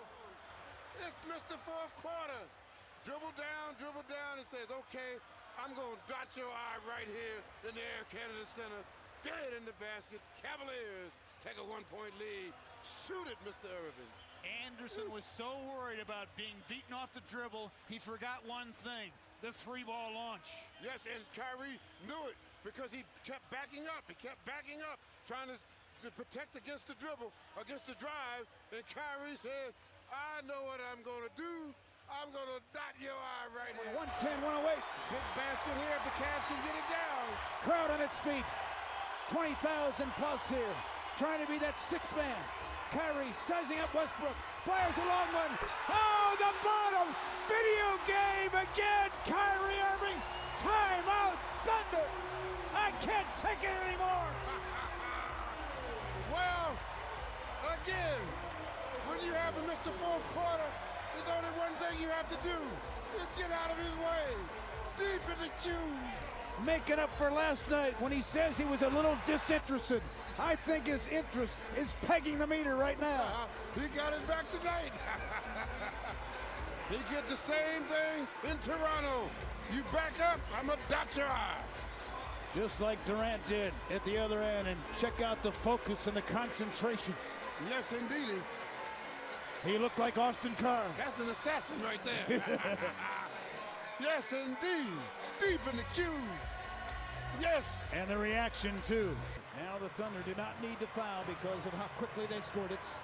Durant has 32. Kyrie works some shot clock. But this is key because it makes it two possessions. 10 to shoot. Spread floor for Irving. Sizing up Westbrook. Crossover move. He was nudged. The fall away. Oh, convenient banking hours downtown on a Saturday night. 115, 110. Here we go again. 3rd time. Could it be the charm for the Cavaliers? Trying to get it out of Kyrie. Here comes Kyrie going to the horn.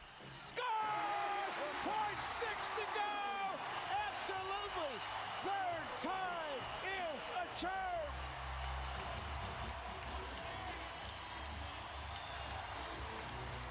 They tried to stop Kyrie with the double team, but the one thing they did not do, they left his They let his left hand stay open.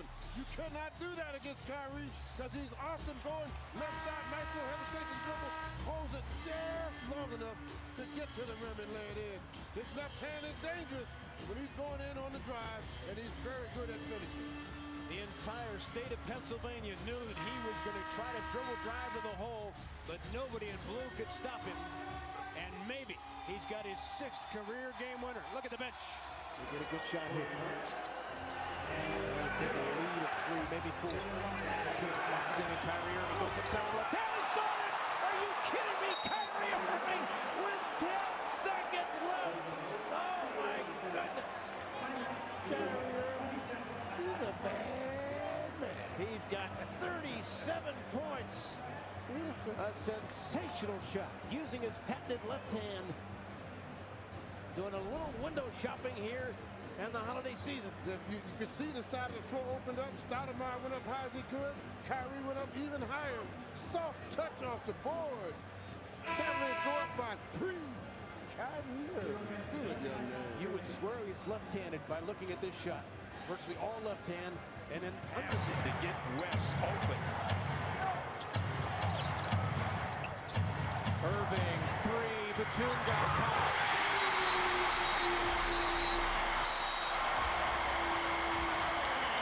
You can see if it was a 3 or 2. It looks like a 2 to me. Yeah, it did. And so they may discount 1 point. Oh no! Oh no! It looked like a 3. Can I change my mind on their feet? Shot clock at 7.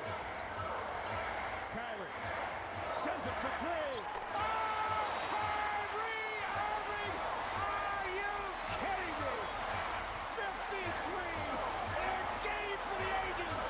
11 triples. Timeout, Portland. This guy's by 3. Got Parker. Corey Joseph is in. Ginobili on the ball, and Leonard. Kyrie, a 3. Good! He got it at the buzzer! Wow. They'll check it out. Wow. They'll review. It's a tie game at the end of regulation. 5 of 5 3-point shooting for Kyrie Irving. They got up. Well, they didn't do it. Look at this pick, no switch. I don't know what they were doing in this situation. LeBron. Irving. Diao there, another triple. Wow. Every chamber is filled tonight for Kyrie Irving. 55. Wow. Show on Kyrie with his ball hands. Just look at that. He gives you a hands up. You think he's going to shoot. He comes back, crosses you over. But that's one of those things you have to shake a guy's hand. Trying to get some offense in the ball game.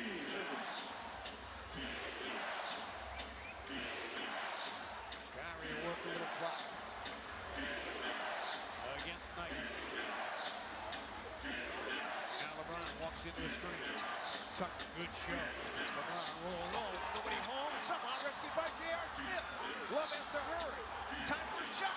Got double time. Oh, Kyrie Irving, just like they threw it up. Well, maybe not. But it counts for 3. 21 ticks left. Wow. Irving, I think he got it. I mean, it was in his hands at point 8, and it's able to get a shot off at point 8. And you take a look at it, you see at point 8 he caught it, and he got it off. I mean, it doesn't look like he had. Trying to put this baby away. Spread floor. Solid screen for Irving. Forced to switch. LeBron James in attack mode. Backing down, a flop.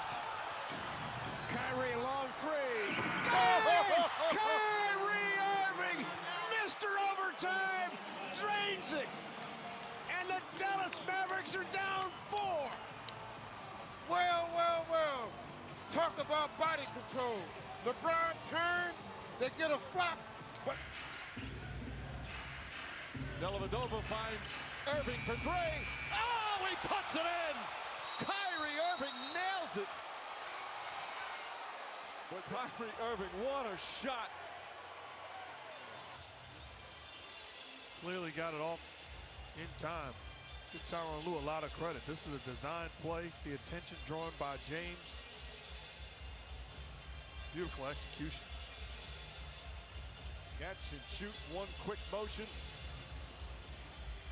And Irving with 26 more points. LeBron James, sheer joy as Irving continues to excel in this series. A little trip by Stanley Johnson, but foul to give. Another possession. Irving for three. Oh, Kyrie Irving! Possibly another dagger. Hit a corner three in game 3. Well, shot clock running down. One-on-one Kyrie versus Reggie Jackson. Time left on the clock. He just pulls up and walks off with the silencer from Kyrie. Each team has a foul to give as we come up on a minute remaining. And they're putting Curry in the pick and roll, trying to get him on Irving. Irving and Curry, one-on-one. Irving puts it up. It's good! Kyrie Irving from downtown! And the Cavaliers by 3. He's got to create space on those offensive boards. James, Irving, straight on 3. Bang! Kyrie Irving from downtown. And the Cavaliers take a 3-point lead. We play on. We're tied at 91. LeBron from the right side. Deals back to Irving. He squares. He shoots. He knocks it down with 44 seconds remaining. 20,562. Rise as one. Long launch. Oh! Good night, Houston. Good night, sweetheart. Well, it's time to go. And watch the tribe. 125, 116. Irving with 30. Kyrie just says, I'm just going to pull up. I'm not waiting for you to guard me and knock it down. He has 16 of 32 beyond the long line. Here comes Irving. Drives on Thompson. Irving spins. Puts up the shot. It's good! Kyrie Irving with 3.4 remaining. And the Warriors call timeout. Irving does it again to the Warriors. But give me great offense over great defense any day of the week. Look at the patience. He wants to get to his spot. Not rushing. Great defense. Uncle Drew does it again. 14 of his 25 have come here in the fourth quarter, throwing 10 assists. And Quicken Loans Arena erupts as the Cavs go up by 1.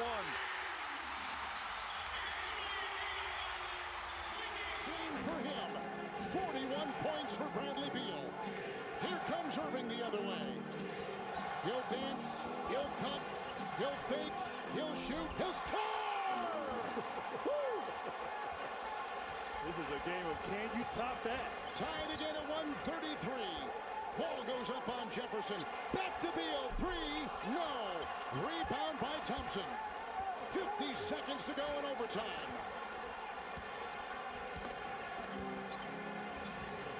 Kyrie again. Into Beal. Second wave of defense is there, but that 3 goes down. Kyrie Irving is a flamethrower. 136, 133. He has registered 9 in overtime. What a shot. Kyrie Irving just taking over almost the identical shot he had on Steph Curry in Game 7. And LeBron James is like, I see you, young fella. I got you here. You take us home.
live downtown Los Angeles. What a beautiful night here in Southern California.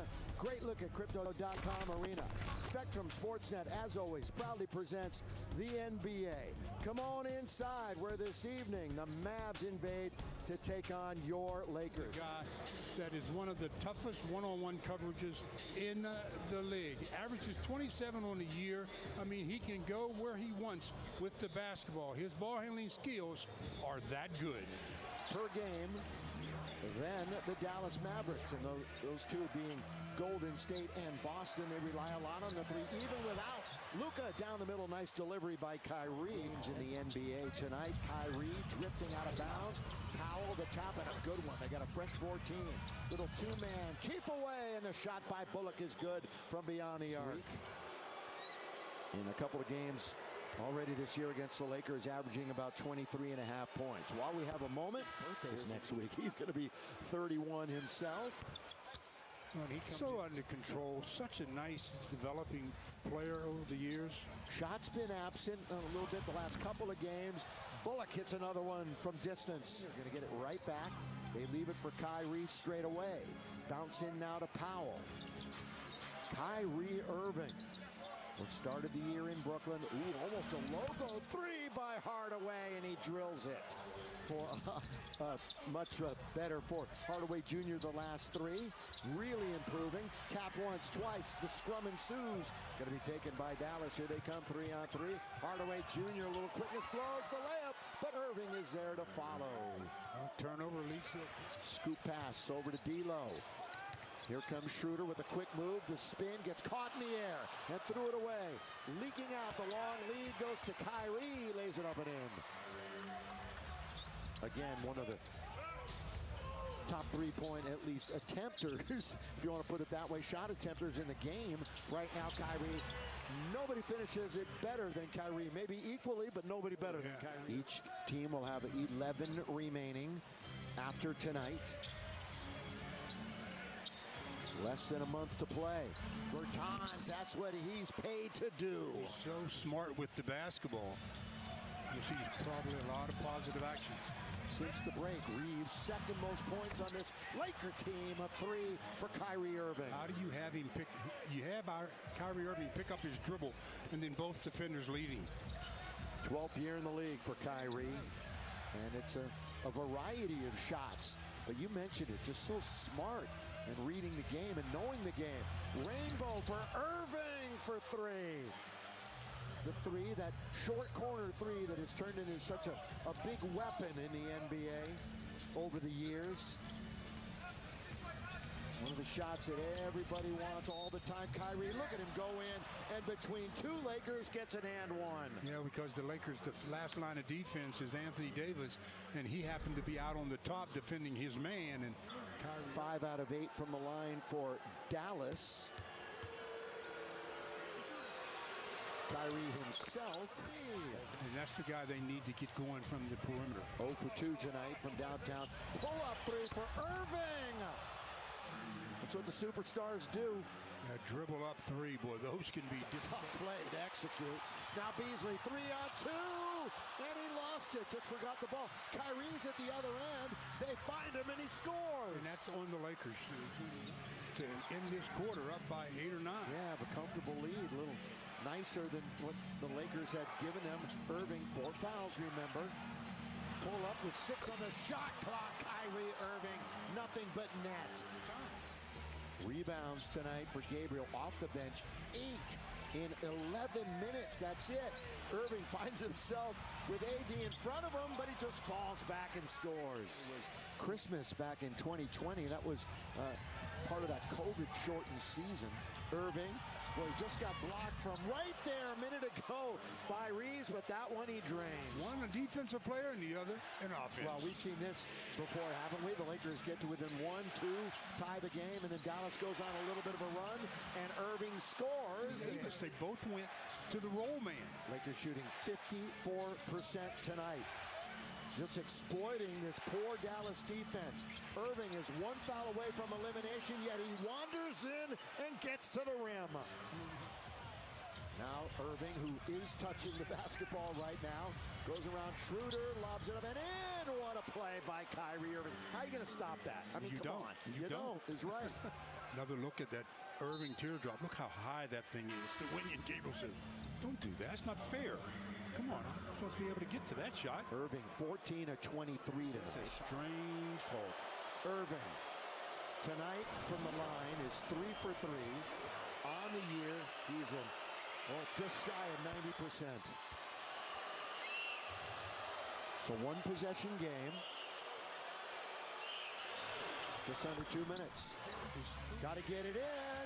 Lakers, they find Kyrie. Irving with the basketball, with 3, with 2. Irving, they're going to get a shot away. Kleba wins the game. Kleba at the buzzer. As I expected, they're going to spend so much attention on Kyrie Irving that they're going to leave somebody open for the 3. And I mean at the buzzer it went down. What an effort by the Lakers, but it'll go for naught as Kleba just drains the long ball. Hadn't made any in the game until then. Had 21 points in that loss to Indiana on Wednesday night. Kyrie Irving gets the scoring started with a 3-ball. Does not exist right now for Garrett Temple. So we said until it comes back, DeAndre has to do anything that he asks. Give and go. Perfection. The throw on the dish to Kyrie. 7-2 Brooklyn. Half-court set with 10 to shoot. 2 minutes gone by in the opening quarter. Irving. Shot clock is winding down. He needs some help. Down to 3. Down to 2. Irving makes his move. And Irving finishes on a great cut to the rim. The Brazilian gets the bucket. 18-12 Brooklyn. Irving on target. A 3. National title in 2016 with Villanova, the most outstanding player in the Final Four. Irving takes him on the baseline and banks it home. What a pretty play from Kyrie Irving. Just goes right at him. Intercepted by LeVert. LeVert, the strides, gives it up. Irving finishes. It is stuck on automatic for Kyrie Irving. How about how hard Kyrie Irving was running the floor to trail that play? Good job of staying on the attack. Irving lines it up. Oh, he can't miss. Plus the foul. Kyrie Irving is a machine. Kyrie Irving has cracked 500 points on the season. Aaron Gordon has said he will compete. To me, that might have been the best slam dunk competition that we've seen. I mean, obviously, Dominique Jordan was one of them. Kyrie Irving, this is now at another level. He is 8 of 8 from the field. Here's Irving. Prince, Olay defense. Prince lays it in. 10 seconds left. Harrison all the way, missed it. Whips it down the floor, and Kyrie Irving on a touchdown from Taurean Prince. Irving is 9 of 9, a steal. Irving at the horn. Oh, Kyrie! He is not human. What a flurry. Oh, that's like watching magic. I mean, his will to pick up the steal, get it ahead. Kyrie Irving is 10 of 10 from the field. Unbelievable. Let's start with the pass by Taurean Prince. It is Super Bowl weekend. Finished by Irving, and then watch him here. I mean, just the quickness of his hands. Pushes it up, locked in. Perfect for the half. Kyrie Irving, 10 of 10 from the field, 27 points as the Nets have a 16-point lead. And Zach LaVine has 13. Good look. Temple knocks it down. A 3. Kenny Atkinson in pregame talked about appropriate fear. A bump. Irving kick. Temple ball fake. He'll take the baseline delivery and he sticks it. And I like that play by Garrett Temple because you could tell he was thinking about whether he should take that 3, but didn't really have his footing and legs underneath him. Chicago is 5 of 6 in the quarter. Irving lob. Allen jam. extension. The get up and the throw down, picking and choosing who should be in, you know, who do you take out? And I think it's not easy to look at because there's a lot of talented and deserving players. Kyrie Irving is scorching hot. That's a triple. Nets interaction, 8th in the Eastern Conference, percentage points behind Orlando. Kyrie Irving, he is dominating early, 13 seconds into the game. Irving, one-on-one with Satoransky. Irving, jumper, splash. It's unbelievable. It is truly unbelievable. It's something else. White gets the step. Oh! It's the throw with the full palm. Oh, Kyrie! The man majored in English. And the foul. And Kyrie Irving goes to work once again.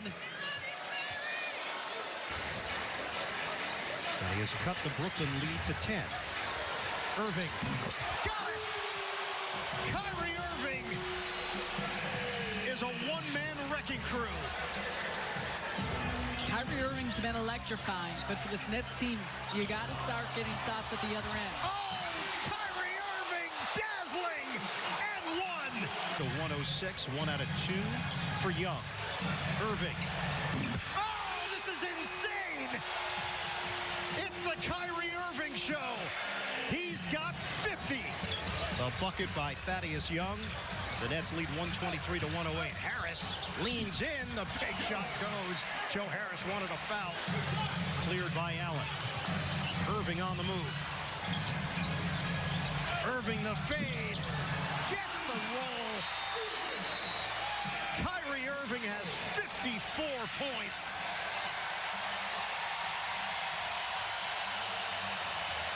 A magical night for Kyrie Irving. And a strong offensive performance from the Brooklyn Nets. A hug for his dad. The Nets overpower the Bulls 133 to 118.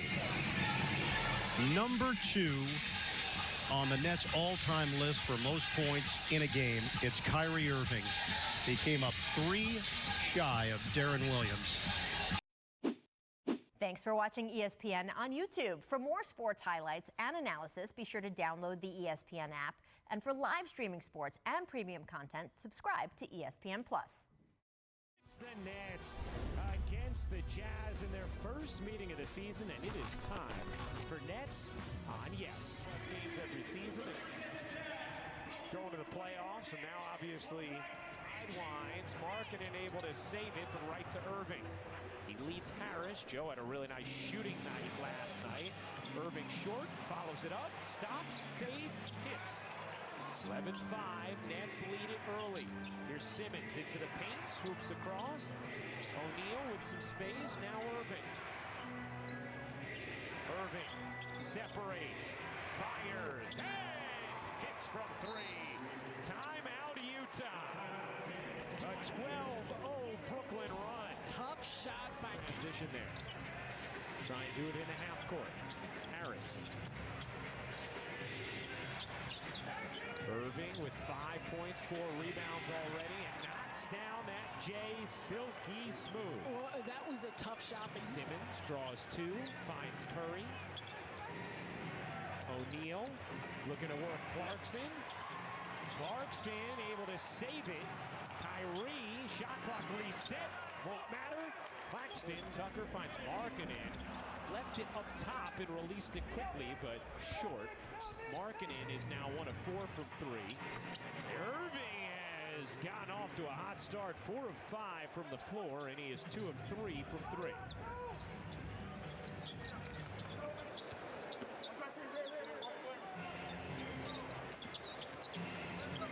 Irving, you bet. Kyrie is feeling it. Well, keep feeding him the ball. I mean, shooting over Markkanen off that play. Obviously, targeted by Utah, their ability and more of the ease they're finding in getting to the basket. Irving able to finish.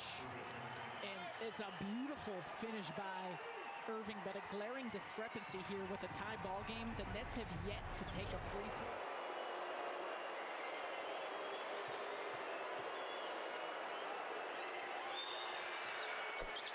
Should not happen. Watanabe's 2 steps up ahead of that play. And Sexton, first of all, with his quickness and ability to get to the basket, you got to get back. That's too much room to give a wide open lane off a transition. Irving doing what he can.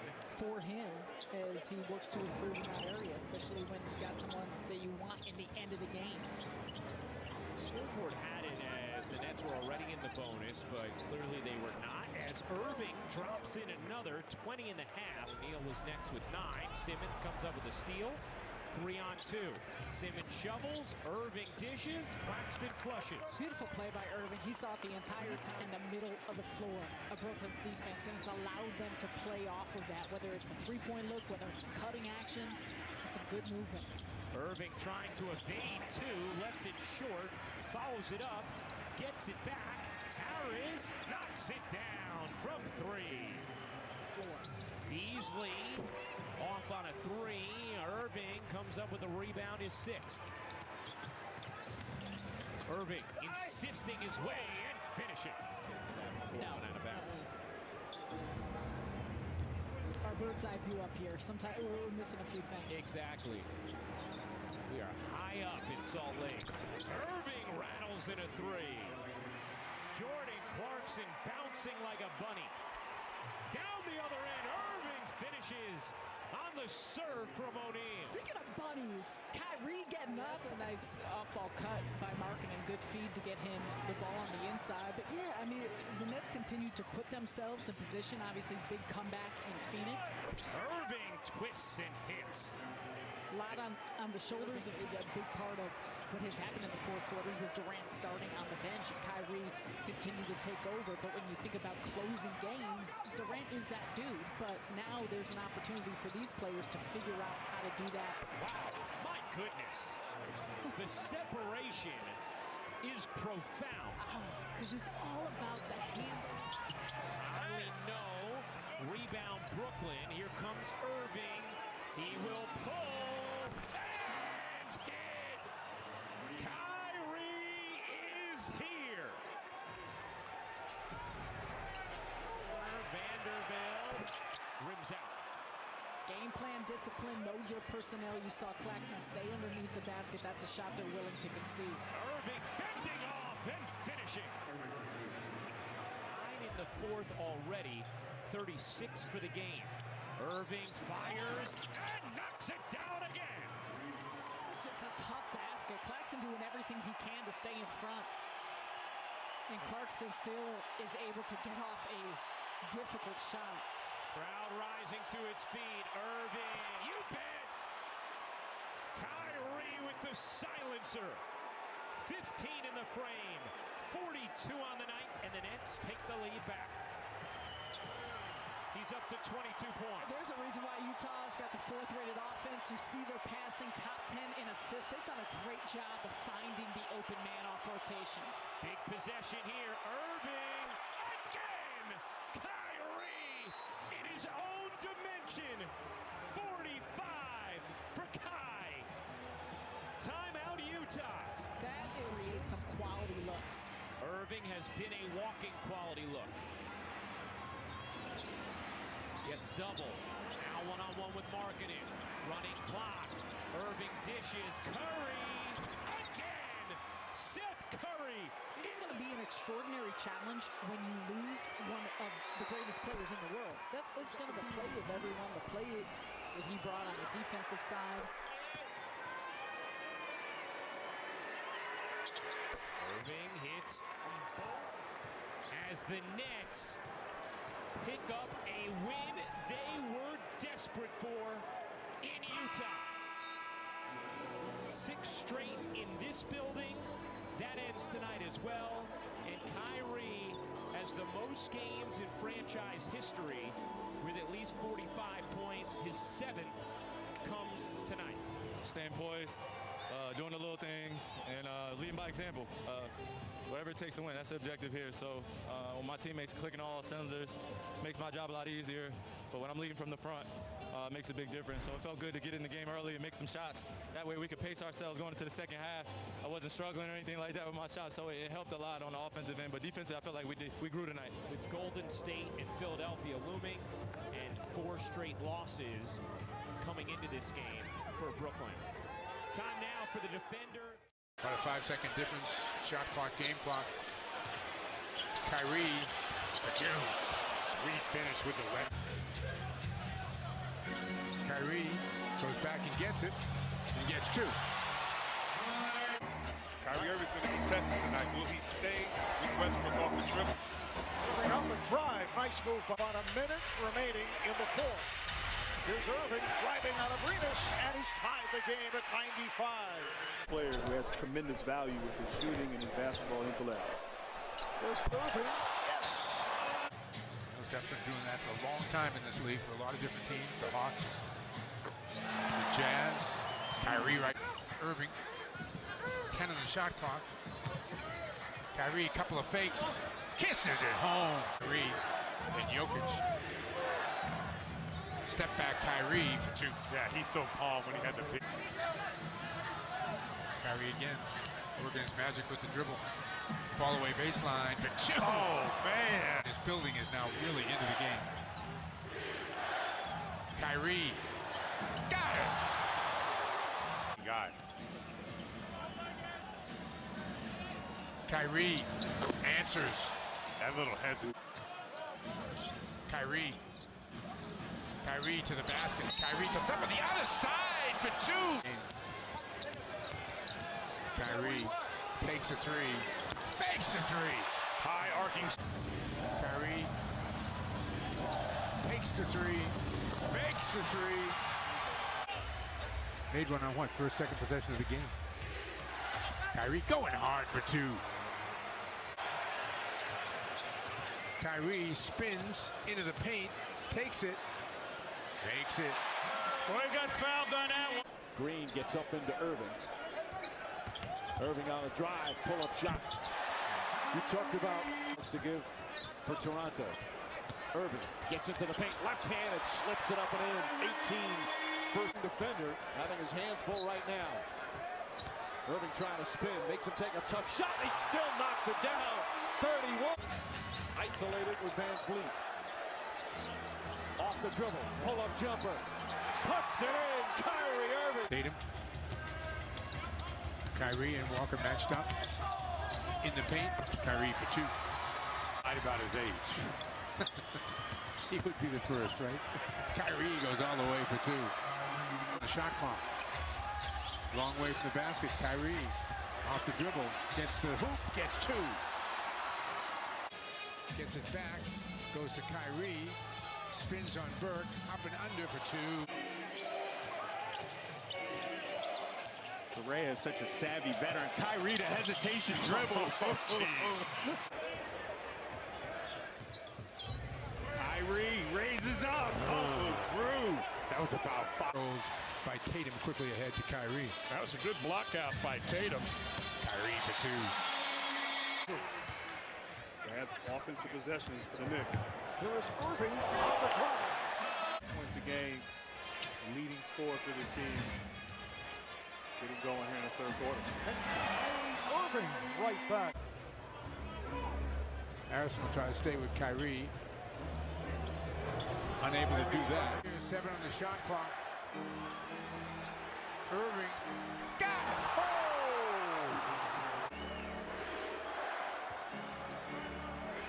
Deep 3. Yeah! Second basket in the first 5.5 minutes.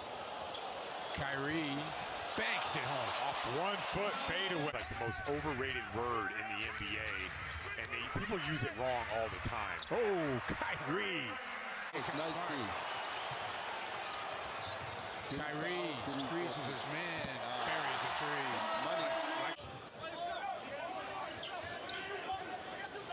Kyrie. Oh! In between these two teams. Kyrie Irving over Redick. Butler on Irving. This should be a nice matchup to watch. Irving with the left-handed scoop. Got it to go. He was in it with dogged defense on Irving. Kyrie kept his dribble alive. Tough shot. Uncle Drew with another one. They love getting their teammates involved too. And Harden starting off. By 4. Irving fires. Yes. This is what we wanted. Spaced out. Let the young fella go to work. Speaking of going to work, Kyrie on the baseline for 2.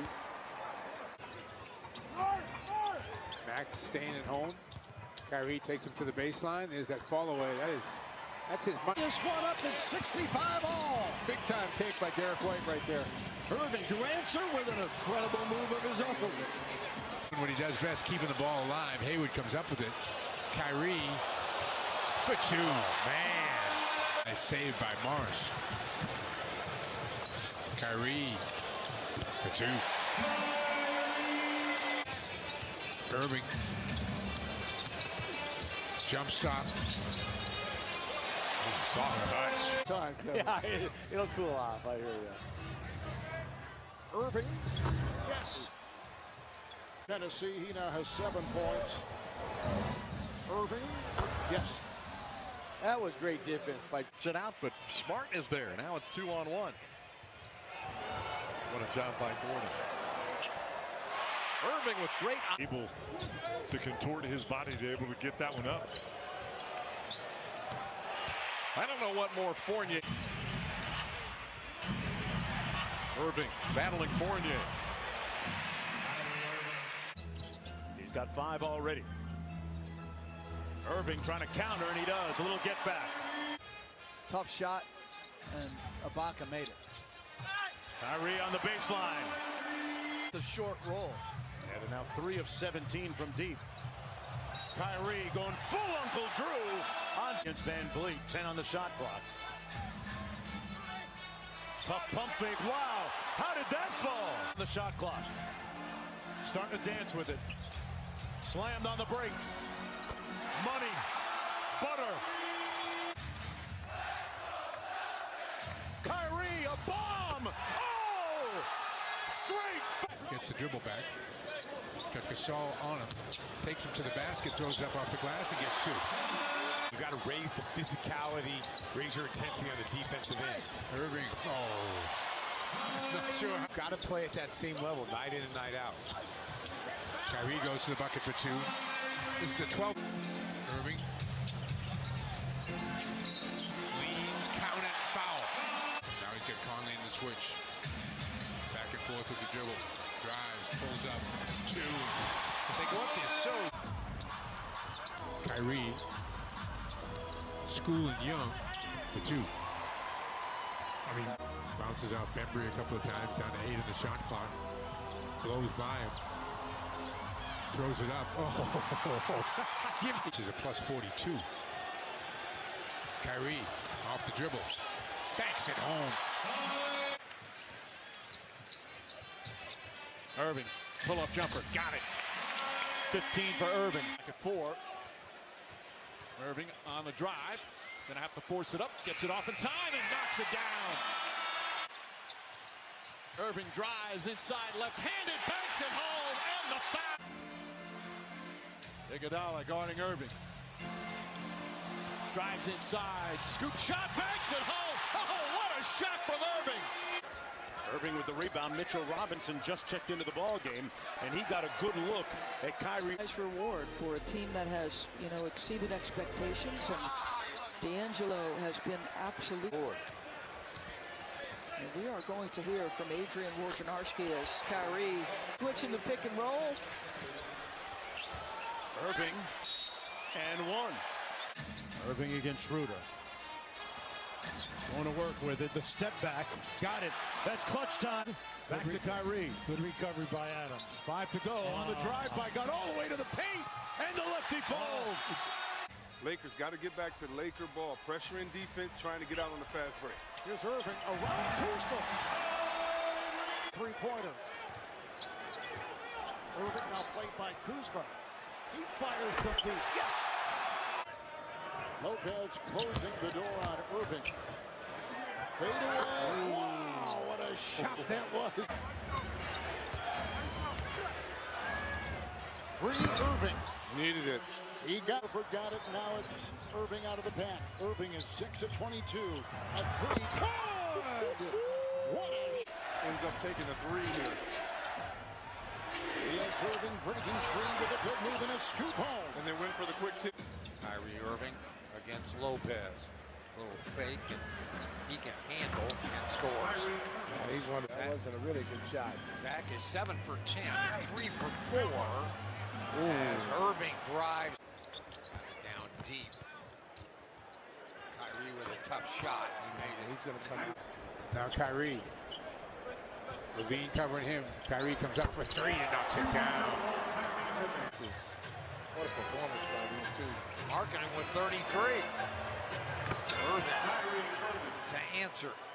11 total times of his turnovers in this season series, and Irving there with name all year. Yeah, and actually I'll throw away one of the games in which, you know, Giannis didn't play, Kawhi did. Under 26 a game.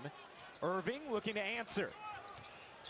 Trying to take Lillard to the rack and finishes high off of the game now. 7 points for Lillard as Irving with an answer on the other remaining in this opening half. Irving dances around McCollum and the backboard. Team basketball right there by those two guys. Irving almost took the behind-the-back dribble into traffic, yet still the son of a riot police officer in Bosnia. Irving able to muscle through the mark. Irving, Horford, Tatum, and Brown, the 5 on the floor for Boston, as Irving on a gorgeous design. Wants to go back to Kyrie, does. Kyrie's going to take it, make it.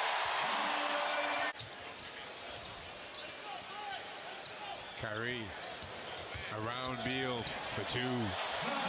This is a battle right here. Kyrie and Chris Paul. There it is. And Kyrie won that time. Gordon out, Paul out. He made, significant contributions. That three good by Kyrie. Want to see us get back to playing defense the way we were accustomed to playing. And that's what he was talking about in that timeout. That he plays with anchors your team.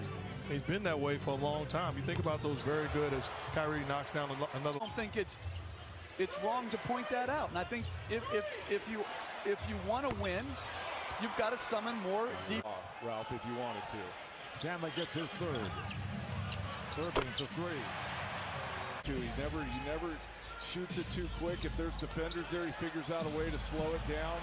Here comes Kyrie. Kyrie's got healed now defensively. Works him off the dribble and buries the shot. There's one thing I can say about Sacramento. They don't know how to play. They're going to Irving. Step away. His name a lot this afternoon. They're going to make a conscious effort to keep him out of it.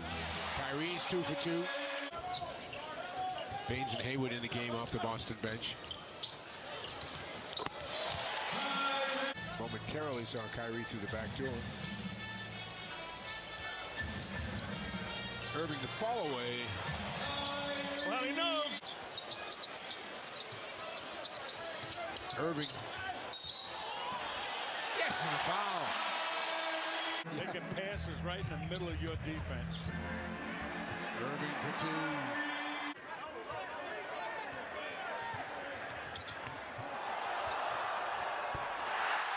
Let the crowd call. Sixers did play last night. They won in Charlotte.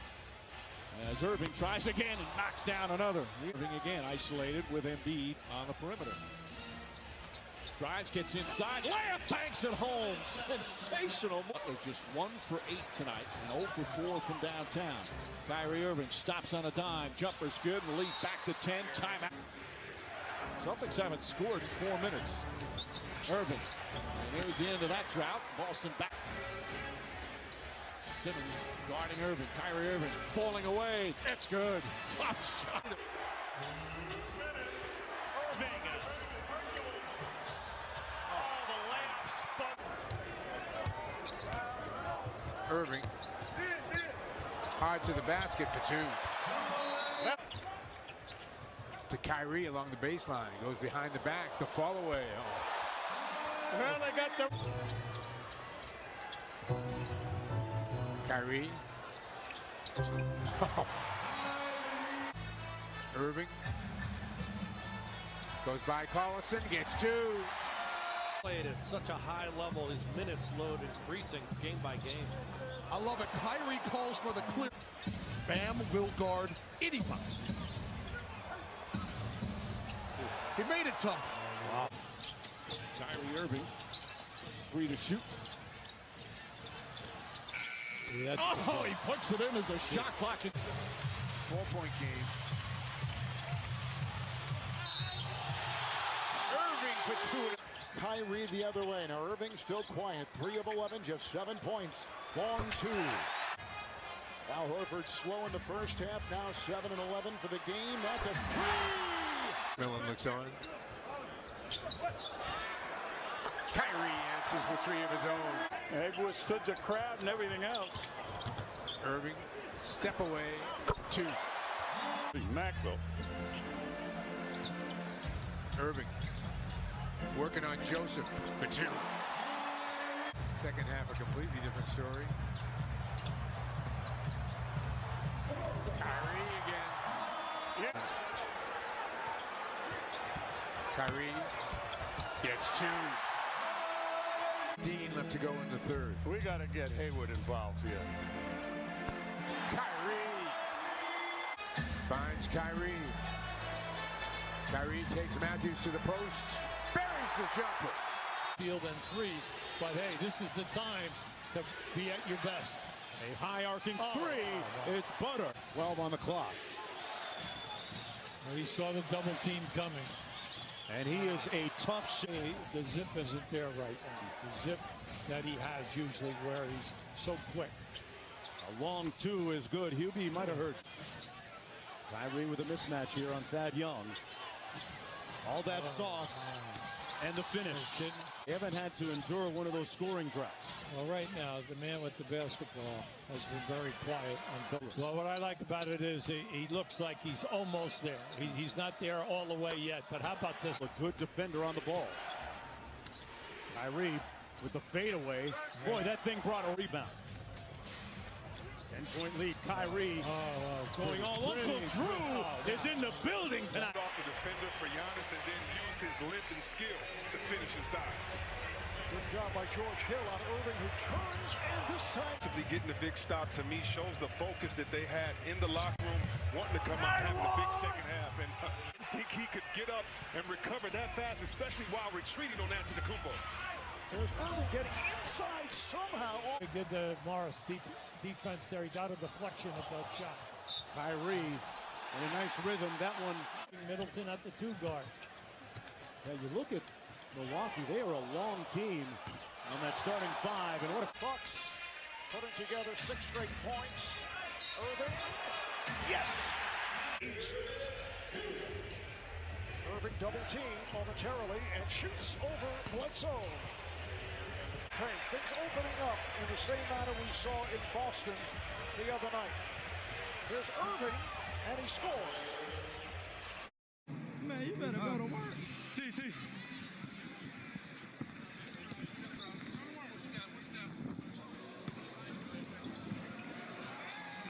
Be with us.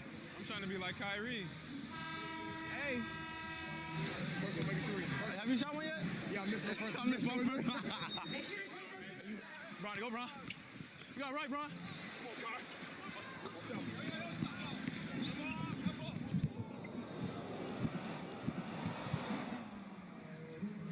Show my bounce a little bit. I had to glide to the rest. When have you seen me dunk in a game? When? High school. High school, yeah. That was like 3 years ago, Drew. It's been a while since then, bro. That was 2 years ago. No, it wasn't. Bruh, no, 3, bruh. Yeah, bruh. Come on, man. I got you. What number is this for you, see? 6. 6. 6. Oh, hey!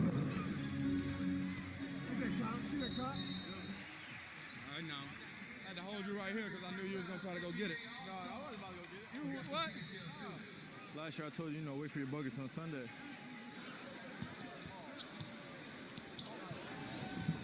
And Kyrie. No, I played my 82 though. It's your first All-Star game? First All-Star game. Yeah, you're a rook, B. Yeah, it's okay. I got you, Drew. I got you. Around here, you're a rook. I'm cool with it.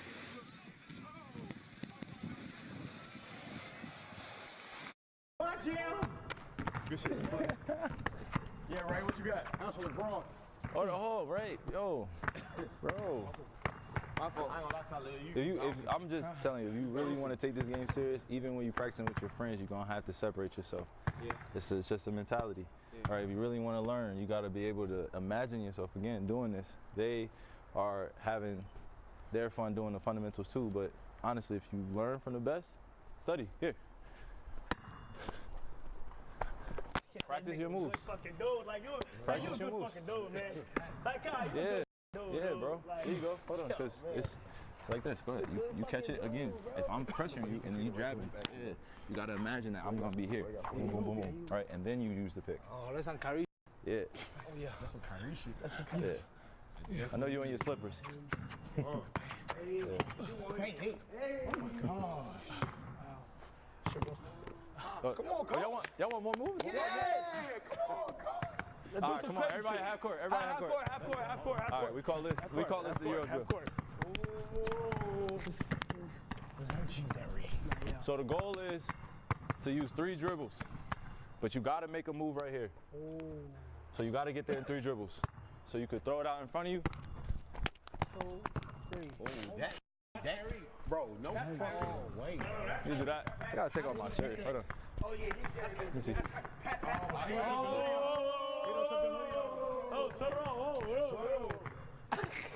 me see.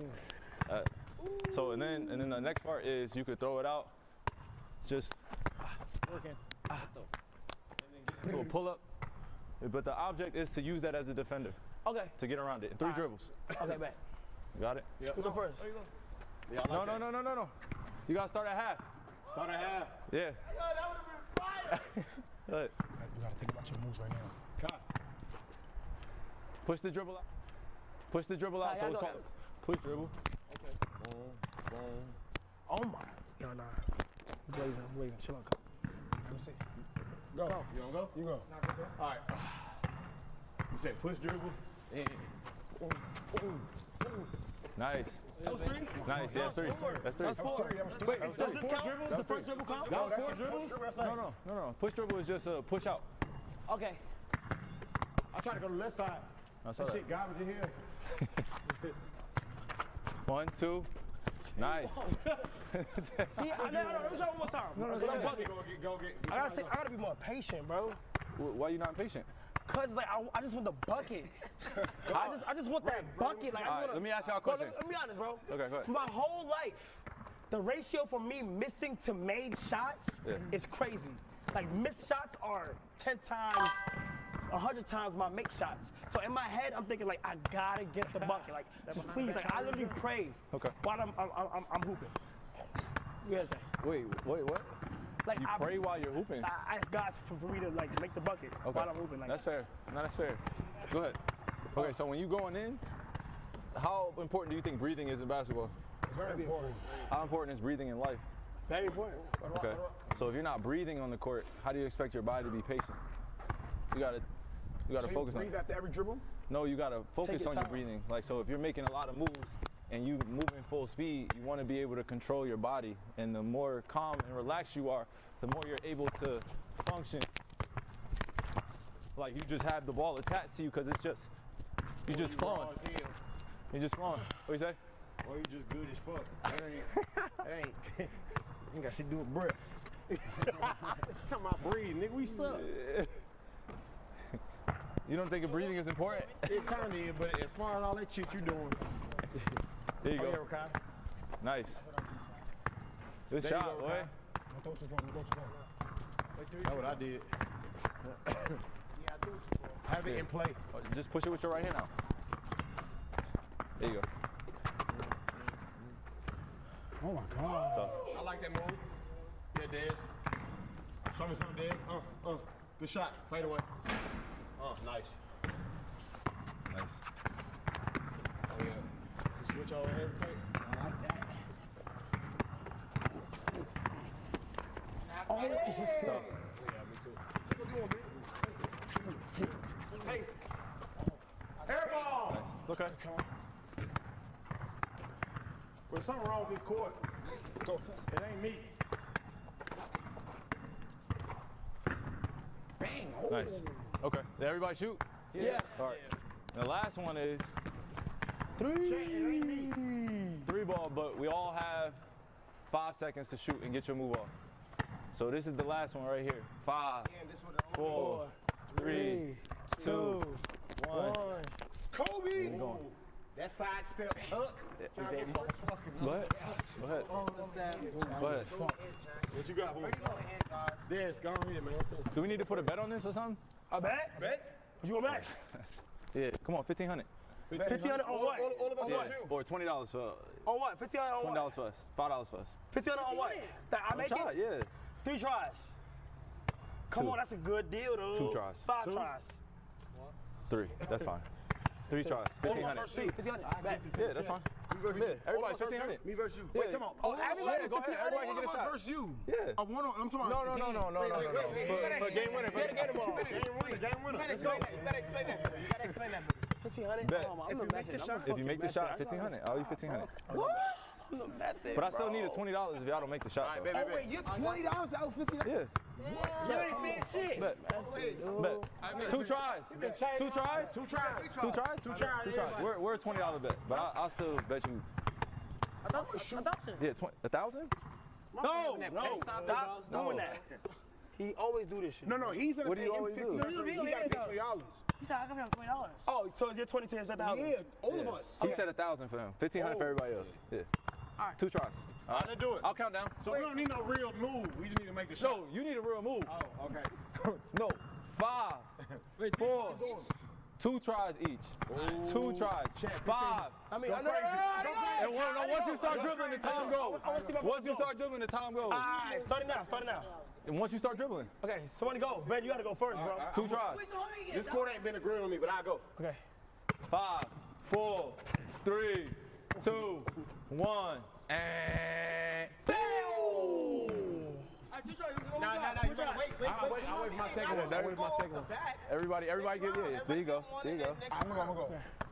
So if I make a shot. 5, 4, 3, 2, 1. Now I gotta go. Oh my God, Kyrie shot his shot. 5, 4, 3, 2, 1. He literally said he felt it. He did. That's how true it is. Shoot in front of the cone. Oh, don't take away from it. Don't take away from his make though. My bad. Wait, what you mean? I'm going, guys. That's the whole objective. He said you're supposed to shoot behind the. Y'all niggas way on the wing. 5, 4, 3, 2, 1. Airball's double. Airball's double. Airball double. You owe me 40 if you don't make the next one. That's okay? Wait, what is it? 5, 4, 3, 2, 1. And. What you talking about? Fuck this shit, dude. What you talking about? He's home.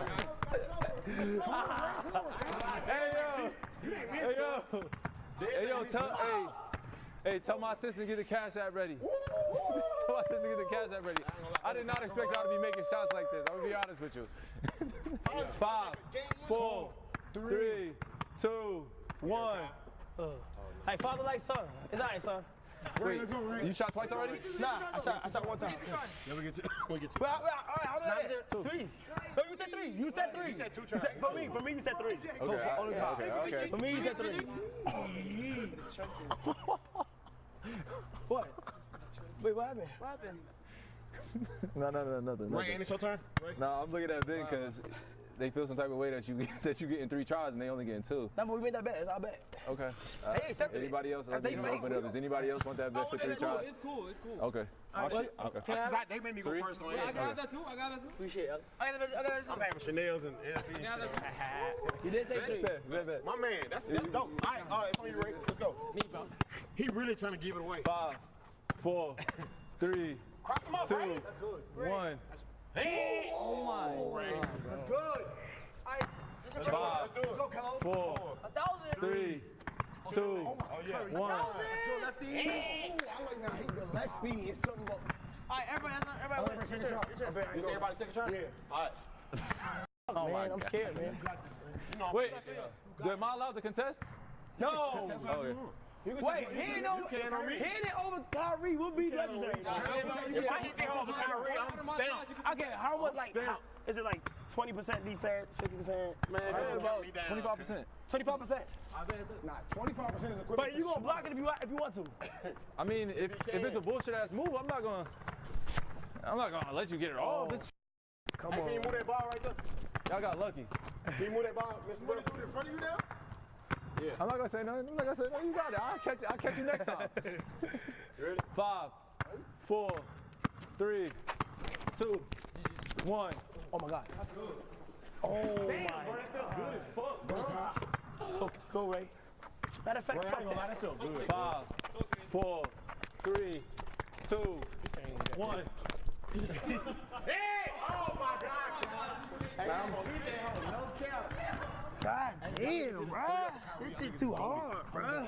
Like you saying, bro, you good. Boy, it's like 3 minutes easy, but this is hard. 3, 2, 1. That's good. Oh, and you feel me? 5, 4, 3. Oh, what? No. Why are you forcing it? Why are you forcing it though? I thought it was 1-on-1. I was gonna win. All right, 3-5. 3, 2, 1. Oh, no! What? Nah, that is really nice. What'd you say? I couldn't hear you. What you want to do? I'm here. I'm here. 5. Can somebody count me down? 4, 3, 2, 1. It's my turn now, right? Yeah. It's whoever. Just wait. You're not gonna score. It's Ray. It's Ray. I like to take it for good luck. All right. Let's take good luck. 'Cause 5, 4, 3, 2, 1. Oh no. But that's like. Is this our third round? That's 25. But that's 25% defense. It's too easy against these young bloods, man. Wait, that's 25%. It's too easy against these young bloods, man. That's 25%. It's too easy against these young bloods, man. These two niggas. It's too easy. Come on, Kyrie. It's too easy. Can I get time? 4. I need time. As soon as you start dribbling, I'm counting. 5, 4, 3, 2, 1. We're caught. Yo, Ray. That's scary. Nah, that shit's scary. We're caught. Ready? 5, 4, 3, 2, 1. That's good. Oh. I'm gonna go. Give him a time. This third round. Wait, so are these stops right now? That's the This third round. It's the lowest. Okay, I just want to make sure. Just make sure the money good. We out here. Better bet back to 1,500 then. Only 2 niggas got really some real. Shit. You that shit. Tom, I'm from the city, Tom. I know your game. Oh my God. Tom, from the city. I know y'all game like the back of my hand. Come on, Dad. You gotta breathe. I'm from the city. I know y'all games like the back of my hand. Wait, so why you gotta just shoot? Oh my God, bro. Some of us who don't got 15. And it's from Kyrie. Got y'all, man. Come on. You going this? Kyle, go, Kyle. I'm trying to keep my record. I want to look good. I'm scoring 5, 4, 3. I need consistency. I need consistency. How do you disrespect me? Watch out. As soon as you dribble. Talk to me. Talk to me. Go. Talk to me. 5, 4, 3, 2, 1. Damn, Kyle. Who got a shot? I want him to make that shit so bad. Who got a third try? It gets to a point. You want to talk shit? Let's go, baby. It gets to a point. 5, 4, 3, You know where I'm going. I see what you're doing. I look at you the whole time, cuz. Check. I ain't gonna lie. Chat, I'm destined for one thing in life, and that's okay. Yo, why you do that? And it's okay, chat. Like, you gotta understand it. Like, stop staring at me. I'm excited to pay homage to some of the Nets legends that came before me, that me being right in the middle of this now, and that will come after me. The handles and the range for Kyrie Irving. He is putting on a show. Kyrie Irving, fake. Oh, the defense from Kyrie. 2 seconds left. Irving stops, takes, and hits Kyrie Irving. As Kyrie Irving holding that right shin and banging the court. Fans, this was a season that had so much promise. One of the preseason favorites to start the year, the Brooklyn Nets, and it all fell apart. Is this any more questions? But you're not answering the question. It's another answering your question. Oh my God, let's make another Instagram clip so we could be famous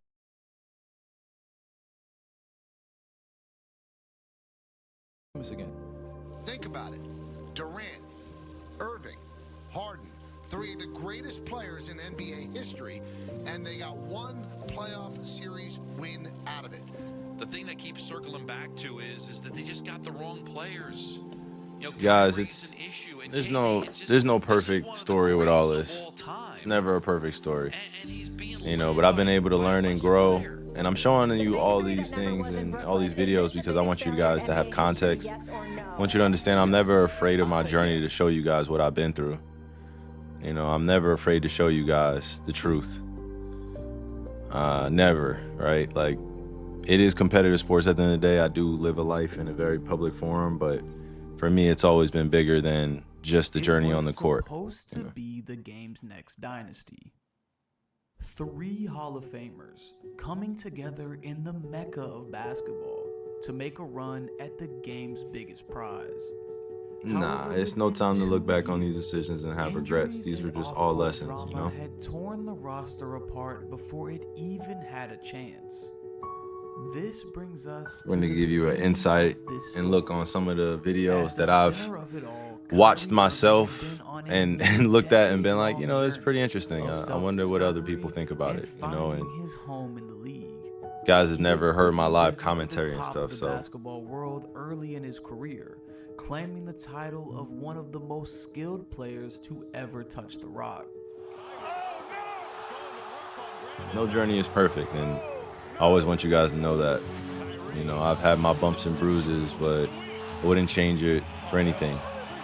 I am who I am today because I've been able to go through those things and really understand just the bigger purpose I have here on earth. Alongside LeBron James, First he always. brought a championship to the city of Cleveland. But after leaving for greener pastures in Boston, had found himself searching for a new home. In Brooklyn, controversy had followed, with outcry against Irving's personal and political beliefs, resulting in somewhat of an exile from his place as a top star in the NBA. Injuries had kept him off the court in major playoff action, and as the 2023 season was underway, it was clear that Kyrie needed a new beginning. One he would find in the wide open skies of Texas.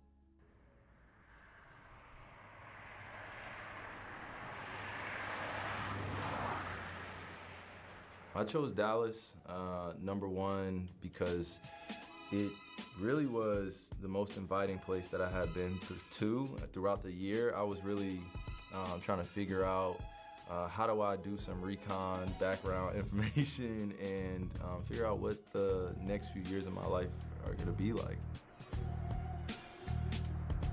I have 3 kids, I have a wife. My life at home is so amazing, and I don't want to continue to uproot them and go to different teams and have any regrets on my NBA career. That's what Dallas represents. It represents family, unity, brotherhood, sisterhood, community, and overall they were just really so embracing of who I was as a person, and they wanted me to continue to be that. So that's why they were number one on my list. It was an easy choice. Appreciate all the gift of you guys. Thank you. Everybody that's been tuning in, I appreciate you.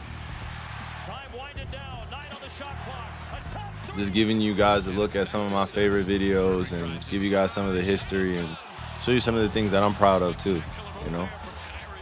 In present day, I'm just grateful that I'm here, and I'm able to really identify the things that one would need to be successful at the highest level. All I care about is winning. That's what I've cared about since I've come into this league.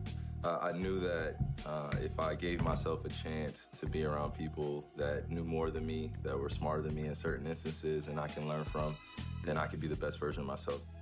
Moving, Kyrie late clock situation. This time he got it away. What a show. Fox putting his stamp on the game. What a brilliant spin move, spin around. We haven't established who was starting the league in Luka, and I feel like I compliment him really well. He compliments me really well. Doncic, the step back three. Look at Kyrie switching hands. Oh, in the English. By the way, guys, it's only been a 2.5 year span, so emotions are still raw, the emotions are still there, but ultimately you gotta move on and progress. But when you have somebody that you're next to, such as Luka, that can also do the same, if not more at times, you gotta learn how to take a step back and just observe and learn how to be a player around someone's greatness of that magnitude. And I played with other great players in our league, so I've had the experience, and I know what I'm doing now, and I'm very mature about how I approach. There's always beauty in the struggle. Really great guy, obviously basketball player, but it's just been amazing. He helps me, he helps everybody in the team. Everybody loves him on the team, so he's just a great guy.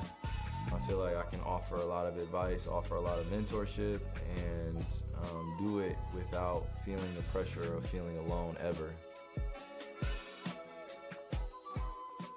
Alongside Luka, Irving was able to come into his own with the Mavericks, averaging a near career-high 27 points per game in 20 games with the franchise in 2023. With a reloaded roster entering 2024, it was clear Irving wanted to go all in Dallas. And they've got George backpedaling, and it's Kyrie with the alley finish from Luka. And darting in the paint, spectacular! So Kai's going to have a go right at him. Wow, exquisite! Dallas running, Kyrie change of direction drive, and what a pass, and what a catch, and what a finish! You can't make a better pass! Here's Kyrie. And by the way, every time I watch these highlights, it makes me reminisce about the game so much. Since I started playing basketball, there's a purpose that I lace up these shoes for, and it's bigger than me. I've been able to use my God-given talent to get me thus far, but obviously it came with some other mental intangibles that I've had to learn and just turn into my own. So every season is a new start, but I also know I'm just building on the equity of the legacy that I've been building since I've started this. So I wouldn't say it's just motivation for my 13th year. It's more or less a passion to be successful.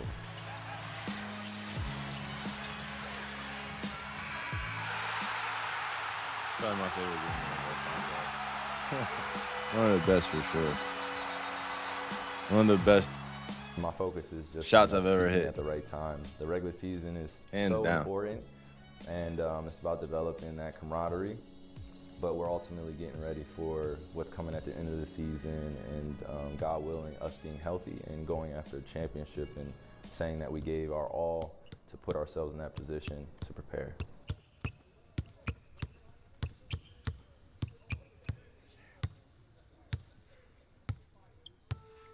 While the Mavericks had given Kyrie a fresh start on the court, it's his personal growth off the court that can be seen as the biggest difference. The city of Dallas and franchise has embraced Irving for what he represents, a bond that means everything to the conscious-minded star. I throw up my twisty fingers because my tribe is tighter than a DNA strand. So we like to have a symbol of peace, a symbol of unity, a symbol of togetherness. And I feel like MFFL or the fans' culture is right in alignment with that. All Even Tribe is a movement, it's a revolution. It's for those that are out there that see the world from an all-even playing field. You just want people to be equal, and that's what we're here on planet Earth to do, is to remind everyone that circumstances may be what they are, but ultimately what defines you is how you respond and the impact you made on others. The past 5 years have been a roller coaster for Kyrie Irving. From public ridicule off the court to frustrations on it, it's been a soul-searching journey for the All-Star. But in the wide-open Texas skies, Irving was able to find peace in a community and a franchise that has embraced him.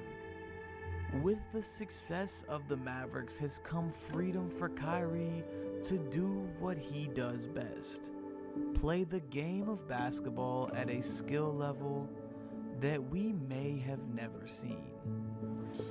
Irving dancing, prancing, pulls up, three-pointer, bang! And a foul! Irving inside, a layup. Oh! How did that go in? Mavericks take the lead! Kyrie looking to take Joe. Puts it on the floor, stops, pops, and scores. I'm 6'2", I'm 190 pounds. I don't stand out in a lineup of people. Sometimes people mistake me for other people, or they don't think it's me because they think I'm taller, or they think I'm bigger, and I just don't fit the mold of kind of the NBA stature all the time, and that's something I appreciate. I like being amongst my community. I like normalizing my journey.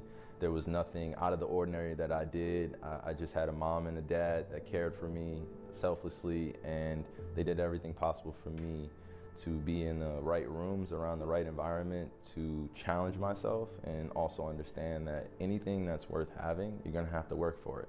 So that power of manifestation came from that understanding, and also being real with myself, with my expectations, and knowing, if I want to achieve something, then I'm going to have to do the things that normal people aren't willing to do. Irving on the move and through traffic. Wow, what a play. Irving free.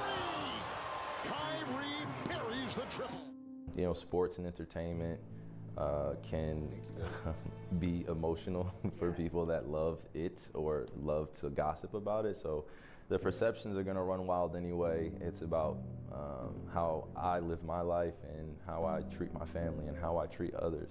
That's ultimately what I'm going to be remembered for. So the awards are great, the fandom is great, the hoopla, as they like to say, is great, but I don't necessarily want the attention. I really just want to focus on doing my job at the highest ability. Now, have I gotten distracted along the journey of trying to make everyone else happy, trying to live a perfect life, trying not to make mistakes? I'm actually here, just watching with y'all. I've been tuning in and out, to make others happy. Just seeing what this feels like, when I'm not on stream, you guys having some content that you can watch yourselves and be able to engage with. I'm right here. Personalities that weren't me. I didn't have to live like an imposter. Can y'all hear me? To wake up every single day and strive to make perceptions go away or try to be more understood. At this point, being on an icon type of level, I really try to balance out, the real world, the reality that I live in, and then also the responsibility. Love you guys. I appreciate you. As a figure living. Real talk. I just wanted to make sure y'all were good. Y'all was tuned in, man. Easy, but I enjoy every minute of it because I know I put in a lot of hours that people don't see or will never see. So there's a deep gratitude I have for the pursuit that I've been on, the journey that I've been on, and then also, most importantly, I'm intentional with the space I create for other human beings to listen to what they have to say, hear them out, and try to help. A lot of these videos have made me emotional, so even when I watch them back for y'all, I definitely was in my feels. I'm gonna wake up the next day, God willing, and it's so amazing to be in this position of not just influence, but of impact on like people's lives, and just you guys have no idea just I've battled so much. But the international world is always yearning. Gosh, I'm ready for this newer version of me, like in general, just as I continue to grow, you know what I mean, and continue to prevail in different ways. W vibes from y'all, man. Shit made me hella emotional, I'm not gonna lie to you.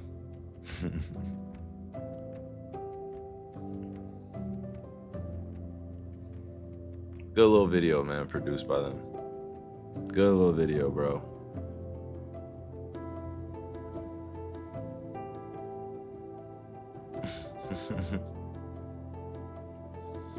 I'm glad they said not associated with Kyrie Irving, because this had nothing to do with me. This had absolutely nothing to do with me. I'm glad they put that disclaimer at that. Man, but shout out to them, bro. They did a good thing, bro. I appreciate it.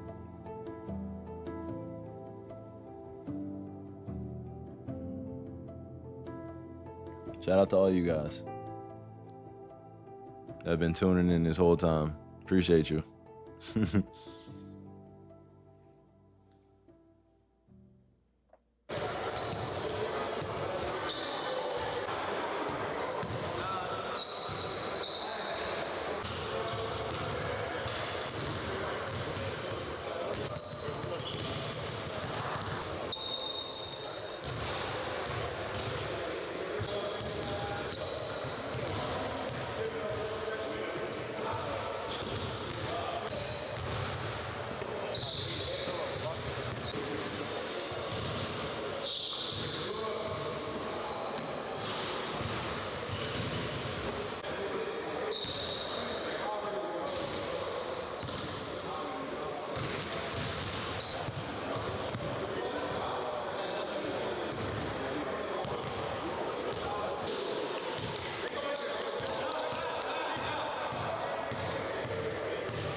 Tough shots.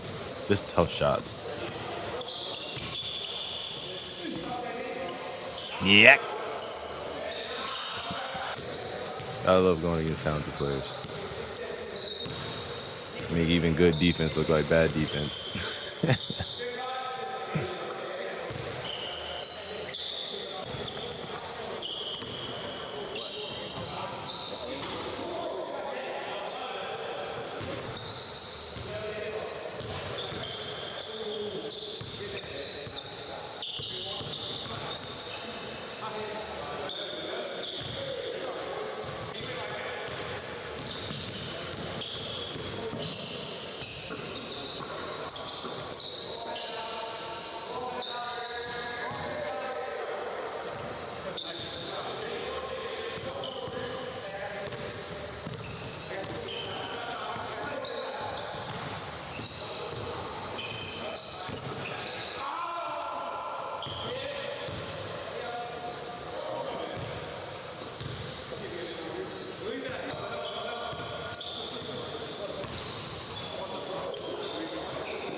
Tough.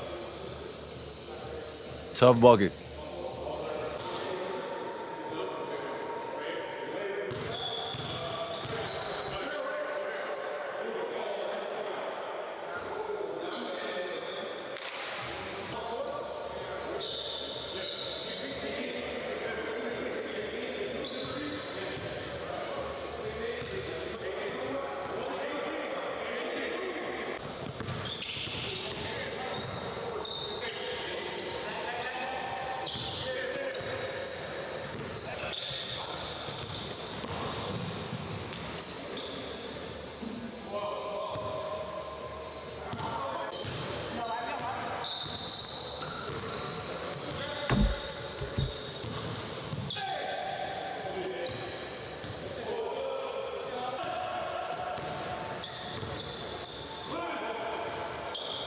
Yo, I know you're letting the stream still go. Could you mind changing the videos to the unboxing ones to 11:11?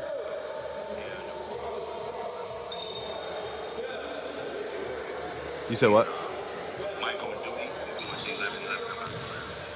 Oh, no. If you in bed, it's all good. I was just gonna say if we could put up. No, I was gonna put I was gonna skip over the other ones we had. I have like another more than a run. I could change it right now and just run it. You heard me?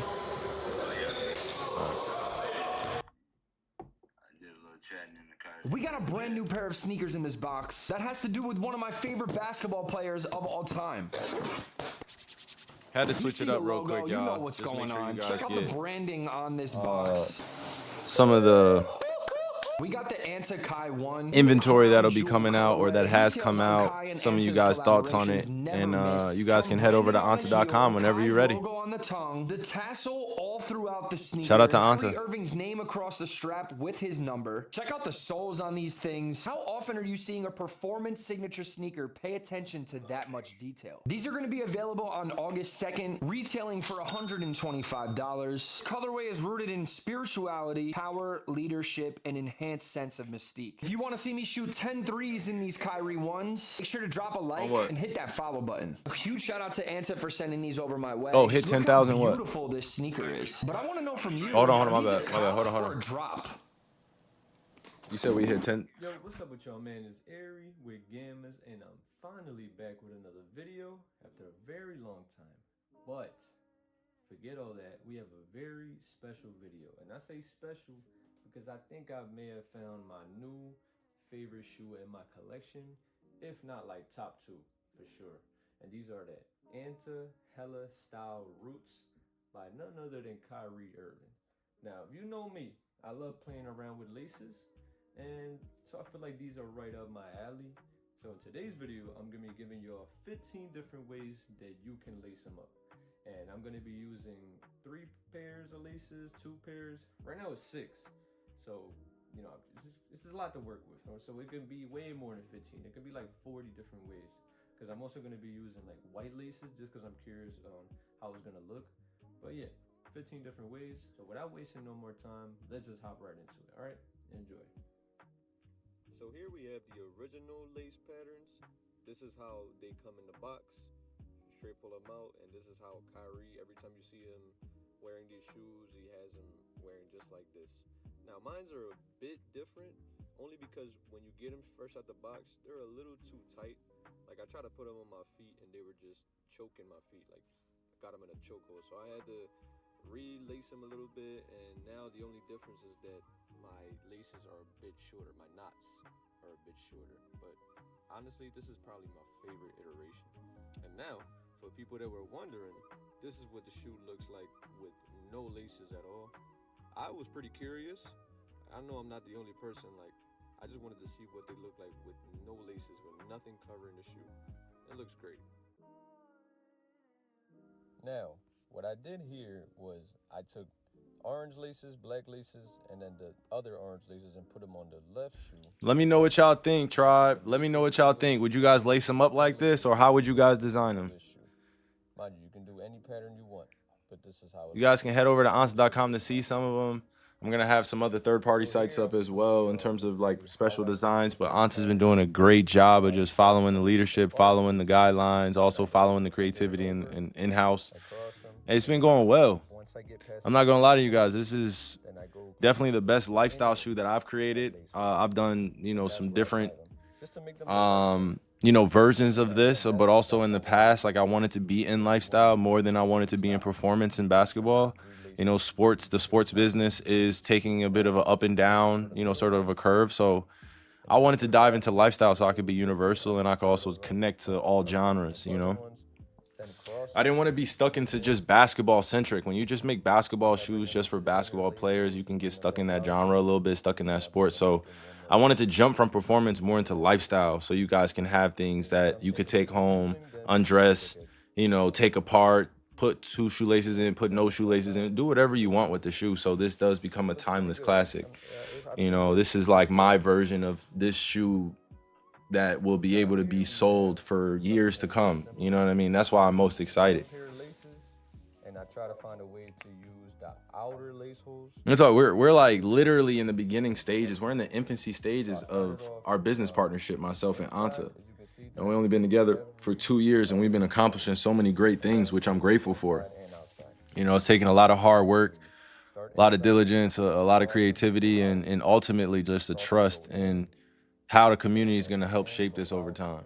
You know, it's literally built for the community, by the community.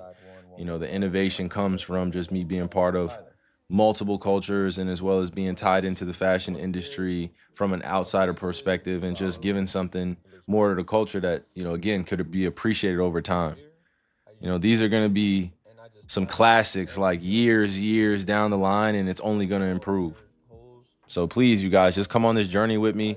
I'm not asking you guys like, yo, purchase the shoes. And if you really fuck with it, at the end of the day, I know you're going to gravitate towards what you really like. And this is your palette. If this is something you would like to be a part of, you know, the tribe is invested in the shoes as well. My family's invested in the shoes, and not just the shoes, but the overall growth of the brand and Anta.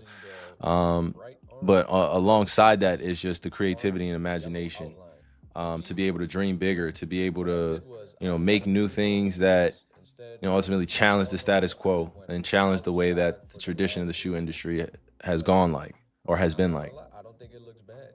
I really don't. Again, this is for more simpler folks, but that bright orange looks good on these. And while we're here, it's pretty much the same thing I just did, but instead of bringing them down, I just let the laces hang. This is how I usually tie, but to each his own. I just wanted to see how it looks. Not that much different, but if you want to let your lace hang, this is what it looks like. Now here we have 2 laces. We use the Lakers colorway one and the black ones. Again, you can use any color pattern that you want, pink and blue. And by the way, in the future, we will have kid sizes. We will have women's only sizes. And we'll definitely have those sizes for our individuals that wear oversized 15. You know what I mean? I got to make sure I'm looking out for the children, make sure I have those children sizes in there, those women's sizes, and also those big sizes, you know, like for the 18 and up, or like the size 16 and up. Got to make sure I'm looking out for my brothers and sisters around the world. I got to make sure I'm taking care of you guys. But again, this is what it would look like. You gonna show them the new colors? What, you have the PowerPoint? Yeah, it's on your. I put it on your computer. It's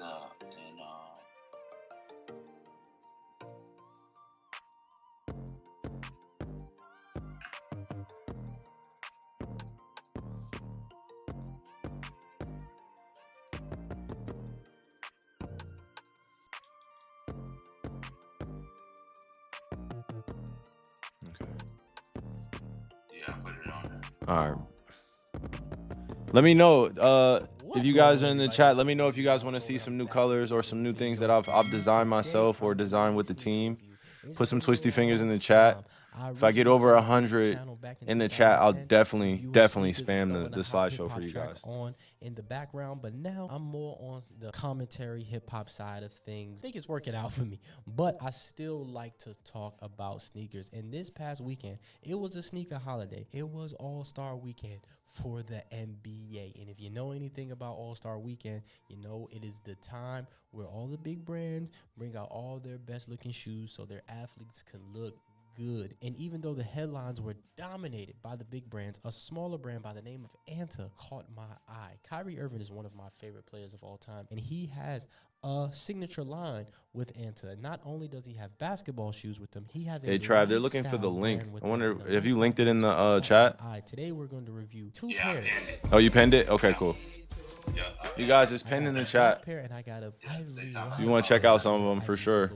Ivory white and a black pair. They're called the Anta Hella Style Roots. And let's just get off into it, man. Let me stop yapping. Right now, I am showing you the black pair, the Hella Style Roots, man. Yes, in the black colorway. As you can see, man, very tribal. By the way, it's Hela or Ela. Hela or Ela. Or like Ela. You know what I mean? Like, just to give you guys some context, let you know how to pronounce my native name. It is Hela or Ela. All right? But, you know, no matter how people pronounce it, I'm still going to love them. Still going to love you for it, but it's Hela. Very, very tribal. And that's kind of like the theme, indigenous, heritage, Native American. Definitely a lot of that going on here. I like it. Little Mountain. I like it. Kyrie traces roots back to a Native Ela. American. There you go.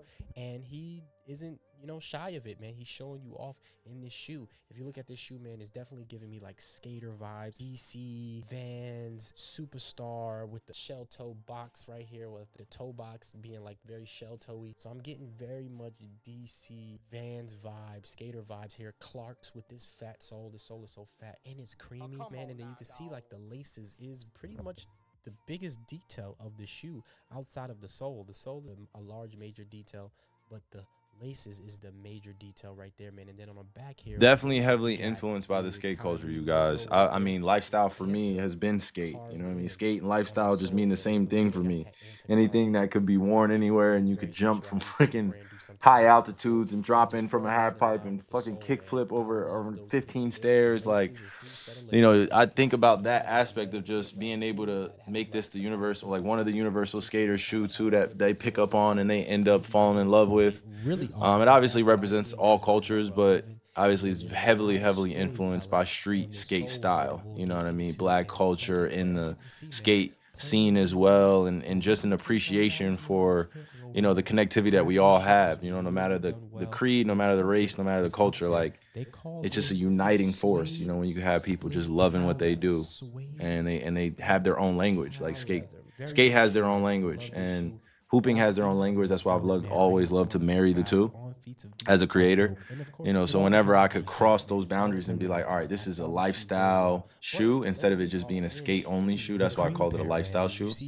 I just wanted to make sure it had its genre-less feel. If that makes sense. More gray. Definitely a different set of laces on these. But like for sure, skaters, surfers, street culture, street style. Shoe, man. The laces is the characteristics of the shoe, man. There is some shoe underneath here, and you can edit them and make them come to like more of a regular shoe here. There's some holes like here, but I love the way they sent the shoes. The way they sent the shoes is the best way to me, but you definitely can get creative with them if you want. Like I said, for $125, man, you can't beat that. Same details here. You got the Anta on the butt with the Kyrie Irving logo there, and then you also have the Kyrie Irving signature on the tongue here with like a Native American tribal type tag here. Yeah, man, these are freaking sweet. And then the insole have a lot of detail as well. Nice, thick, comfortable insole from what I see. It says wisdom, peace and wisdom right there, man. And it says grow in love in that burgundy kind of red, and then peace and wisdom with the broken arrow. So, you know, very tribal, very Native American, man. I love this shoe. And maybe Native American isn't the right word to say. Hopefully that's not. It's indigenous, brother, but you know, you can call it native. You call us natives, brother. You good. All in this shoe, especially with this pattern right here, with the way this is. This just reminds me of like Native American kind of like vest and the way. For sure, the injuries that a skater goes to is definitely worse than a lot of sports. Worse than a lot of sports. Like I guess a tribal hat or the head covering of what they wear on their head. I'm ignorant to what that is. I probably should have Googled it before. Definitely gives I me know. vibes of, The like, lace the component will Martians consistently get better, guys. It will. It's just you're supposed to leave the shoe the way it is and then ultimately dress it how you want. It just takes time. Man, you got the ivory white pair, and then you got the Okay, I respect that. You said the brown colorway is the coolest next to white. I respect that. Which one y'all going with, man? It's already been like a topic of discussion on my Instagram account when I posted them today. A lot of people, I posted these first because I knew this was going to get people's head turning, but then when people saw these, oh wait, I like those too. I think these are a little bit more. You said, what do I want to do with the dude that keeps saying it's not me? I don't think we could do anything. Let him rock. Let it ride. If he doesn't think it's me, let him ride. That's fine. I told the tribe that we were going to be active. It's okay. Read y'all something real quick. This is what the description Don't worry about says it. We good. on We the locked website. into It says, those that are "Our paying style attention. is We good. This colorway embodies the love and support Kyrie received from family, friends, and fans. The multi-layered lacing system designed symbolizes the nurturing influences that shape Kyrie's growth." So that is what the laces is about. As you can see here, man. Woof. Look at all them laces, man. Hold on, Trav. Go I'm a back laces to guy. the screen real quick. Transition me to webcam real quick because they don't believe it's me. Hold on. Yo, what? What are y'all talking about? What's going on? Do I need to check the chat? Do I need to check y'all real quick? Hold up. Did somebody say this is AI? Wait, time out, yo. Time out. See, when y'all start doing this and then I gotta pop back in and let y'all know I'm paying attention to the chat. See, now I know why a few of y'all was in the back of the class when y'all was in school. See, y'all was the ones talking shit and then throwing shit at the teacher and then trying to blame the people that's actually paying attention. See, that's the thing. I'm noticing about a lot of these social chats, a lot of people throw their shit at the teacher and then don't take any accountability. I'm feeling like, yo, I'm gonna get back to the video, but I had to make sure I had this interim, this intermission, because some people in the chat going crazy. Can y'all please just enjoy? Can y'all just enjoy the video? Can y'all enjoy the playlist? Can y'all enjoy it? All right, my bad. I'm off. Go ahead, transition. I'm off. Damn, don't make me do that again. Peace to everybody in the chat. Go ahead, play it. Peace to everybody in the chat. Love into the laces, giving you 3 set of laces. The black pair actually came with an extra set of laces as well. I don't know what that was about. I don't know if that was a mistake, but at least my pair of the ivory pair did not come with an extra set of laces. So that was what the laces are about. So let me explain what it says on the website about the plates. It's 4 plates here that give you what it is. It says, listen, honoring the journey. 4 major plates on the sole create the blueprint of Kyrie's ideal world. It says the root plate represents family with father and mother at the core. And then you have the court plate. The court plate features a diagonal herringbone pattern in Kyrie Irving number 11. The tribal plate showcases Chief Hella's words honoring his heritage. The cultural plate blends the Indian The different laces really came as an idea, guys, like where it was just, the shoe needed to continue to evolve. Like it didn't start off looking like this. So I had to really talk to the team and we really came up with just dressing this up. The shoelace idea was just a component that ended up making the shoe go from looking one way into looking like a whole different type of shoe. So it was a risk that we took as a design team, but it was amazing. Y'all feeling? I'm about to give y'all something. It was amazing. Right now, man, I thought these were super dope. Like I said, for $125, you cannot beat it. The on feet that you're seeing right now is what really does it for me. It was a big risk, chat. I'm not gonna lie to you. I thought Tribe, it was a big risk, but it worked out well because we have so many new colors on the way, and over the next few years, we're gonna continue to. I won't say re-release these, but this is like my staple shoe, one of my foundational shoes, where I look at the future generations rocking this one day, and and just having this evolve and this being somebody's inspiration piece on why they design their shoes the way they do.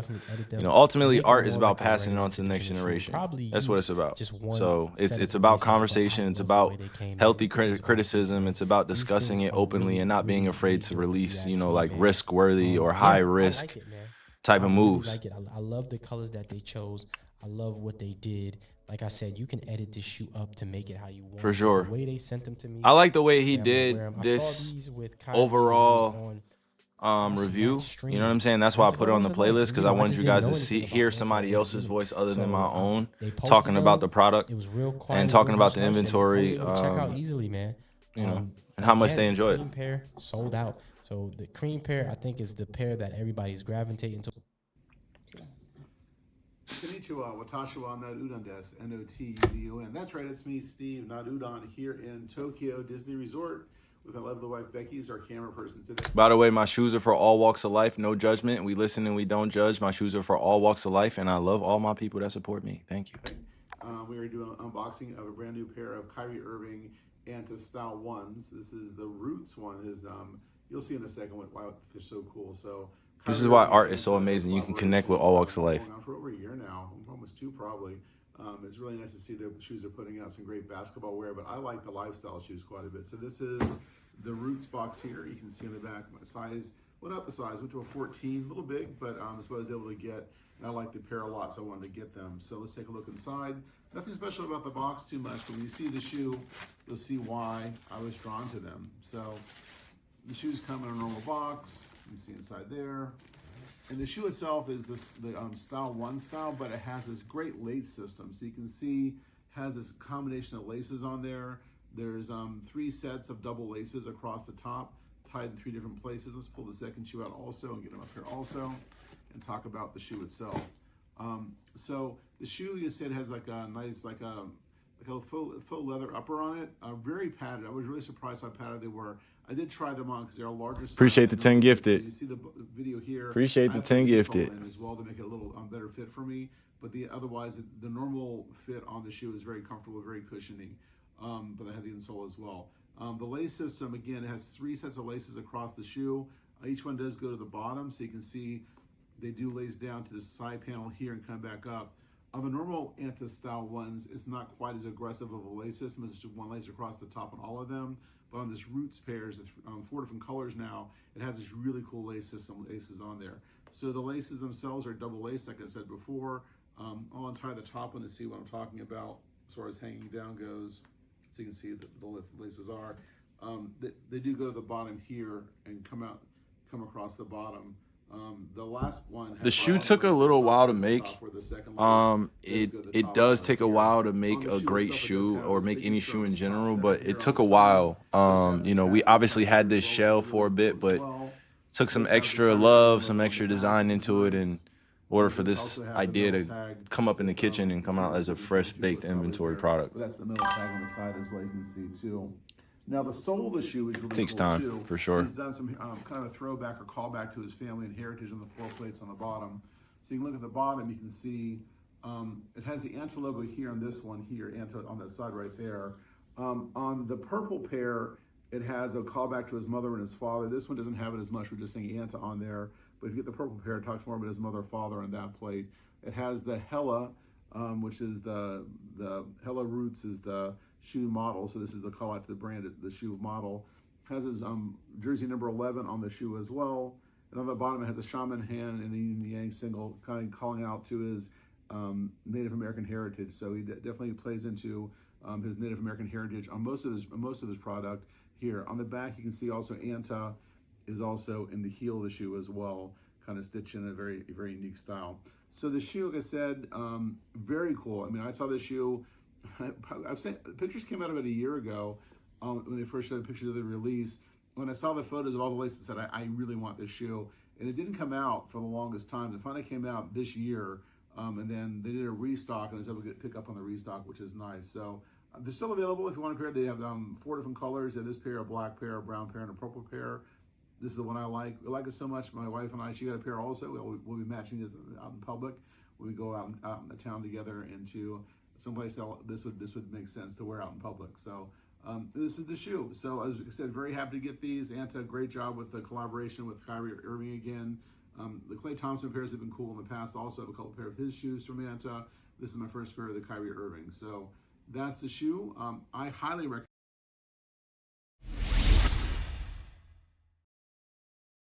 Uncle Drew is a character created from the middle name of Kyrie Andrew Irving, so I just took off that and turned it to Hey, yo, Drew. chill, yo, tribe, chill, It just tribe. came really natural I to know me. what y'all thinking. Chill But out. ultimately, Chill just out.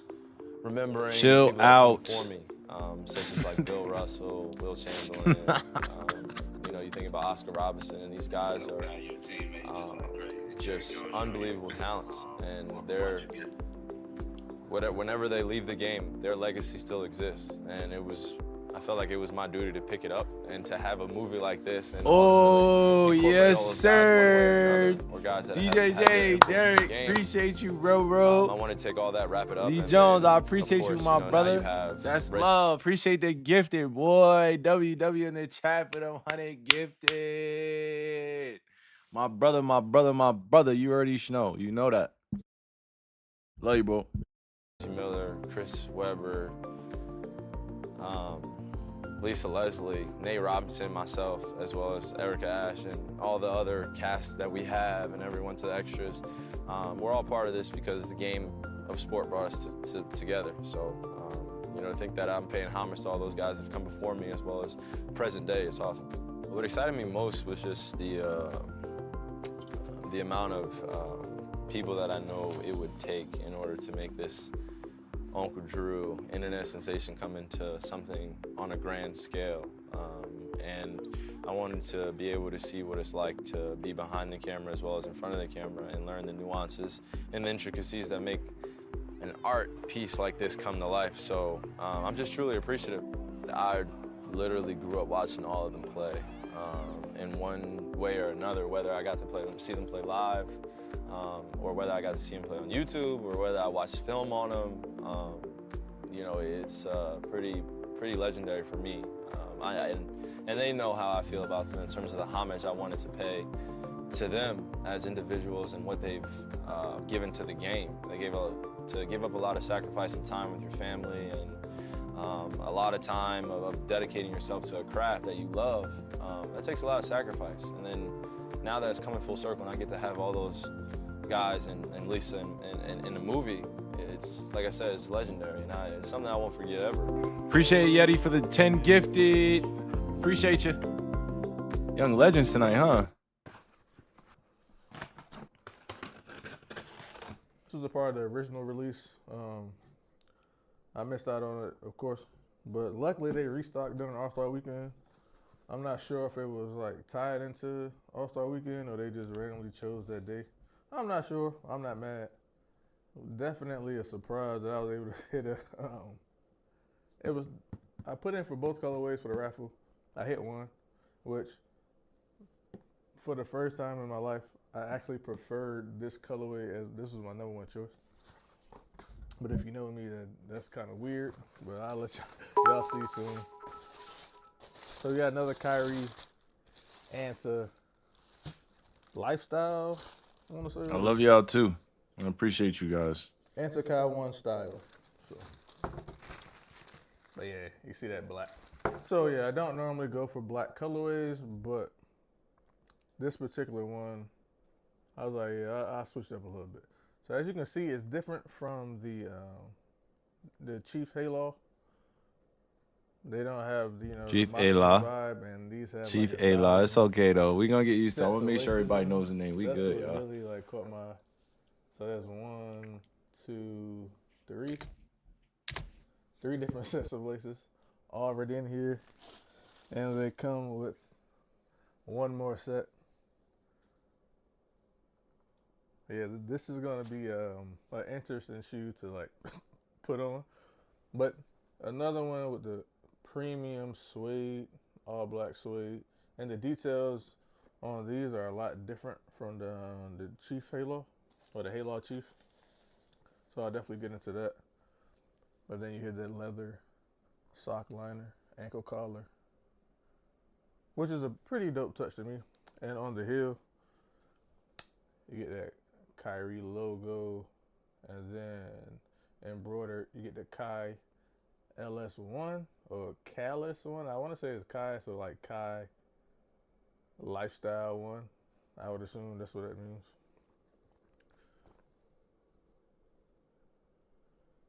So we get what's this? Like another Kyrie 11 logo, like a little tab on the tongue, and on the back, you can see it. You get Halo. The insole is all black, and you still get the grow and love and peace and wisdom. So that didn't change. The outsole is the same as well, but the lace system, you get this like suede, like the detached suede or attached suede, and that's how they lock the laces into place. So this definitely be one of those shoes that I would not mess with the laces at all. I'll probably just throw them on like this, pre-laced, because the system is too intricate for me to be trying to mess around with. Is that hold on? Is that another set of laces? I think it's 4 sets all together. Now I'm looking at it. Maybe 5. I don't know. So you can see the different colors. So you get the black and grays, and then there's like a purple. There's a lot going on. And then this emblem with the symbols, the Kyrie symbol and everything right here. It's like a metal plate, which is definitely different from the other pair. Like I'll link the video up here somewhere. But yeah, like this aged midsole doesn't take away from the shoe at all. You know, a lot of these companies now are going crazy with the aged midsole, but I think it works on these. Kyrie signature embroidered. Get another symbol down here, and then you can see like the skeleton toe thing I was talking about. You know, you can see it a little bit more on the black opposed to the that real rugged high-haired suede that we got on the Chiefs.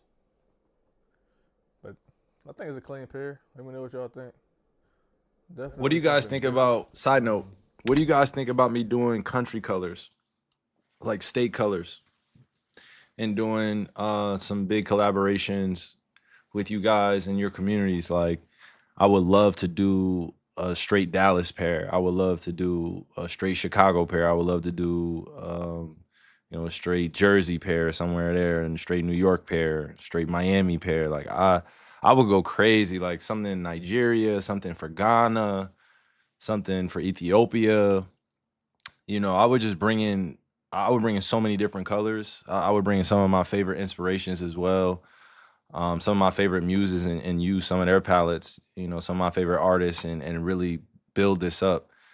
I want this to feel connected like for life. I want you guys to pass these on to your kids, you know, your kids, and and this conversation to be sparked up and you remember where you were when you wore this, because, you know, there aren't a lot of these in the world. So I want you to know that it is a bit of a special case if you do have a pair. Cherish them, but as we start releasing more pairs and the inventory continues to grow, my goal is to make sure that this is incorporated with all walks of life. I don't know, like I said, they caught my eye from the initial. And I got to do a women's only shoe, men's only shoe, all gender shoe. I got to be very conscientious of how I incorporate some of the children colorways. I love doing things with other philanthropic arms too, where the kids come in and design and they get a chance to not only own a piece of the model, but also have a piece of the royalty. And I'm trying to redefine this contract space too in the contract world. Like, I got to redefine contracts. A lot of artists get hired and they don't get any piece of the revenue, and they're kind of just asked out. So I definitely want to change that up. The initial pictures and videos of Kyrie wearing them, it was hard to keep up with the release dates for me because I didn't see anything posted anywhere. And I follow Anta, so now I had to put the notifications on so I wouldn't miss the next drop. Said Brittany Sykes needs a PE. I don't blame you. I really wanted, so. Dan Gaff deserves a PE. Derek Jones deserves a PE. Everybody on our roster of Anta deserves a PE. My goal is to make that happen as a CCO. They sold out instantly, but they do have like the regular version of this without the extra laces. in like a bone and gray colorway, maybe. Like those two colorways, they were on sale last time I checked. And I think they had every size up to an 11, which I wish I could have gotten a 12. But if you're looking for, We got you, brother. And check out the answer. We got you loud and clear, man. We got you loud and clear, guys. Kyrie Irving, we are very honored by your presence. What does it mean to you? You're thousands of miles from home. What does it mean to you, NBA superstar, to be part of an initiative like this?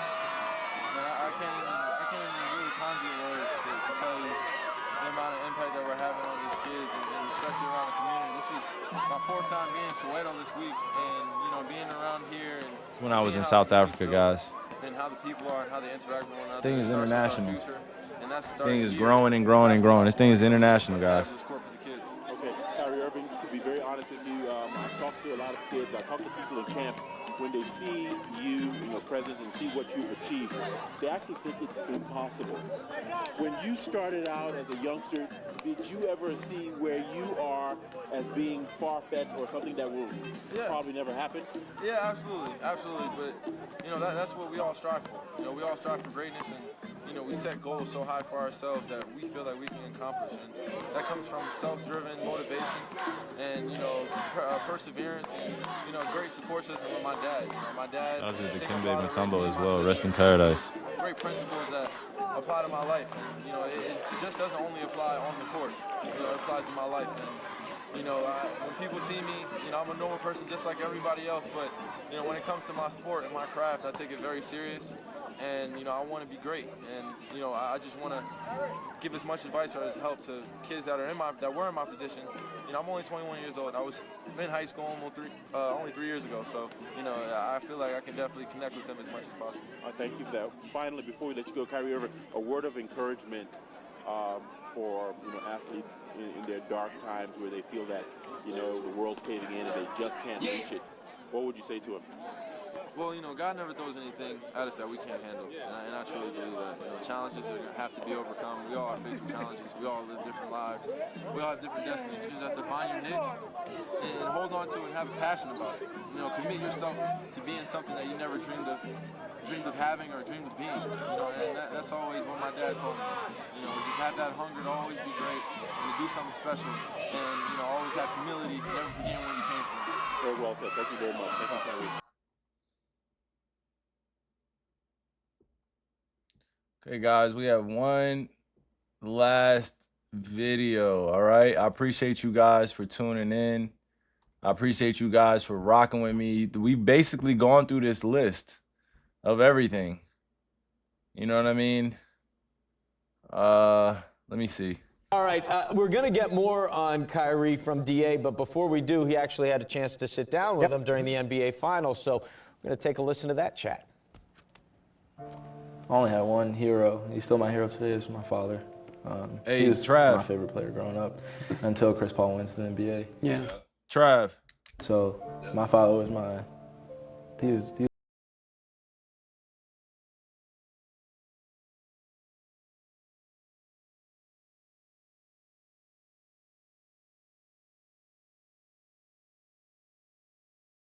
Why is my voice so soft right here, bro? I'm looking at some of these videos, and I'm not gonna lie to you, like I'm not gonna be hypercritical of myself, but they are cringe, dog. I'll be looking at it like, bro, I can't believe I used to speak like that. Oh my gosh, bro. I'm glad you guys are enjoying it. This is the last video of the night. I appreciate you guys tuning in. Let's get to it, okay? Let's get to it. I'm a definitely. You said my voice is still soft. So be it then. My voice is still soft, bro. It's fine. It's fine, bro. You can make fun of me, bro. I can take jokes too, bro. You good, bro. Get off on that shit, bro. Get off on it. Get off, bro. I appreciate you guys, dog. Real talk. Oh, next week is your wedding and you want to send me an invitation? Why not? Shit, why not, bro? Send that through. Send that through. All right, let's go back. Let's go back. Let's finish this up, dog. He was my idol. He brought me to all his games, and he just kept me around the game of basketball, which I loved. When I think about draft night, I really don't think about myself. I really play out just everybody's reaction that's going to be at the table. and just my heart dropping. But more importantly, just seeing my father's face and my sister's face. Because before all this, it was just the three of us. So, Dang, that's how old this video is. It only has, like, I can only put it in 360. What were those weeks like when you weren't playing? They were really tough, especially in the beginning.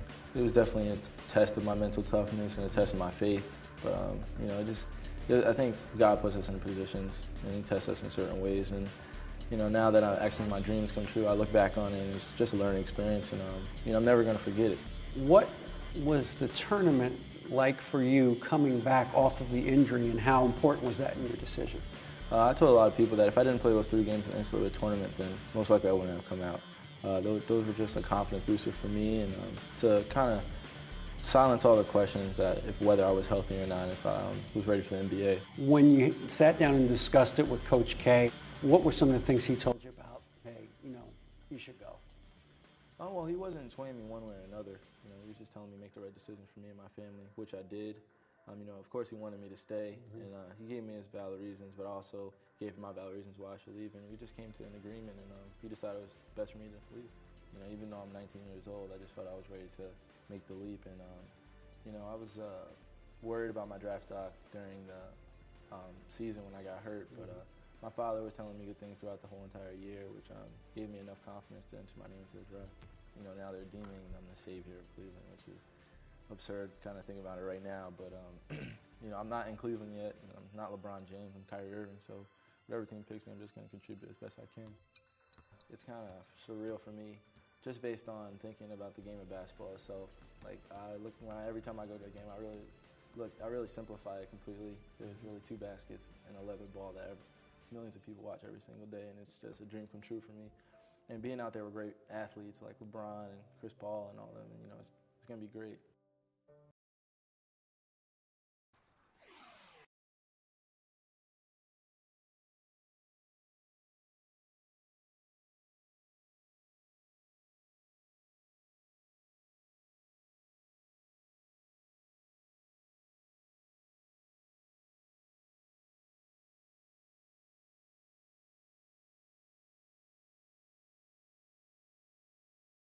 Damn. Tribe, I appreciate you guys for locking in. Thank you so much. Thank you so much. W's in the chat for you guys that's been tuned in. I know it was a little bit of a different stream. I know we've had people, you know, cross platforms and things of that nature wondering what's going on, how is this going on, what's happening, all that other stuff. But I just want to tell you that thank you for tuning in. Thank you for being patient with me. And ultimately having fun. You know, I pray that you guys enjoyed the videos. It was my own personal playlist. I think towards the end of my streams, I would love to give you guys a personal playlist of videos that motivate me, interviews that have inspired me, different muses of mine that have gone out of their way to help me, you know, in the physical, and then also, you know, different family members that I haven't met sending out their support and things. So I just want to say thank you again. Like, these streams are going to continue to get better. You know, obviously I would love to put an emphasis on, you know, what is actually happening too. You know what I'm saying? Like, I know that this was a centralized focus stream on me, but moving forward, you know, especially for the Thursday stream, I'll for sure be streaming on Thursday. I'm not sure if I'm going to stream tomorrow, but I'll for sure be streaming on Thursday. And figuring out how I get all this organized and things of that nature. You know what I mean? The more structured and organized I am, the better off and the greater I am. And I pray that you guys understand that too at home.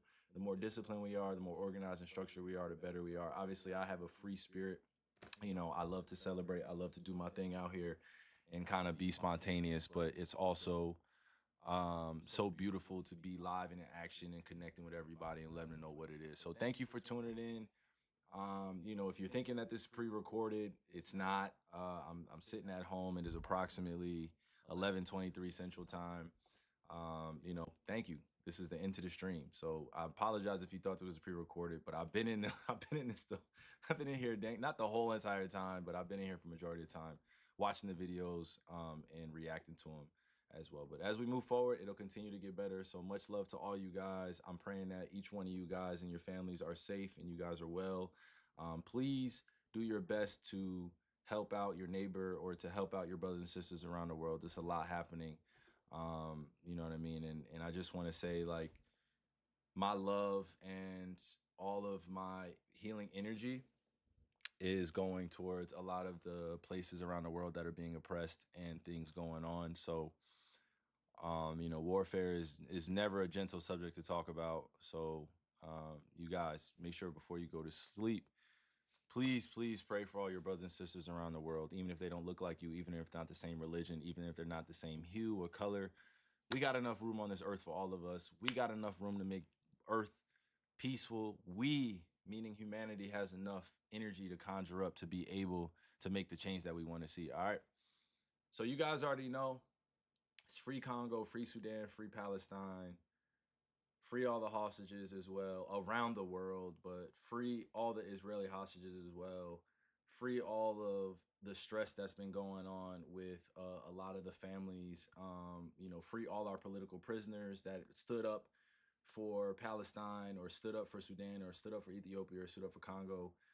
You know, shout out to everybody that's been standing up, you know what I mean, and saying something about what's going on, you know, and not pretending like they're not seeing things be live streamed on their phone. So again, this is my prayer up as well for all the Al Jazeera journalists that were martyred and murdered in the last airstrike. You know, I'm just praying for a lot of the innocent children that have lost their lives too in the middle of these warfares that are happening in multiple places. So guys, you know, it's never goes a day, it never goes out a moment I'm not thinking about them. All right, so I appreciate you guys. I love you. Love you guys, love you guys, love you guys. Appreciate you. W stream. Let me go play one song before I get out of here. And then we're out. Appreciate you guys. I love you very much. You already know. Let's vibe. I think that love is forgiving yourself. I think that love is offering your immediate help. I think that love is everything that we need in this world. I think the key is being honest and being yourself. I think love is understanding that people can change and loving them anyway through every stage. I read all about love, then I gave it to Jade. Love is sharing knowledge, there's so much to gain. Love is every time I put pen to the page. If I don't love what I'm doing, then I'm hardly engaged, yeah. God, you love me though I am flawed. I know I'm not an innocent child, but I am yours. And if you're with me, you're safe. I know my body isn't immortal, but I am brave. I think you know what's real love when it's sincere. I'ma show 'em I ain't scared, eradicate fear, yeah. Said that we will never ever crash, fold under pressure. Love guitar, use it to do better. See, love is something that you can't measure. No judgment, no pressure. It's your letter, your words. Look, I think that fear is not trusting yourself. I think that fear is keeping true information withheld. I think fear can be exposed in abundance of wealth and then creeps in when you're not loving yourself. Fear can be dressed in a form of protection. Fear can be the culprit of slowing progression. Can be impulsive and be an obsession. I think we fear all the answers, so we don't ask the questions. Yeah, I think that is a lethal weapon. I think we fear being naked from the fear of rejection. If beauty is in the eye of the beholder, why are we obsessed with seeking perfection? Fear will probably hear this and feel exposed. Fear works best when love is close. But love will never judge you because of your pain. Look in the mirror and say I love you unconditionally every day. Said that we will never ever crash, fold under pressure. Love guitar, use it to do better. Whoa, see, love is something that you can't measure. No judgment, no pressure. Your letter, your words for who? Say. Said that we will never ever crash, fold under pressure. Love guitar, use it to do better. You can't hold me down cause I've always been. Why they always wanna hate when the love is? Hear me now, mic check, it was 1, 2. One more but one enough, so I had to get. I remember when they said nothing in life is. Evil spirits cannot enter when your soul is. MJ said he got the tunes I should pull up at. Yo, every time I bust a lyric I've been feeling so. And every time I'm on the stage I've been feeling so. Auntie Sippy, what you call me when my knees turn. I used to bump the train to college I will travel for. I never miss a countdown. 5, 4, 2, 1, take off in the air. Shout my brothers locked in the can trying to get. There's a war outside, pray the people go. Shout my brothers locked in the can trying to get. There's a war outside, pray the people go.